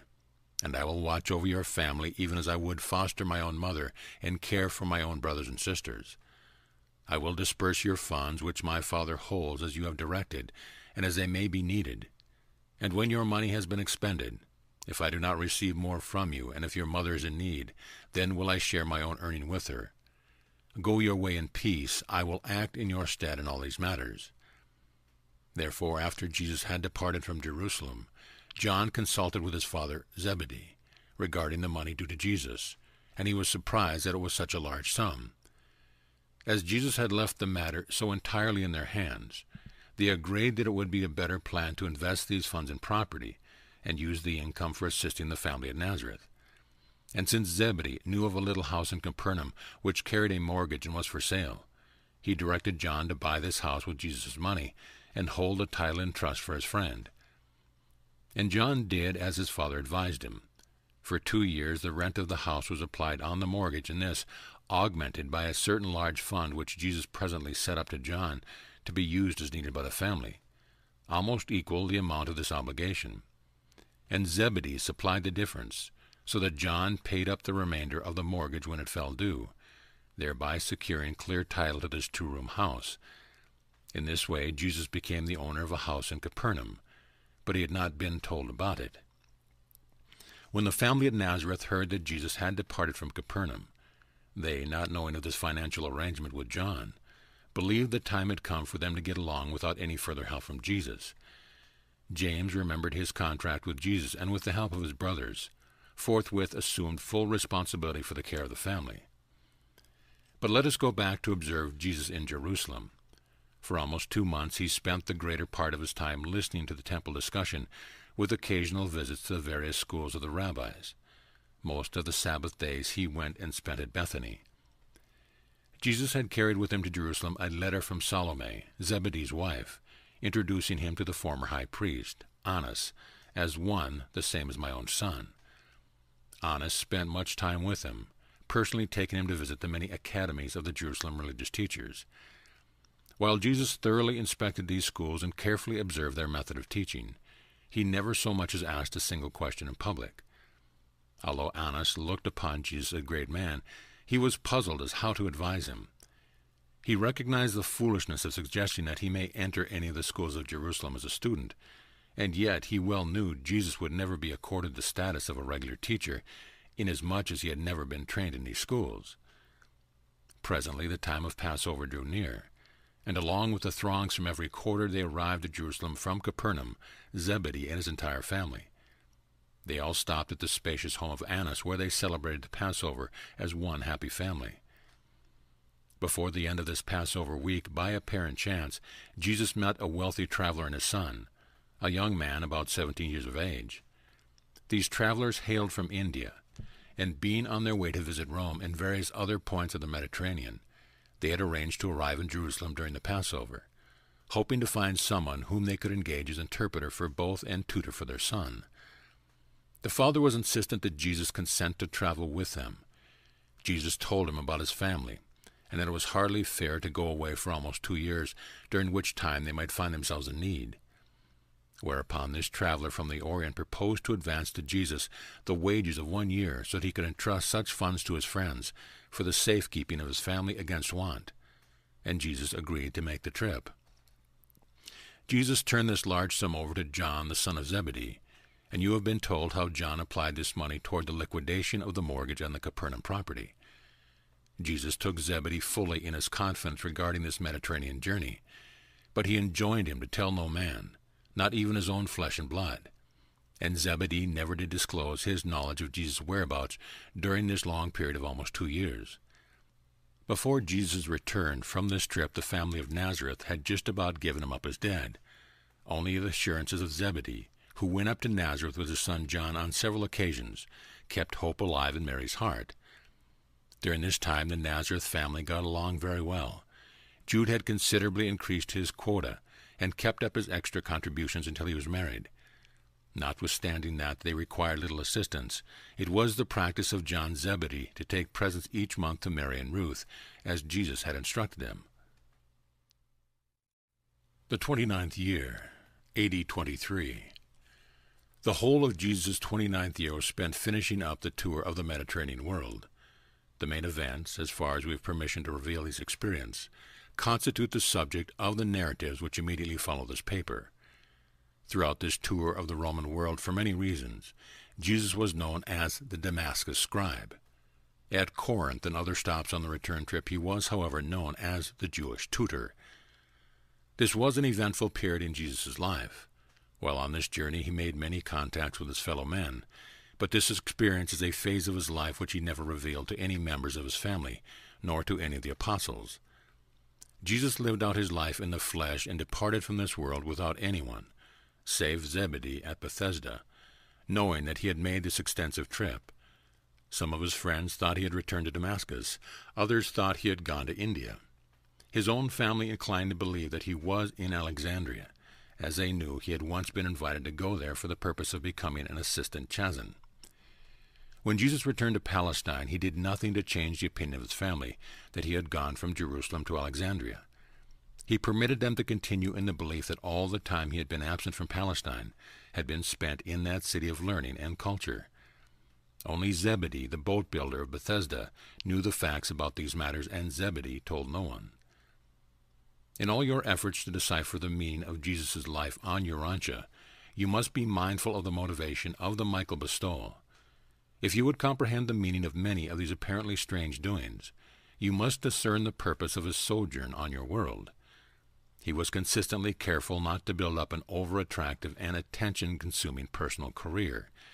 He wanted to make no unusual or overpowering appeals to his fellow men. He was dedicated to the work of revealing the Heavenly Father to his fellow mortals, and at the same time was consecrated to the sublime task of living his mortal earth life, all the while subject to the will of the same Paradise Father. It will also be helpful in understanding Jesus' life on earth if all mortal students of this divine bestowal will remember that, while he lived this life of incarnation on Urantia, he lived it for his entire universe. There was something special and inspiring associated with the life he lived in the flesh of mortal nature for every single inhabited sphere throughout all the universe of Nebadon. The same is also true of all those worlds which have become habitable since the eventful times of his sojourn on Urantia, and will be likewise equally true of all worlds which may become inhabited by will creatures in all the future history of this local universe. The Son of Man, during the time and through the experience of this tour of the Roman world, practically completed his educational contract training with the diversified peoples of the world of his day and generation. By the time of his return to Nazareth, through the medium of this travel training, he had just learned how man lived and wrought out his existence on Urantia. The real purpose of his trip around the Mediterranean basin was to know men. He came very close to hundreds of humankind on his journey. He met and loved all manner of men, rich and poor, high and low, black and white, educated and uneducated, cultured and uncultured, animalistic and spiritual, religious and irreligious, moral and immoral. On this Mediterranean journey, Jesus made great advances in his human task of mastering the material and mortal mind, and his indwelling adjuster made great progress in the ascension and spiritual conquest of this same human intellect. By the end of this tour, Jesus virtually knew, with all human certainty, that he was a Son of God, a Creator Son of the Universal Father. The adjuster more and more was able to bring up in the mind of the Son of Man shadowy memories of his paradise experience in association with his Divine Father, ere he ever come to organize and administer this local universe of Nebadon.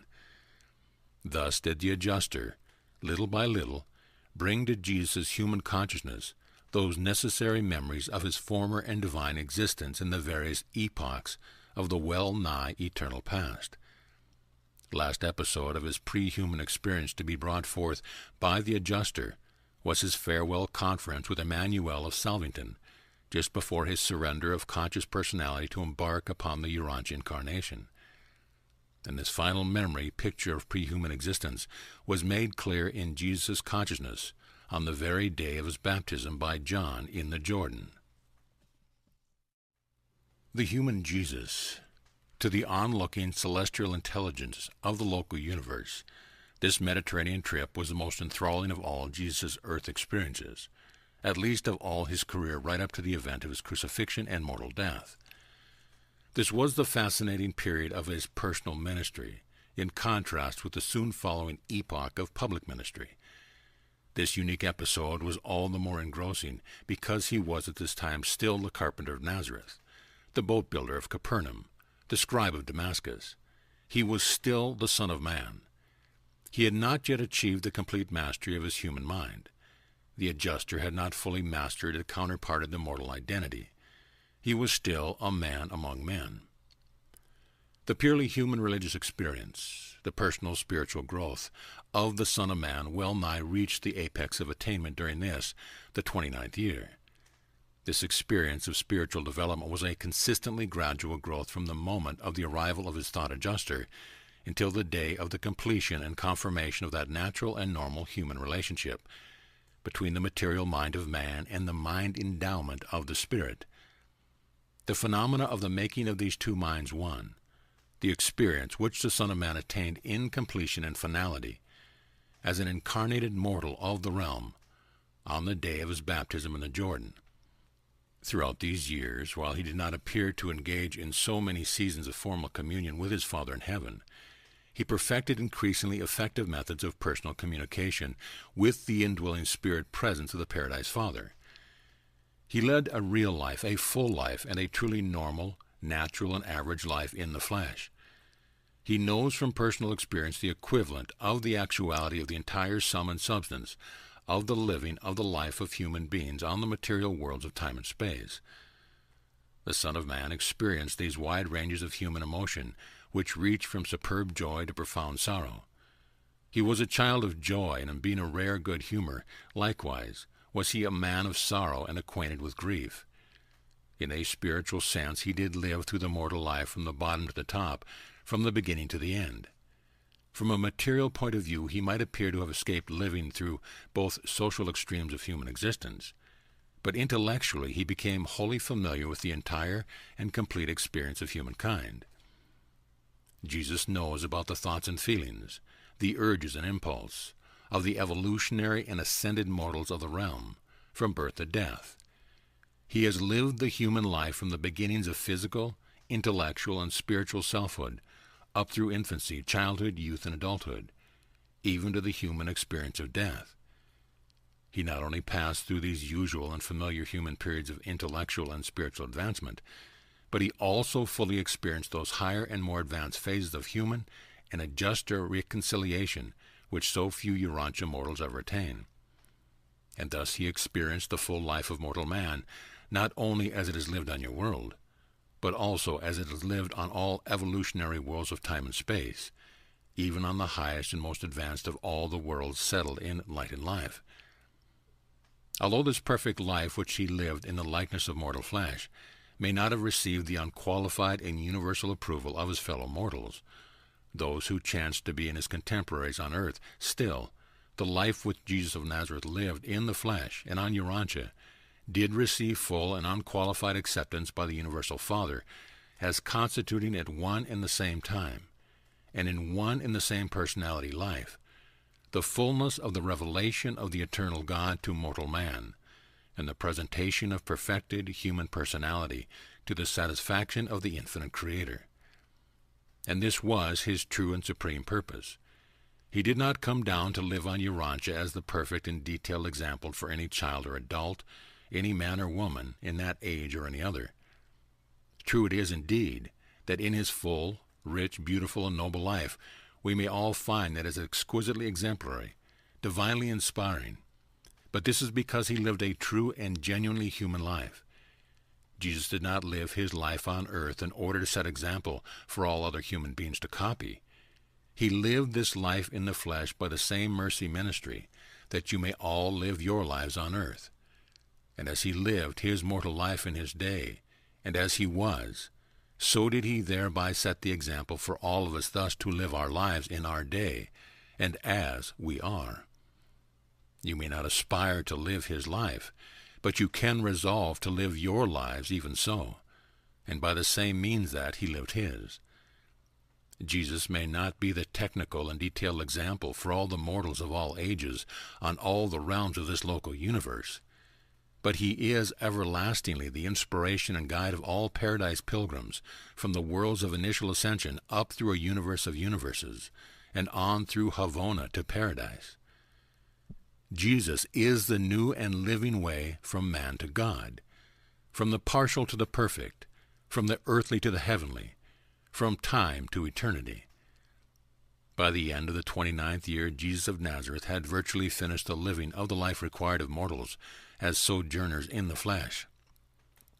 He came on earth, the fullness of God, to be manifest to men. He had now become well nigh the perfection of man, awaiting the occasion to become manifest to God. And he did all this before he was 30 years of age. End of paper 129.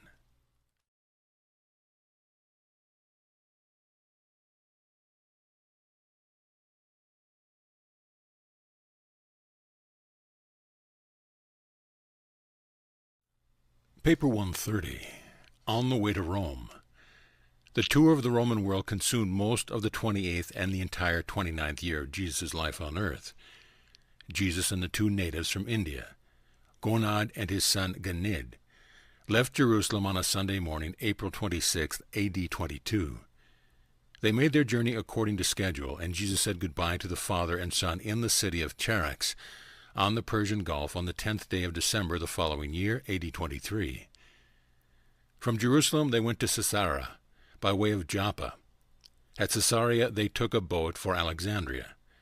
From Alexandria they sailed for Lasea in Crete. From Crete they sailed for Carthage, touching at Cyrene. At Carthage they took a boat for Naples, stopping at Malta, Sycharis, and Messina. From Naples they went to Capua, whence they traveled by the Appian way to Rome. After their stay in Rome they went overland to Tarentum, where they set sail for Athens in Greece, stopping at Nicopolis and Corinth. From Athens they went to Ephesus by way of Tros. From Ephesus they sailed for Cyprus, putting in at Rhodes on the way. They spent considerable time visiting and resting on Cyprus and then sailed for Antioch in Syria.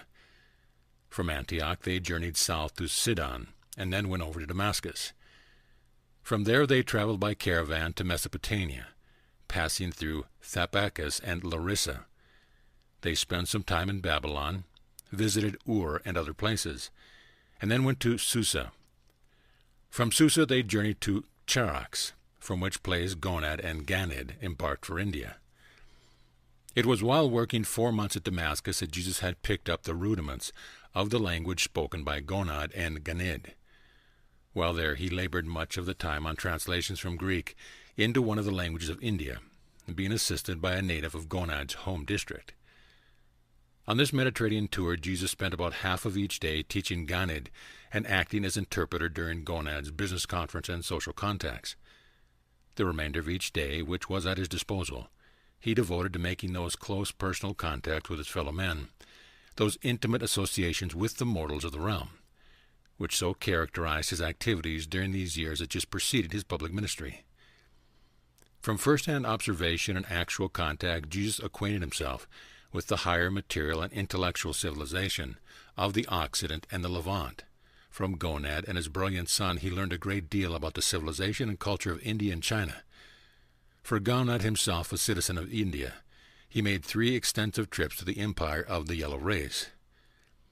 Ganid, the young man, learned much from Jesus during this long and intimate association. They developed a great affection for each other, and the lad's father many times tried to persuade Jesus to return with him to India. But Jesus always declined, pleading the necessity for returning to his family in Palestine. At Joppa, Discourse on Jonah. During their stay in Joppa, Jesus met Gedaliah, a Philistine interpreter who worked for one Simon a tanner. Gonad's agents in Mesopotamia had transacted much business with this Simon, so Gonad and his son desired to pay him a visit on their way to Caesarea. While they tarried at Joppa, Jesus and Gedaliah became warm friends. This young Philistine was a truth-seeker. Jesus was a truth-giver. He was the truth for that generation on Urantia. When a great truth-seeker and a great truth-giver meet, The result is a great and liberating enlightenment born on the experience of new truth. One day after the evening meal, Jesus and the young Philistine strolled down by the sea, and Gedaliah, not knowing that this scribe of Damascus was so well versed in the Hebrew traditions, pointed out to Jesus the ship landing from which it was reputed that Jonah had embarked on his ill-fated voyage to Tarshish. And when he had concluded his remarks, he asked Jesus this question, "But do you suppose the big fish really did swallow Jonah?" Jesus perceived that this young man's life had been tremendously influenced by this tradition, and that its contemplation had impressed upon him the folly of trying to run away from duty. Jesus therefore said nothing that would suddenly destroy the foundation of Gedaliah's present motivation for practical living. In answering this question, Jesus said, "My friend, we are all Jonahs with lives to live in accordance with the will of God. And at all times when we seek to escape the present duty of living by running away to far-off enticements, we thereby put ourselves in the immediate control of those influences which are not directed by the powers of truth and the force of righteousness. The flight from duty is the sacrifice of truth. The escape from the service of light and life can only result in those distressing conflicts with the difficult wails of selfishness, which lead eventually to darkness and death, unless such God-forsaking Jonahs shall turn their heart, even when in the very depth of despair, to seek after God and his goodness. And when such disheartened souls sincerely seek for God, hunger for truth and thirst for righteousness, there is nothing that can hold them in further captivity. No matter into what great depth they may have fallen, when they seek the light with a whole heart, the Spirit of the Lord God of heaven will deliver them from their captivity. The evil circumstance of life will spew them out upon the dry land of fresh opportunities for renewed service and wiser living." Gedaliah was mightily moved by Jesus' teaching, and they talked long into the night by the seaside. And before they went to their lodging, they prayed together and for each other. This was the same Gedaliah who listened to the later preaching of Peter, becoming a profound believer in Jesus of Nazareth, and held a memorable argument with Peter one evening at the home of Dorcas. And Gedaliah had very much to do with the final decision of Simon, the wealthy leather merchant, to embrace Christianity. In this narrative of the personal work of Jesus with his fellow mortals on this tour of the Mediterranean, we shall, in accordance with our permission, freely translate his words into modern phraseology current on Urantia at the time of this presentation. Jesus' last visit with Gedaliah had to do with the discussion of good and evil. This young Philistine was much troubled by a feeling of injustice because of the presence of evil in the world alongside the good. He said, "How can God, if he is infinitely good, permit us to suffer the sorrows of evil? After all, who creates evil?" It was still believed by many in those days that God creates both good and evil, but Jesus never taught such error. In answering this question, Jesus said, "My brother, God is love. Therefore he must be good. And his goodness is so great and real that it cannot contain the small and unreal things of evil. God is so positively good that there is absolutely no place in him for negative evil. Evil is the immature choosing and the unthinking missteps of those who are resistant to goodness, rejectful of beauty and disloyal to truth. Evil is only the misadaptation of immaturity or the disruptive and distorting influence of ignorance. Evil is the inevitable darkness which follows upon the heels of the unwise rejection of light. Evil is that which is dark and untrue, and which, when consciously embraced and willfully endorsed, becomes sin. Your Father in heaven, by endowing you with the power to choose between truth and error, created the potential negative of the positive way of light and life. But such errors of evil are really non-existent until such a time as an intelligent creature wills their existence by mischoosing the way of life. And then are such evils later exalted into sin by the knowing and deliberate choice of such a willful and rebellious creature. This is why our Father in heaven permits the good and the evil to go along together until the end of life, just as nature allows the wheat and the tares to grow side by side until the harvest. Gedaliah was fully satisfied with Jesus' answer to his question after their subsequent discussion had made clear to his mind the real meaning of these momentous statements. At Caesarea, Jesus and his friends tarried in Caesarea beyond the time expected, because one of the huge steering paddles on the vessel on which they intended to embark was discovered to be in danger of cleaving, The captain decided to remain in port while a new one was being made. There was a shortage of skilled woodworkers for this task, so Jesus volunteered to assist. During the evenings, Jesus and his friends strolled about on the beautiful wall which served as a promenade around the port. Ganid greatly enjoyed Jesus' explanation of the water system of the city and the technique whereby the tides were utilized to flush the city's streets and sewers. This youth of India was much impressed with the temple of Augustus, situated upon an elevation and surmounted by a colossal statue of the Roman Empire. The second afternoon on their stay, the three of them attended a performance in the enormous amphitheater, which could seat 20,000 persons, and that night they went to a Greek play at the theater. These were the first exhibitions of this sort Ganid had ever witnessed, and he asked Jesus many questions about them. On the morning of the third day they paid a formal visit to the governor's palace, for Caesarea was the capital of Palestine and the residence of the Roman procurator. At their inn there also lodged a merchant from Mongolia, and since his Far Eastern taught Greek fairly well, Jesus had several long visits with him. This man was much impressed with Jesus' philosophy of life, and never forgot his words of wisdom regarding the living of the heavenly life, while on earth by means of daily submission to the will of the Heavenly Father. This merchant was a Taoist, and he had thereby become a strong believer in the doctrine of universal deity. When he returned to Mongolia, he began to teach these advanced truths to his neighbors and to his business associates, and as a direct result of such activities, his eldest son decided to become a Taoist priest. This young man exerted a great influence in behalf of advanced truth throughout his lifetime, and was followed by a son and a grandson who likewise were devotedly loyal to the doctrine of the one God, the supreme ruler of heaven.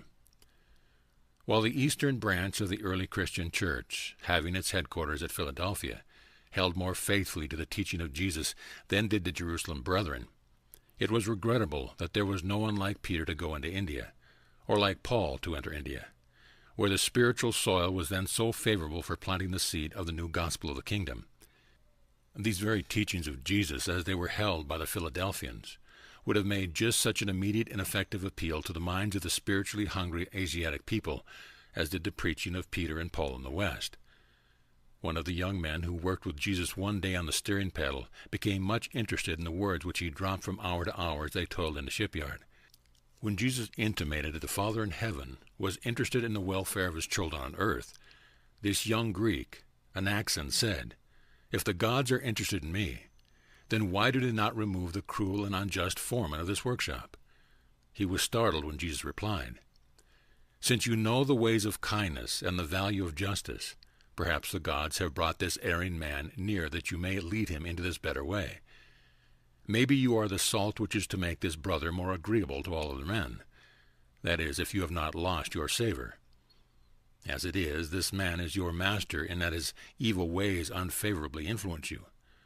Why not assert your mastery of evil by virtue of the power of goodness, and thus become the master of all relations between the two of you?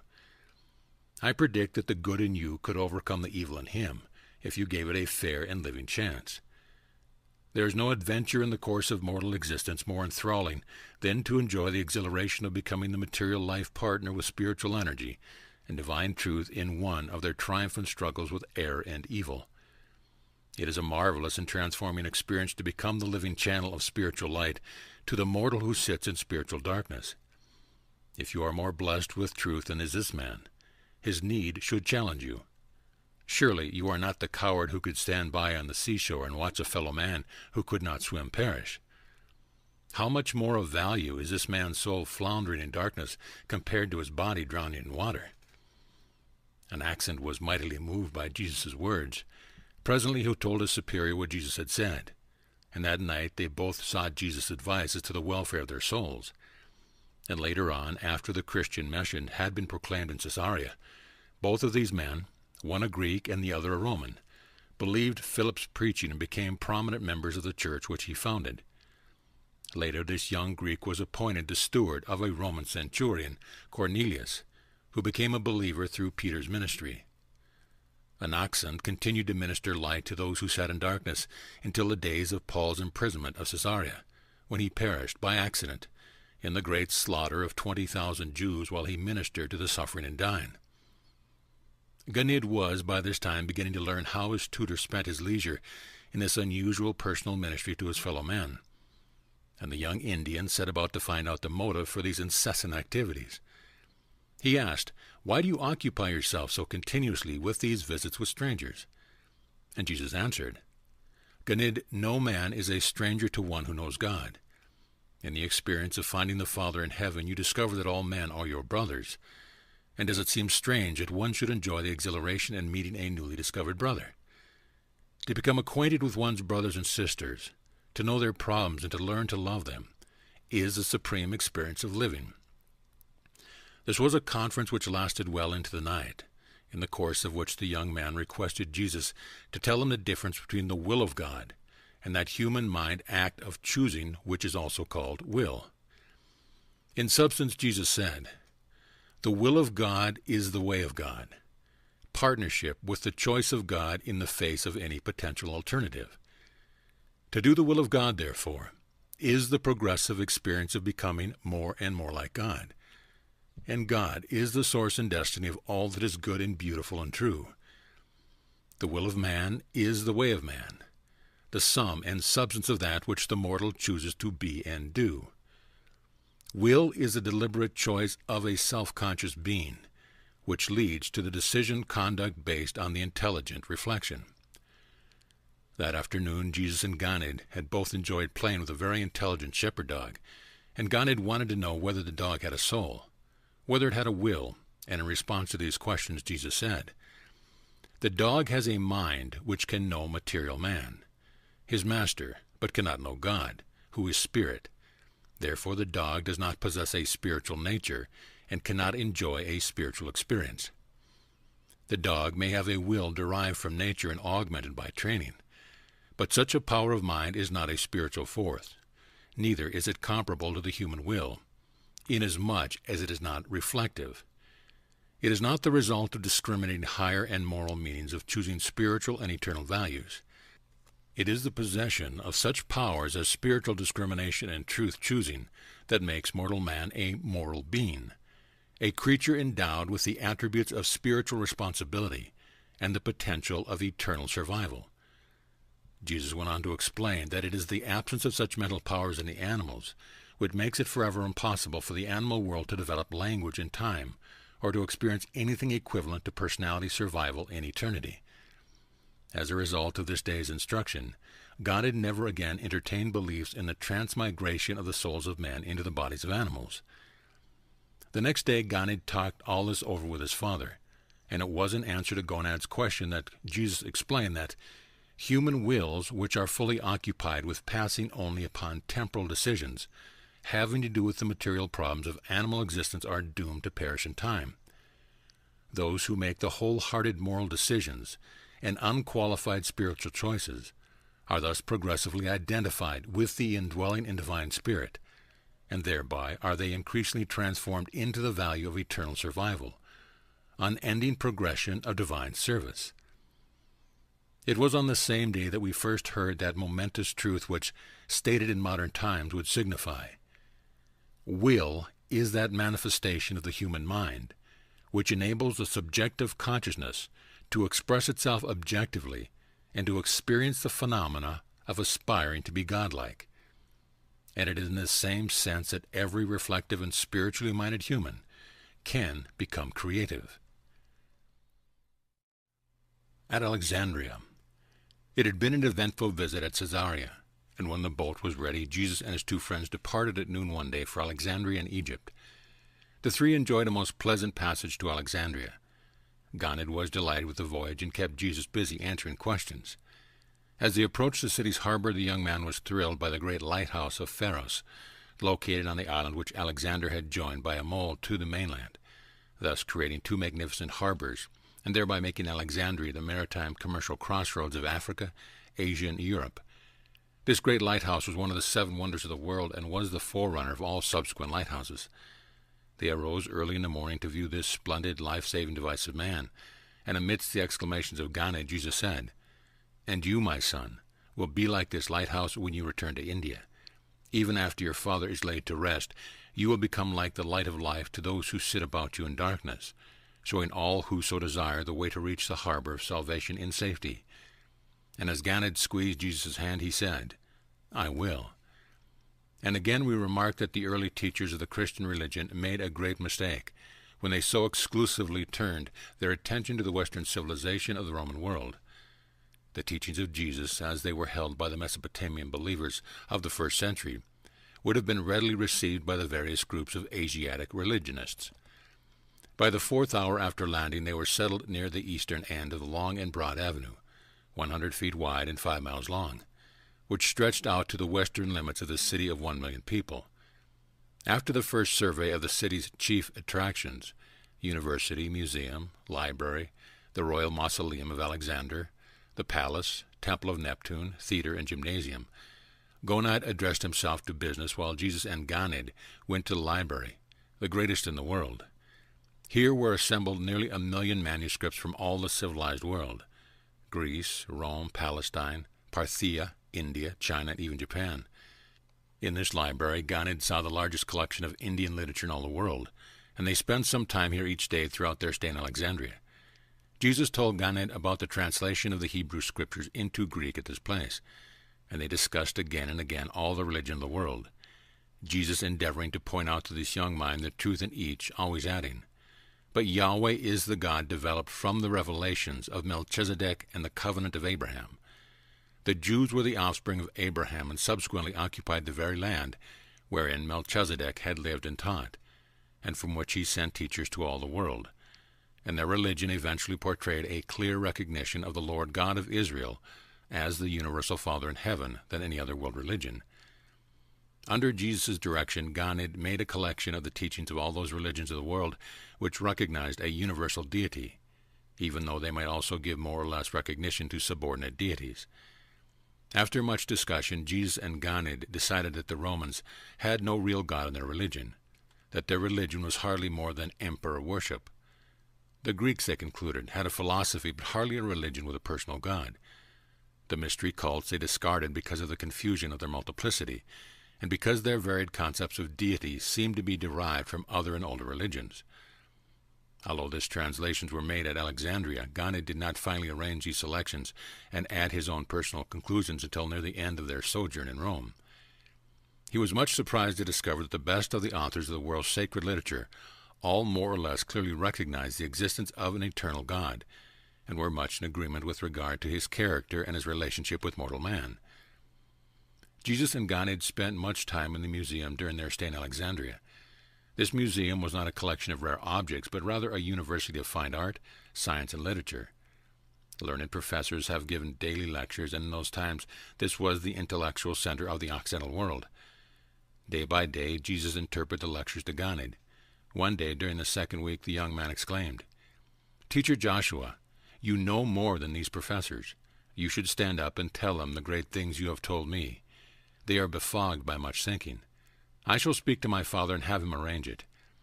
Jesus smiled, saying, "You are an admiring pupil, but these teachers are not minded that you and I should instruct them. The pride of unspiritualized learning is a treacherous thing in human experience. The true teacher maintains his intellectual integrity by ever remaining a learner." Alexandria was a city of a blended culture of the Occident, and next to Rome the largest and most magnificent in the world. Here was located the largest Jewish synagogue in the world, the seat of government of the Alexandria Sanhedrin, and 70 ruling elders.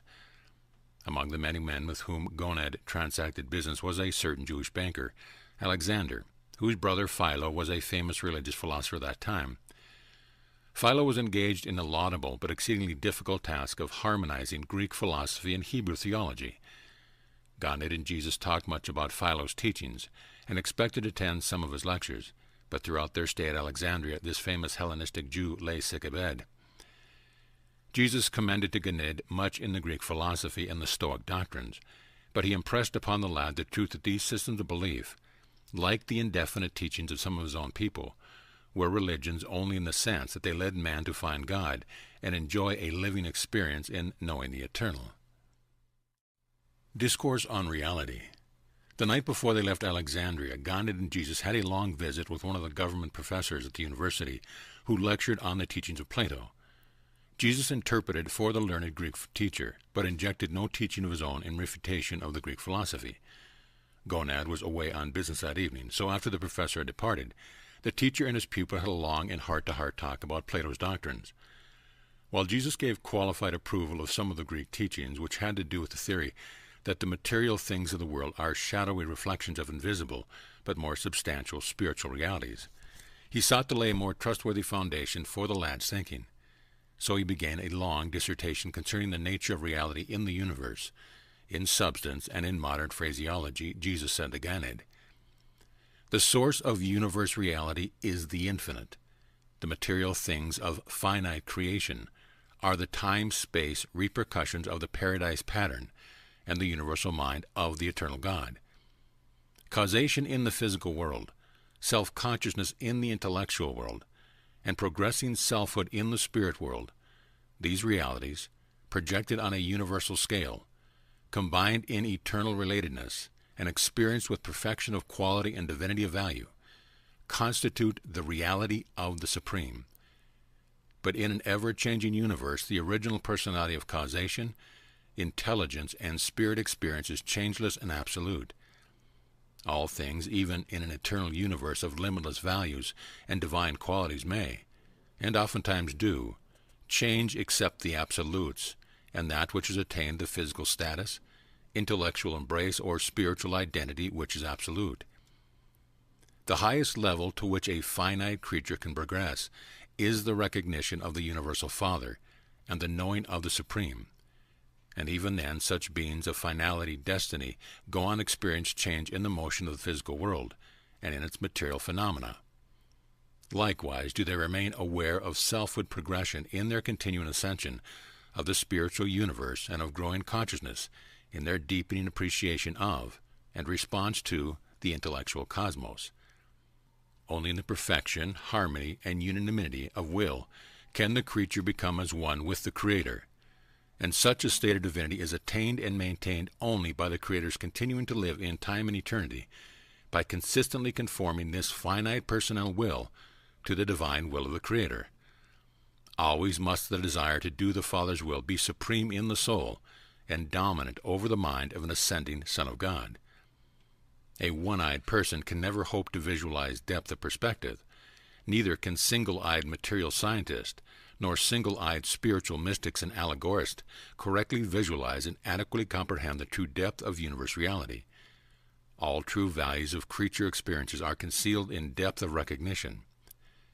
Mindless causation cannot evolve the refined and complex from the crude and the simple. Neither can spiritless experience evolve the divine characters of eternal survival from the material minds of the mortals of time. The one attribute of the universe which so exclusively characterizes the infinite deity is this unending, creative bestowal of personality which can survive in progressively deity attainment. Personality is that cosmic endowment, that phase of universal reality, which can coexist with unlimited change, and at the same time retain its identity in the very presence of all such changes, and forever afterward. Life is an adaptation of the original cosmic causation to the demands and possibilities of universe situations, and it comes into being by the action of the universal mind, and the activation of the spirit spark of the God who is Spirit. The meaning of life is its adaptability. The value of life is its progressibility, even to the heights of God consciousness. Misadaptation of self-conscious life to the universe results in cosmic disharmony. Final divergence of personality will, from the trend of the universes, terminates in intellectual isolation, personality segregation. Loss of the indwelling spirit pilot supervenes in spiritual cessation of existence. Intelligent and progressing life becomes then, in and of itself, an incontrovertible proof of the existence of a purposeful universe expressing the will of a divine Creator. And this life, in the aggregate, struggles toward higher values, having for its final goal the Universal Father. Only in degree does man possess mind above the animal level aside from the higher and quasi-spiritual ministrations of the intellect. Therefore animals, not having worship and wisdom, cannot experience superconsciousness, consciousness of consciousness. The animal mind is only conscious of the objective universe. Knowledge is the sphere of the material or fact-discerning mind. Truth is a domain of the spiritually endowed intellect that is conscious of knowing God. Knowledge is demonstrable. Truth is experienced. Knowledge is a possession of the mind. Truth an experience of the soul, the progressing self. Knowledge is a function of the non-spiritual level. Truth is a phase of the mind-spirit level of the universe. The eye of the material mind perceives a world of factual knowledge. The eye of the spiritualized intellect discerns a world of true values. These two views, synchronized and harmonized, reveal the world of reality, wherein wisdom interprets the phenomena of the universe in terms of progressive personal experience. Error or evil is the penalty of imperfection. The qualities of imperfection or facts of misadaptation are disclosed on the material level by critical observation and by scientific analysis, on the moral level by human experience. The presence of evil constitutes proof of the inaccuracies of mind and the immaturity of the evolving self. Evil is, therefore, also a measure of imperfection and universe interpretation. The possibility of making mistakes is inherent in the acquisition of wisdom, the scheme of progressing from the partial and temporal to the complete and eternal, from the relative and imperfect to the final and perfected. Error is the shadow of relative incompleteness, which must of necessity fall across man's ascending universe path to paradise perfection. Error, evil, is not an actual universe quality. It is simply the observation of a relativity in the relatedness of the imperfection of the incomplete finite to the ascending levels of the supreme and ultimate. Although Jesus told all this to the lad in language best suited to his comprehension, at the end of the discussion Ganid was heavy of eye and was soon lost in slumber. They rose early the next morning to go aboard the boat bound for Lycia on the island of Crete. But before they embarked, the lad had still further questions to ask about evil, to which Jesus replied, "Evil is a relativity concept. It arises out of the observation of the imperfections which appear in the shadow cast by a finite universe of things and beings, as such a cosmos obscures the living light of the universal expression of the eternal realities of the Infinite One. Potential evil is inherent in the necessary incompleteness of the revelation of God, as a time-space limited expression of infinity and eternity. The fact of the partial in the presence of the complete constitutes relativity of reality, creates necessity for intellectual choosing, and establishes value levels of spirit recognition and response. The incomplete and finite concept of the infinite, which is held by the temporal and limited creative mind, is, in and of itself, potential evil. But the augmenting error of unjustified deficiency in the reasonable spiritual rectifications of these originally inherent intellectual disharmonies and spiritual insufficiencies is equivalent to the realization of actual evil. All static, dead concepts are potentially evil. The finite shadow of relative and living truth is continually moving. Static concepts invariably retard science, politics, society, and religion. Static concepts may represent a certain knowledge, but they are deficient in wisdom and devoid of truth. But do not permit the concept of relativity so to mislead you that you fail to recognize the coordination of the universe under the guidance of the cosmic mind, and its stabilized control by the energy and spirit of the Supreme. On the island of Crete, the travelers had but one purpose in going to Crete, and that was to play, to walk about over the island and to climb the mountains. The Cretans of that time did not enjoy an enviable reputation among the surrounding people. Nevertheless, Jesus and Ganid won many souls to higher levels of thinking and living, and thus laid the foundation for the quick reception of the later gospel teachings when the first preachers from Jerusalem arrived. Jesus loved these Cretans, notwithstanding the harsh words which Paul later spoke concerning them when he subsequently sent Titus to the island to reorganize the churches. On the mountainside in Crete, Jesus had his first long talk with Gonad regarding religion, and the father was much impressed, saying, "No wonder the boy believes everything you tell him. But I never knew that they had such a religion even in Jerusalem, much less in Damascus." It was during the island's sojourn that Gonad first proposed to Jesus that he go back to India with him, and Ganid was delighted with the thought that Jesus might consent to such an arrangement. One day, when Ganid asked Jesus why he had not devoted himself to the work of a public teacher, he said, "My son, everything must await the coming of its time. You are born into the world, but no amount of anxiety and no manifestation of impatience will help you to grow up. You must, in all such matters, wait upon time. Time alone will ripen the green fruit upon the tree. Season follows season, and sundown follows sunrise only with the passing of time. I am now on the way to Rome with you and your father, and that is sufficient for today. My tomorrow is wholly in the hands of my Father in heaven." And then he told Ganid the story of Moses and the 40 years of watchful waiting and continued preparation. One thing happened on a visit to Fair Havens which Ganid never forgot. The memory of this episode always caused him to wish he might do something to change the caste system of his native India. A drunken degenerate was attacking a slave girl on the public highway. When Jesus saw the plight of the girl, he rushed forward and drew the maiden away from the assault of the madman. While the frightened child clung to him, he held the infuriated man at a safe distance by his powerful extended right arm, until the poor fellow had exhausted himself beating the air with his angry blows. Ganid felt a strong impulse to help Jesus handle the affair, but his father forbade him. Though they could not speak the girl's language, she could understand their act of mercy and gave token of her heartfelt appreciation as they all three escorted her home. This was probably as near a personal encounter with his fellows as Jesus ever had throughout his entire life in the flesh. But he had a difficult task that evening trying to explain to Ganid why he did not smite the drunken man. Ganid thought this man should have been struck at least as many times as he had struck the girl. The young man who was afraid. While they were up in the mountains, Jesus had a long talk with a young man who was fearful and downcast.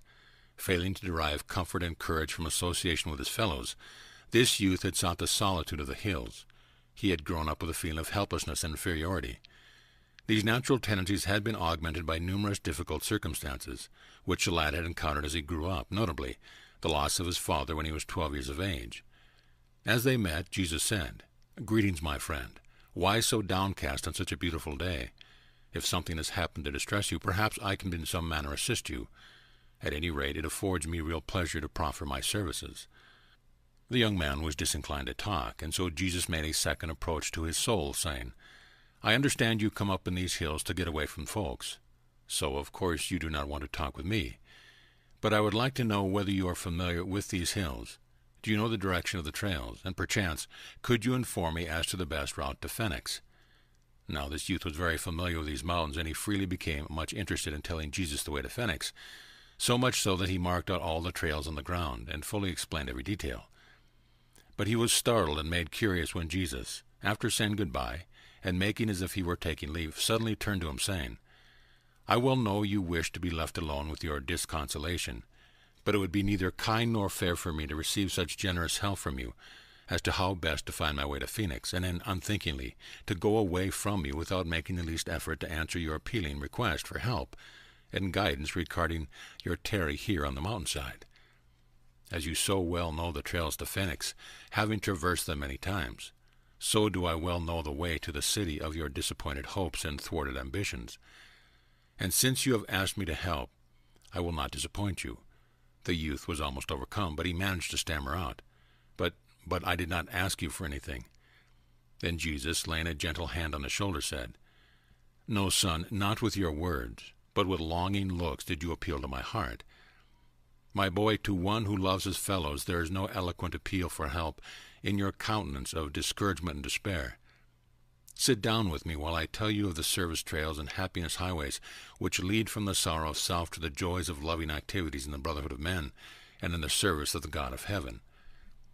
By the time the young man very much desired to talk with Jesus, and he knelt at his feet imploring Jesus to help him, to show him the way to escape from this world of personal sorrow and defeat. Said Jesus, "My friend, arise, stand up like a man. You may be surrounded with small enemies and be retarded by many obstacles, but the big things and the real things of this world and the universe are on your side. The sun rises every morning to salute you just as it does the most powerful and prosperous man on earth. Look, you have a strong body and are powerful muscles. Your physical equipment is better than the average.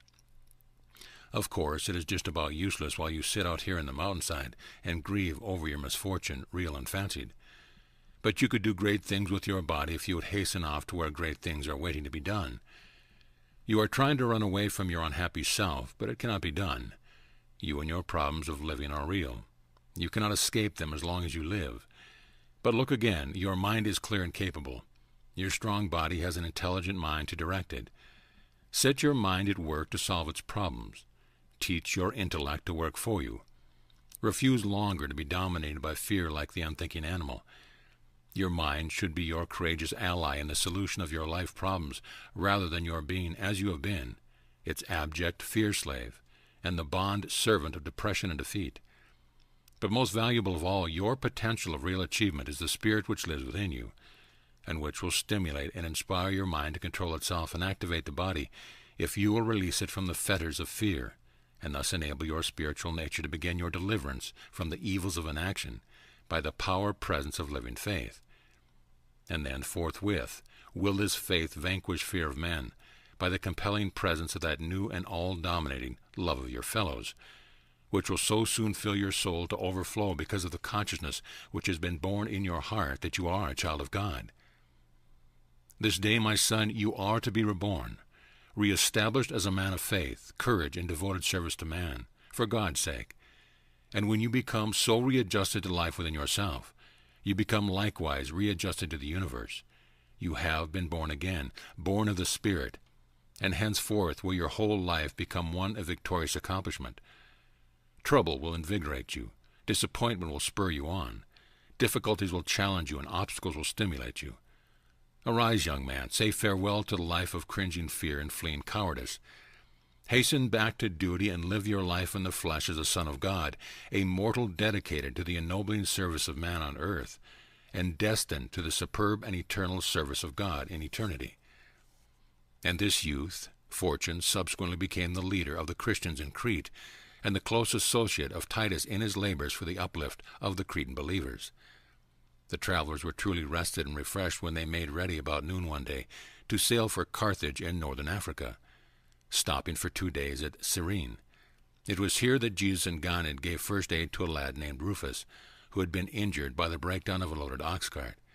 They carried him home to his mother and his father, Simon, little dreamed that the man whose cross he subsequently bore by order of the Roman soldier was the stranger who once befriended his friend. At Carthage, discourse on time and space. Most of the time en route to Carthage, Jesus talked with his fellow travelers about things social, political, and commercial. Hardly a word was said about religion. For the first time, Gonad and Ganid discovered that Jesus was a good storyteller, and they kept him busy telling tales about his early life in Galilee.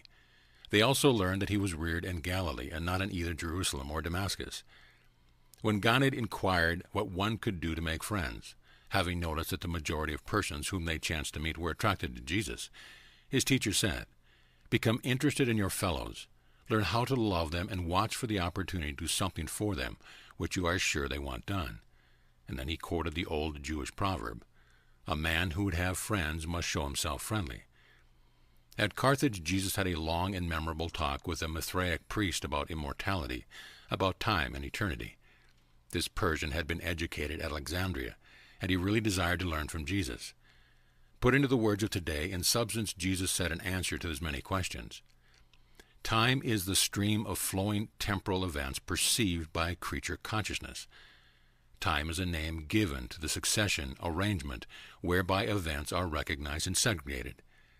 The universe of space is a time-related phenomena, as it is viewed from any interior position outside of the fixed abode of paradise. The motion of time is only revealed in relation to something which does not move in space as a time phenomena. In the universe of universes, paradise and its deities transcend both time and space. On the inhabited worlds, human personality, indwelt and oriented by the Paradise Father Spirit, is the only physically related reality which can transcend the material sequence of temporal events. Animals do not sense time as does man, and even to man, because of his sectional and circumscribed view, time appears as a succession of events. But as man ascends, as he progresses inward, The enlarging view of this event procession is such that it is discerned more and more in its wholeness. That which formerly appeared as a succession of events then will be viewed as a whole and perfectly related cycle.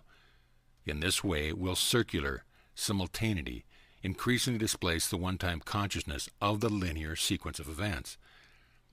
There are 7 different conceptions of space as it is conditioned by time. Space is measured by time, not time by space. The confusion of the scientists grow out of a failure to recognize the reality of space. Space is not merely an intellectual concept of the variation in relatedness of universe objects. Space is not empty, and the only thing man knows which can ever partially transcend space is mind. Mind can function independently of the concept of the space relatedness of material objects. Space is relatively and comparatively finite to all beings of creature status. The nearer consciousness approaches the awareness of 7 cosmic dimensions, the more does the concept of potential space approach ultimacy. But the space potential is truly ultimate only on the absolute level. It must be apparent that universal reality has an expanding and always relative meaning on the ascending and perfecting levels of the cosmos.